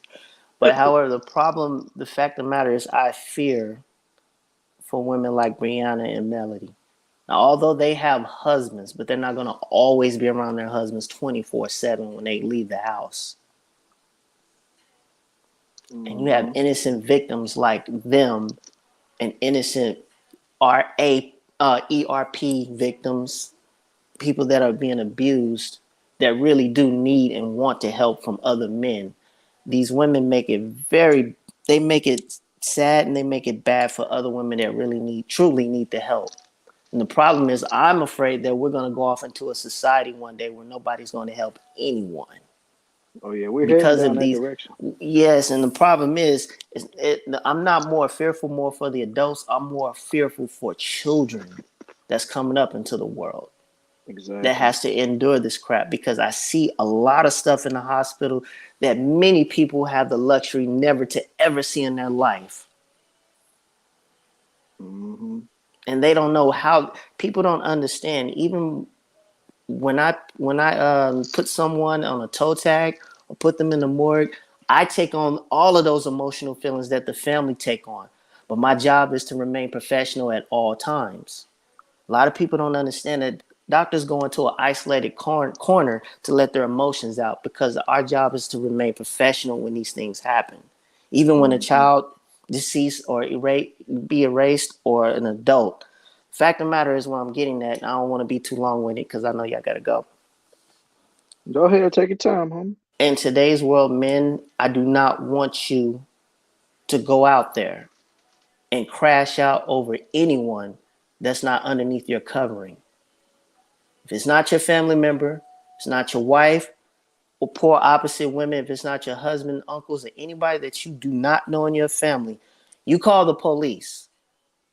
You don't have tasers. You don't have vest, flak jackets. You don't have a gun. You don't have a baton to defend yourself. I don't want to go too far from that conversation. I was about to say how many people I put into the morgue behind crap like this. Because at the end of the day, one thing I know, a lot of these men that had helped other women, they are now worms meat. Their families miss them. Their children miss them. And the same woman that they helped, guess where they at? Back with the person that gave them problems. Hi, Idris Elba. Exactly. So with that saying, everyone, I bid you adieu, and you all have a blessed night. And I apologize for showing up late, but having a day off and getting some sleep, it's more like paradise at a beach for me. So thank you I very know much for exactly how having me. that feels, man. No doubt, man. No doubt. I know exactly how that feels. I had an off day today too, so I know it. Yes, I want to know what it's like to actually be a real man in some boxes. But anyway, y'all go ahead and y'all have a blessed day. Thank you for having me on the show, even at the No latest doubt. time of the hour. Right now, I'm about to Right. go ahead and order some pizza, watch some late football. The Colorado Buffs, they're going to be here playing UCLA soon, so I got to get my tickets. So, hey, y'all have a good night. All right, you too, homie. Salute. All right. Salute. Homie. Salute. Yeah. Oh, That's bye, the Melody. homie. Bye, Brianna. Keep Man, that I smile think up, Melody girl. Keep knocked that out, smile yo. up. We need more black women like you smiling. But anyway, okay. Yeah, Melody probably knocked out right now, yo. Shoot. So, yeah. So, what you got to say, Brienne? What's your final thoughts? My final thoughts is, you want me to follow up from that? Goodness, I mean, I fact. mean, I know you're gonna put your own touch of elegance on behind that, man. So it's no problem. Come on, I know you got it. Men are needed in society. I mean, I just sat and listened to Classy. I've had people who are like social workers. They've seen those same types of issues where, Shannon is back. Hey, we've seen the issues where I'm gonna start calling him a whack-a-mole. misunderstanding or argument can, end someone. And I hate to hear those stories again. Back in Ohio, I've known of those people. Again, they weren't close friends of mine, but you go to school with somebody, then you hear they're gone, and you're like, oh my God, you're my age. What happened? And then you hear the story, and you're like, that person should have been here. That's ridiculous. So you can at least think of 3 people that I grew up with that aren't here anymore over something silly, and I think 2 of them were because of a woman. No one deserves that. And these people, they're just trying to keep relationships together, or, trying to defend someone, and they're not here anymore. And there are children who are now left without one parent. There's a whole slew of family members that are grieving. And even if they're not in the ground, they're in the jail. Again, back in Ohio, they're in jail for something that was completely avoidable. And your life is taken in that instance. If you're in jail for 50 years, there's your entire life gone. I don't care if you get out when you're 62. Your whole life is over, presumably. And the more, I guess, I was listening to earlier, I'm like, men are needed for these conversations. They're needed for their protection provision, their natural talents, their unique abilities. We need to stop conjoining, men and women, because we both came, to be with our unique talents and attributes to the world. Women can, push out children. We also have femininity. We also see the world a different way than a man does. Men have strength. They have, a natural want to provide and protect the people they love and care about. So the fact that we're trying to put men in an unnatural position to protect and provide women that want nothing good from them, I think that also is the issue. But the other part of that issue, because I think two things can be true at once, we did used to live in a society that, for the most part, we assumed women would not put themselves in these bad situations so that they could get protection even from a stranger. Now there's no trust with either party to be like, okay, I think you put yourself in this position, therefore I'm going to avoid trying to help you. Because one, if you're going to get back with the person who was rightfully or wrongfully, I don't know, I don't condone violence, but if that person decides to defend themselves from a woman and the woman retaliates and then she wants protection, I think that's the issue. We have no trust that women are not putting themselves in these situations or that they're not the aggressors. Because a lot of times, again, back home, a lot of these women were aggressors. And when the men retaliated, that's when all heck broke loose. So I would say this. I think I do agree with protect the people that you care about, but it's a scary world where we can't offer protection because we're untrustworthy as women. I want to break that down. As women, we can be untrustworthy. So yeah, I don't want anyone else to lose their life, where it be in the ground or in a prison, for something that was easily avoidable and you don't understand. So yeah, look out for flying bricks and say your prayers. If there was another question, I may have missed that because, we get a little off topic, but I think Classy definitely added another element where he actually sees the outcome of those things and actually sees the families. I think we need to hear more stories like that to truly understand. So it's one thing to hear a story from somebody who is, guesstimating what the outcome will be. You're actually hearing it from a person that has physically seen the outcome. So yeah, women, we have to really choose our partners wisely. So I think that's the other part women don't like to talk about. If a man is trying to take you seriously and cares about you and is showing good signs, don't just exit him off because he's not exciting and he just seems normal. Most women want the ball player, the shot caller, because he's exciting, and other women do want him. But if you get rid of all the good men in your mind just because you think there's always something better, you're going to miss out. You're going to end up one of these women who was engaged 2-3 times, who can't lock down a relationship, and then by the time you're older and it's too late for children, it's too late to get married, what are you going to do? We need more intact families, and we need more men raised by their fathers. If you're not choosing the correct father for your children, you're doing them a disservice as well as society. And I think that's all I have to say. We're gonna listen to what H&M has to say, though. See, you did great. What you talking about? Like, you did absolutely wonderful. Yay! H&M done dropped off. He'll probably be trying to jump back up here to give his final take. So I guess we'll wait on him. You mentioned also that Melanie was married. I don't think Melanie's married, but she may be in a relationship. We were just saying we want her to, be locked down soon because there's nothing really good out here going on. And if you can get locked down by a man, you get your protection, provision, and a good father for your children. So that's what I was saying earlier about. I hope she gets locked down, and I hope that's something she's considering, because a good man will find her and they will lock it down. Oh yeah, definitely. Like I see that for her too. You know what I'm saying? She gonna get that right guy that's gonna come along and be that protector, provider, that everything that she could ever hope for. Mm-hmm. Yeah. And she's probably knocked out. Now she's gonna have to. She already was tired as it is, so I'm pretty sure she's probably knocked out right now. So, like I said, if H&M don't come up here in about like 2 more minutes, I'm gonna go ahead and just shut it on down. Because I know he said he wanted to come back up here for the final thought, so I ain't want to leave him out. Yeah, he was on my panel for a couple months ago, and his phone had went out like 4 times. I was like, I'll keep adding you up, but you gotta, keep trying. Yeah. I'm like, shoot, that's why I'm gonna start calling him Whack-A-Mole, because every time I turn around, he just keep popping up, just like. I think Sunkiss said it. Some mistake toxic for fun, and peace is boring. Oh my goodness, I feel like I just had this talk with someone. A guy that wants to take you seriously consider him. Because a lot of times women don't realize the men who are constantly wanting a serious relationship with you are within your realm of the men you should be with. Social media really has a lot of women fooled thinking, there's better and better and better. No, that guy is on your level. Consider him seriously and don't just be out here dating. Because to me, out here dating is just, broken hearts and body count racking up. And again, I'm not saying anyone has to be perfect, but if a guy's trying to take you seriously and wants your hand in marriage, that's probably the person that's on your level, and no one's telling them that. Mm-hmm.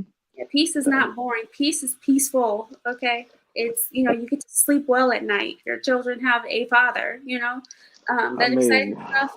There's no good outcome for that. That's why I really think that men should be the one vetting the men for their daughters, and I'm very, very strict on that, because if he's cute and hot, you're not using your right brain, because women have a lower brain too. Okay, trust me, I've seen it. Like, you don't think this guy's a problem, but he has abs. You know what? This is why I can't talk to stability. Absolutely, that's what I mean. The stability you want, you're not going to get out of Pookie. Okay, he's not stable. He'll never be stable. You want to call Tyrone until Tyrone stops answering the phone and blocks you. Pick and choose. Yeah, that's true. That's 100% true. Look at Josh down here talking about 1,000%. Yeah, see, look at it. Right. Yeah, man. But shoot, any real man that has any sense always wants a woman that is peaceful, because I've always wanted a peaceful woman, even when I was in my 20s. So this is not like, because I'm older now or something like that. Because me, I don't like dealing with drama. I don't like dealing with BS. You know what I'm saying? Like, don't get me wrong. I like a little feistiness here and there, but not to the point to where it's gonna give me a damn headache or it's just gonna make me see red all the time. Like, nah, man. Like, I need you to be chill or sometimes, because I already go through enough, dealing with the weight of the world on my shoulders every time I step out, whether I'm going to work or I'm going to do this or I'm going to do that. So when I come home to you, like I said, I just want you to be that type of woman that's just going to be like, to help ease it off of me. Like, even if you can't get it off on the same night, at least let me be able to take some of my armor off from dealing with all of the battles that I have to deal with being outside in this crazy world. But if I got to go home and deal with a woman to where I'm gonna keep on having my shield and my sword up and all this stuff, it's like, what do I need you for? I might as well have my enemies living with me. Huh? Like a combative woman is what you're saying, because the way you explained it is almost word for word the way my husband explained it. But here's the thing: as a woman, our emotions kind of go up and down. There'll be a time where I'm like, "Oh, I'm so tired. I think I did this wrong. I burnt, half the lasagna." You know what I mean? And I'll express, because it took me a long time to fully express my emotions, because I always had to hold them in growing up, because it was like, fix your face. I don't want to hear it. When you were emotionally charged. But dealing with my husband, he'll be like, okay, what's wrong? What can I do? What do you need right now? I answer those 3 questions. We're done in about 4 minutes. You know what I mean? From start to finish. So once you get to good communication as a woman, and you're dealing with a man that also wants peace, you guys get to that middle ground so fast. You're not talking for 2-3 hours just trying to see what her feelings are. That's what I said, I think, earlier about becoming an effective communicator and dealing with a highly masculine man that knows what to do. What are you feeling right now? What do you need? How do we get to the solution? And that's pretty much how it goes. Women need to stop assuming the man is ready to be serious based on the time spent together. I agree with that, absolutely. But the men, for the most part, they're pretty vocal. Again, my husband's very vocal. He was like, I like you, I want to be with you. What do we need to do to get together, essentially? But I do think the time spent together, like you're going out to eat, you're hanging out, you're at each other's house, that's another problem that I think should be a separate talk. But yeah, you're spending a lot of time with somebody, that doesn't mean the seriousness. I'm only talking about a man that's intentionally taking you out, wanting to get to know you. Because I would hear women say, well, he said he wants to cuff me, but I don't know yet. I need to figure out how I feel about it. And I'm like, I mean, if he's taking you seriously, what feelings are you missing?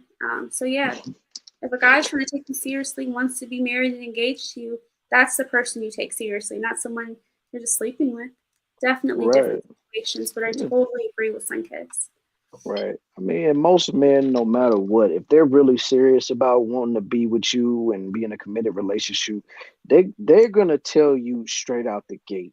They're not gonna pull no punches. They're not gonna just be like, oh, let's just see how this goes, and then maybe I might want to be with you. No, if a dude ever meets a girl and he sees her and he just automatically just has it in his mind like, I want to be with this woman at all costs. I'm gonna do what I gotta do to be a girl.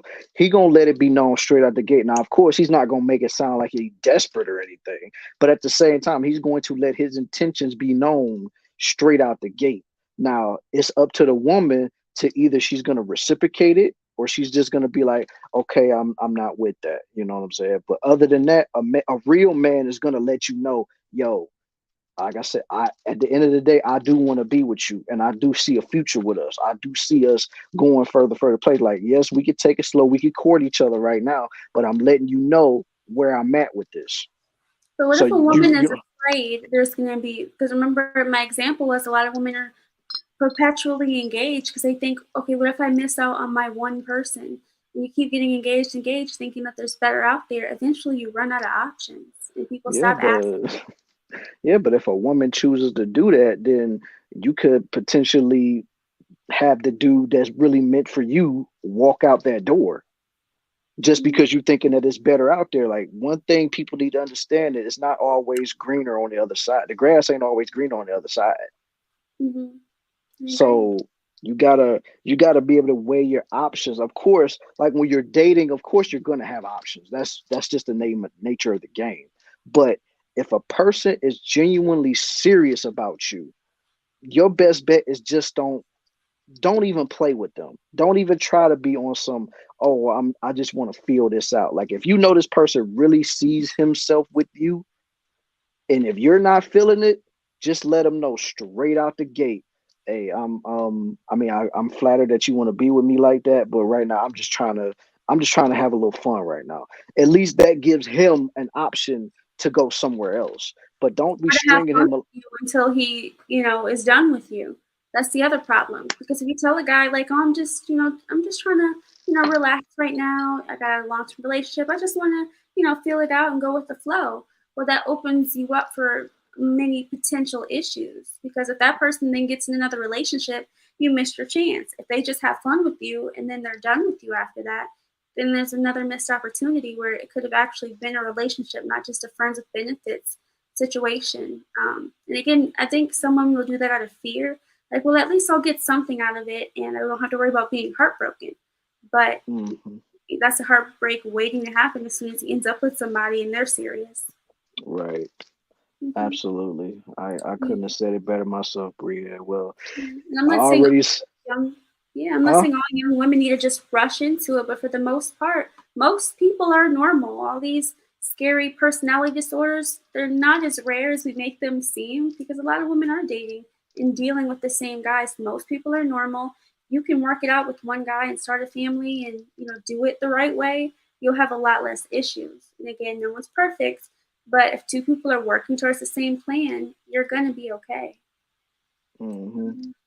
Absolutely. Like I said, that's a great topic. That is a great point you just made right there. Like, but then again, you always make a lot of great points though. So I'm not surprised by that. But yeah. I mean, I'm on these panels. This is the only time where I can talk, because a lot of people in my circle, or at least back in Ohio, they didn't listen to me. I'm the little cousin. I'm the younger one, but, I'm the one that's, married with the family. I spent so many times listening to my aunts and older cousins, trying to give me advice, and they were wrong because it didn't work for their life, and it certainly didn't work for mine. I didn't want to be out here having fun, living my life in my 20s. I wanted to be married and a wife. So I think that's the main premise of why I talk like this, because I realized they were giving me so much bad advice that I almost listened to. They almost feared me out of marriage. And again, marriage is hard, but I'd much rather be doing this, than out in the dating field, and especially all these changes that happen. I almost missed my opportunity to get married in 2018 because they said wait till 2020, give it a 2-year engagement. Guess what happened in 2020? So this is why you don't listen to people, because they're not future tellers. They don't know about the future and they don't know what's best for your life. Right. That's true. Like, they really don't. But yeah, like you just have to find the right people to talk to, man. Because I mean, I know exactly what you mean being here in Ohio. They don't be wanting to hear none of that crap. So that's why I always like hang around just a certain amount of people that really are like on the same wavelength as I am. So yeah, it's still like that over here. So Yeah, I find them online because I don't necessarily find them in real life. So right. luckily for the internet for those reasons. But yeah, most women, it's what is it? Decision paralysis, which I still have sometimes. Sometimes I am fearful of making a decision, but luckily I have a husband to make those decisions I am fearful of, especially when it comes to our child. But yeah, you have to literally choose somebody and keep choosing them over and over every single day for it to work. Once we become adults, we have to unlearn and relearn things because a lot of us were taught by people that were toxic, unbeknownst to us, or unhealed. Oh my goodness, that's a word right there, Sunkiss. I didn't realize when I was a kid, though, that a lot of people in my life were unhealed. Don't necessarily want to say like broken or anything like that, but they were unhealed from the things they went through with men that they chose. Unhealed and they jaded. That on me because maybe they got married. A lot of them, they get married older. Younger, my aunts. So they feel that they didn't get to have enough fun. They chose the first person who said, will you marry me? And they didn't get to have their fun. That doesn't mean it would have been fun to me. Dating was not fun. I wanted to be done with dating as soon as it started, really. Like, okay, I got a boyfriend, let's get married. Right. That wasn't going to happen in 18. So I'm glad I did what I did. It's too bad a lot of women don't think like you on that note. All right. You got anything more to add, Brienne? I guess I want to be very clear. Being with somebody is definitely, you have feelings and emotions when you care about somebody, but it is mostly a logical decision. Because being with somebody and working it out is so much better than doing it on your own if you can so help it. And then you want to make sure. Yeah, that's what I'm saying. Unhealed people will put their traumas on you and fear paralysis, get you into a fear paralysis that you don't make sound decisions. I literally had to block out everybody for a while and be like, you know what? I'm going to just do what's best for me and be as logical as possible because I'm very emotional. So when I get logical, I really feel like I can hone in and make a great decision. H&M, hi. But yeah, that's all I want to say about that. Again, even if you're an emotional creature like a lot of us women are, you have to get logical. Because again, being with somebody and working it out is what we're meant to do. Facts. All right, H&M, you got any last words, man, before we wrap this on up? Yeah, before my phone die out, so let me make this quick. Once again, it was a great show. Glad to have y'all up here. And once again, thanks for tuning into my show not last week, but yesterday. Hope to see y'all up there again. Because I plan on doing me another show Friday. I don't know what the topic is right now, but I plan on doing me another show on Friday. And there go his link, ladies and gentlemen. So if y'all want to subscribe to his channel, there it is right there. Yeah, but it was a great show. Before I dip up out of here, just want to say shout out to my homegirl, Brienne, my #1 fan, always cooking like a frying pan. Next shout out goes to Killer Swag. Get that bag. You don't care about them price tags. So don't.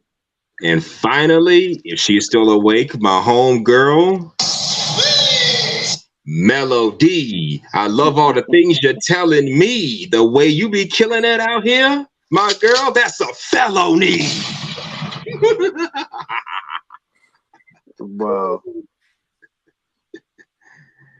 That's what's up, man. Yeah, I'm pretty sure she knocked out by now, but I'm pretty sure she's gonna watch this part and she's gonna be like, "Oh, thank you, H&M."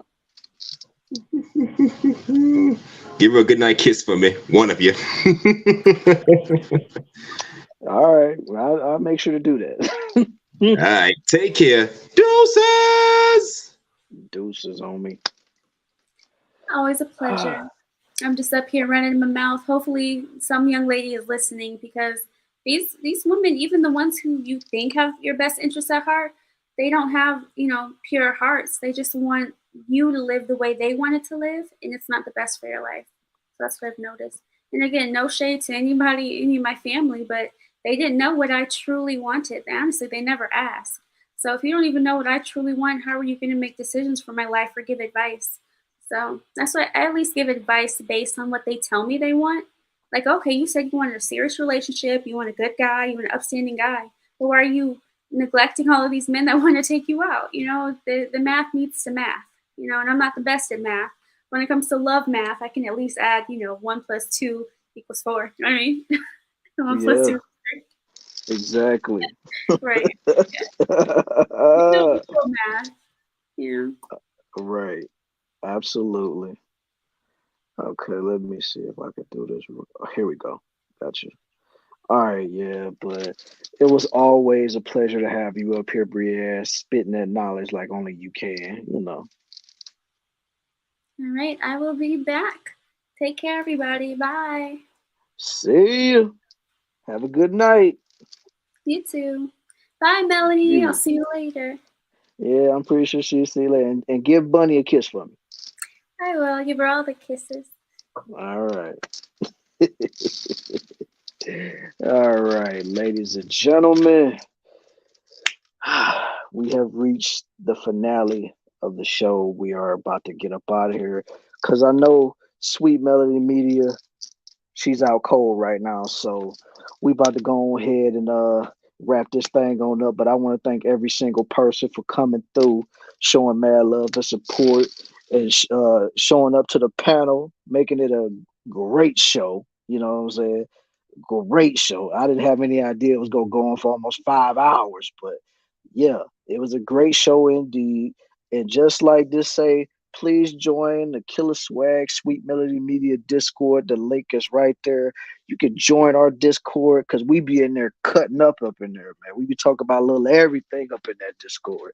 So you can come on up in there, make some new friends, talk about some silliness, also talk about some realness in there. You know what I'm saying? So make sure you come and join us in that Discord. And plus, you'll also get updates on when the next Killing Them Sweetly and Grown to Sexy Conversation shows are. So make sure that y'all hit that link. And if you want to be a part of the Killing Them Sweetly Grown to Sexy Conversation Discord, the link is right there. And also, shout out to all of the panelists that came through for tonight. Shout out to the homie Game Changer right there. Make sure you subscribe to Game Changer's channel right there. The link is right there. Make sure you subscribe. And if you're coming from me, just tell them that Killer sent y'all. You know what I'm saying? So that's all you got to do, man. And just subscribe to that. And then, of course, you got the homie Aunt T, who does the purge every single year. So he was up here earlier. So make sure you subscribe to that channel right there. The link is right there. Make sure you subscribe. Hit the bell for notifications and all that stuff. You know what I'm saying? You got to do all that, man. And then, of course, we had a first-time guest tonight in the homie Black Man Travels.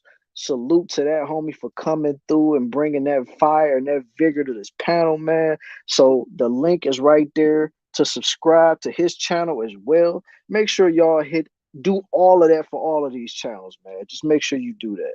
Then you got Kings and Dreams, another new face to the Grown and Sexy Conversations, man. So make sure y'all subscribe to him. If y'all already did, salute to y'all, most definitely. And then, of course, Brienne just left the crew. She just left. So, but make sure you subscribe to Brienne's channel so that way, whatever she does, you will never miss a beat, whether she's dropping a video, a short, or a live. Make sure that you are watching and make sure that you are subscribed and you hit that bell for all notifications. And then, of course, you got the homie H&M Hustler and Muscler. You know what I'm saying? That's his channel right there. Make sure you go subscribe to him. show him some love, you know what I'm saying? Because he be streaming every Friday, you know what I'm saying? So make sure that you go over there, you pull up and hear what he got to say on a lot of topics, man. And then, of course, you got the homie Leo Anthony, man, right there. Make sure you subscribe to his channel and make sure that he, get all the subscribers out of here, man. Because, he have a lot of different takes, but he also come through with a lot of gems, man. So make sure you go over there, subscribe to him, man. He probably do different content as well, because I saw he had video game stuff over there. So no matter what, man, just go on and subscribe to the homie, man. Kill it, tell you to. But anyway, and then shout out to another new face, which is the Andrew Show, for pulling up, man. So make sure y'all subscribe to his channel. His link is right there. All y'all got to do is just go there, hit the subscribe button, hit the bell for all notifications and all that good stuff, man. If I was thinking, I would have put a lot of other people's links too, because I know Clue, he definitely has a channel. If I don't put it up here now, I'll put it in the chat like while we about to wrap this up. But yeah, so make sure you subscribe to the Clue channel for pulling up. Thank him for pulling up to the show. You know what I'm saying? Helping out, doing what he do best, being a Just Pearly Things Defense Force, man. You know how he be. And shout out to the homie Classy Perspective. You know what I'm saying? I'll probably put his link in the chat in a little bit too. But when I do, y'all got to make sure y'all subscribe to that man's channel as well. As y'all clearly heard, he drop a lot of gems as well. So make sure y'all subscribe to the man's channel off rip. And then, of course, hold on. Let me see if I can see it real quick. Here we go. And if you haven't already, make sure that you subscribe to Sweet Melody Media's channel right here. There's the link right here. If y'all already subscribed to her channel, salute to every single one of y'all for doing that, man, off rip. Because I know she will greatly appreciate that. That's off rip. And last and certainly not least, it's your boy, Killer Swag 216. There go my link right there, man. So if y'all want to, man, you can come over there, subscribe to me. I got a lot of stuff over there. I got a lot of shorts. I got a lot of videos. I got a lot of lives over there. So you ain't going to be bored watching none of my stuff over there. So just come on over here, hit the subscribe button, turn on the bell for all notifications, man. That's all you got to do for your boy, man. And you'll know when I go live. I got a lot of interviews over there, man. I got interview with Tay. I got an interview with Brienne, who just left, with my home girl. You know what I'm saying? Melody. We did an interview, a while back or whatever. And then of course I got the interview with social media sensation is Tay Tay Baby on the channel. So I'm pretty sure y'all gonna want to check that out as well. So if you want to see that, just hit the subscribe button on my channel, because it's right there. I got videos of it, I got the live of it, all that stuff. So just make sure y'all come through and show mad love and support for your boy, man, because I'm trying to build a movement over here at hashtag Swag Mafia in there. But all in all, I hope everybody has a great rest of your night or great rest of your morning, wherever you at, man. But your boy Killer Swag, man, I'm about to get up out of here. So on behalf of Sweet Melody Media, this is your boy Killer Swag, and Killing Them Sweetly and Grown and Sexy Conversations. We up out of here, man. And like I said, enjoy the rest of your night. Do whatever it is you want to do, man. But I'm out, man. Deuces.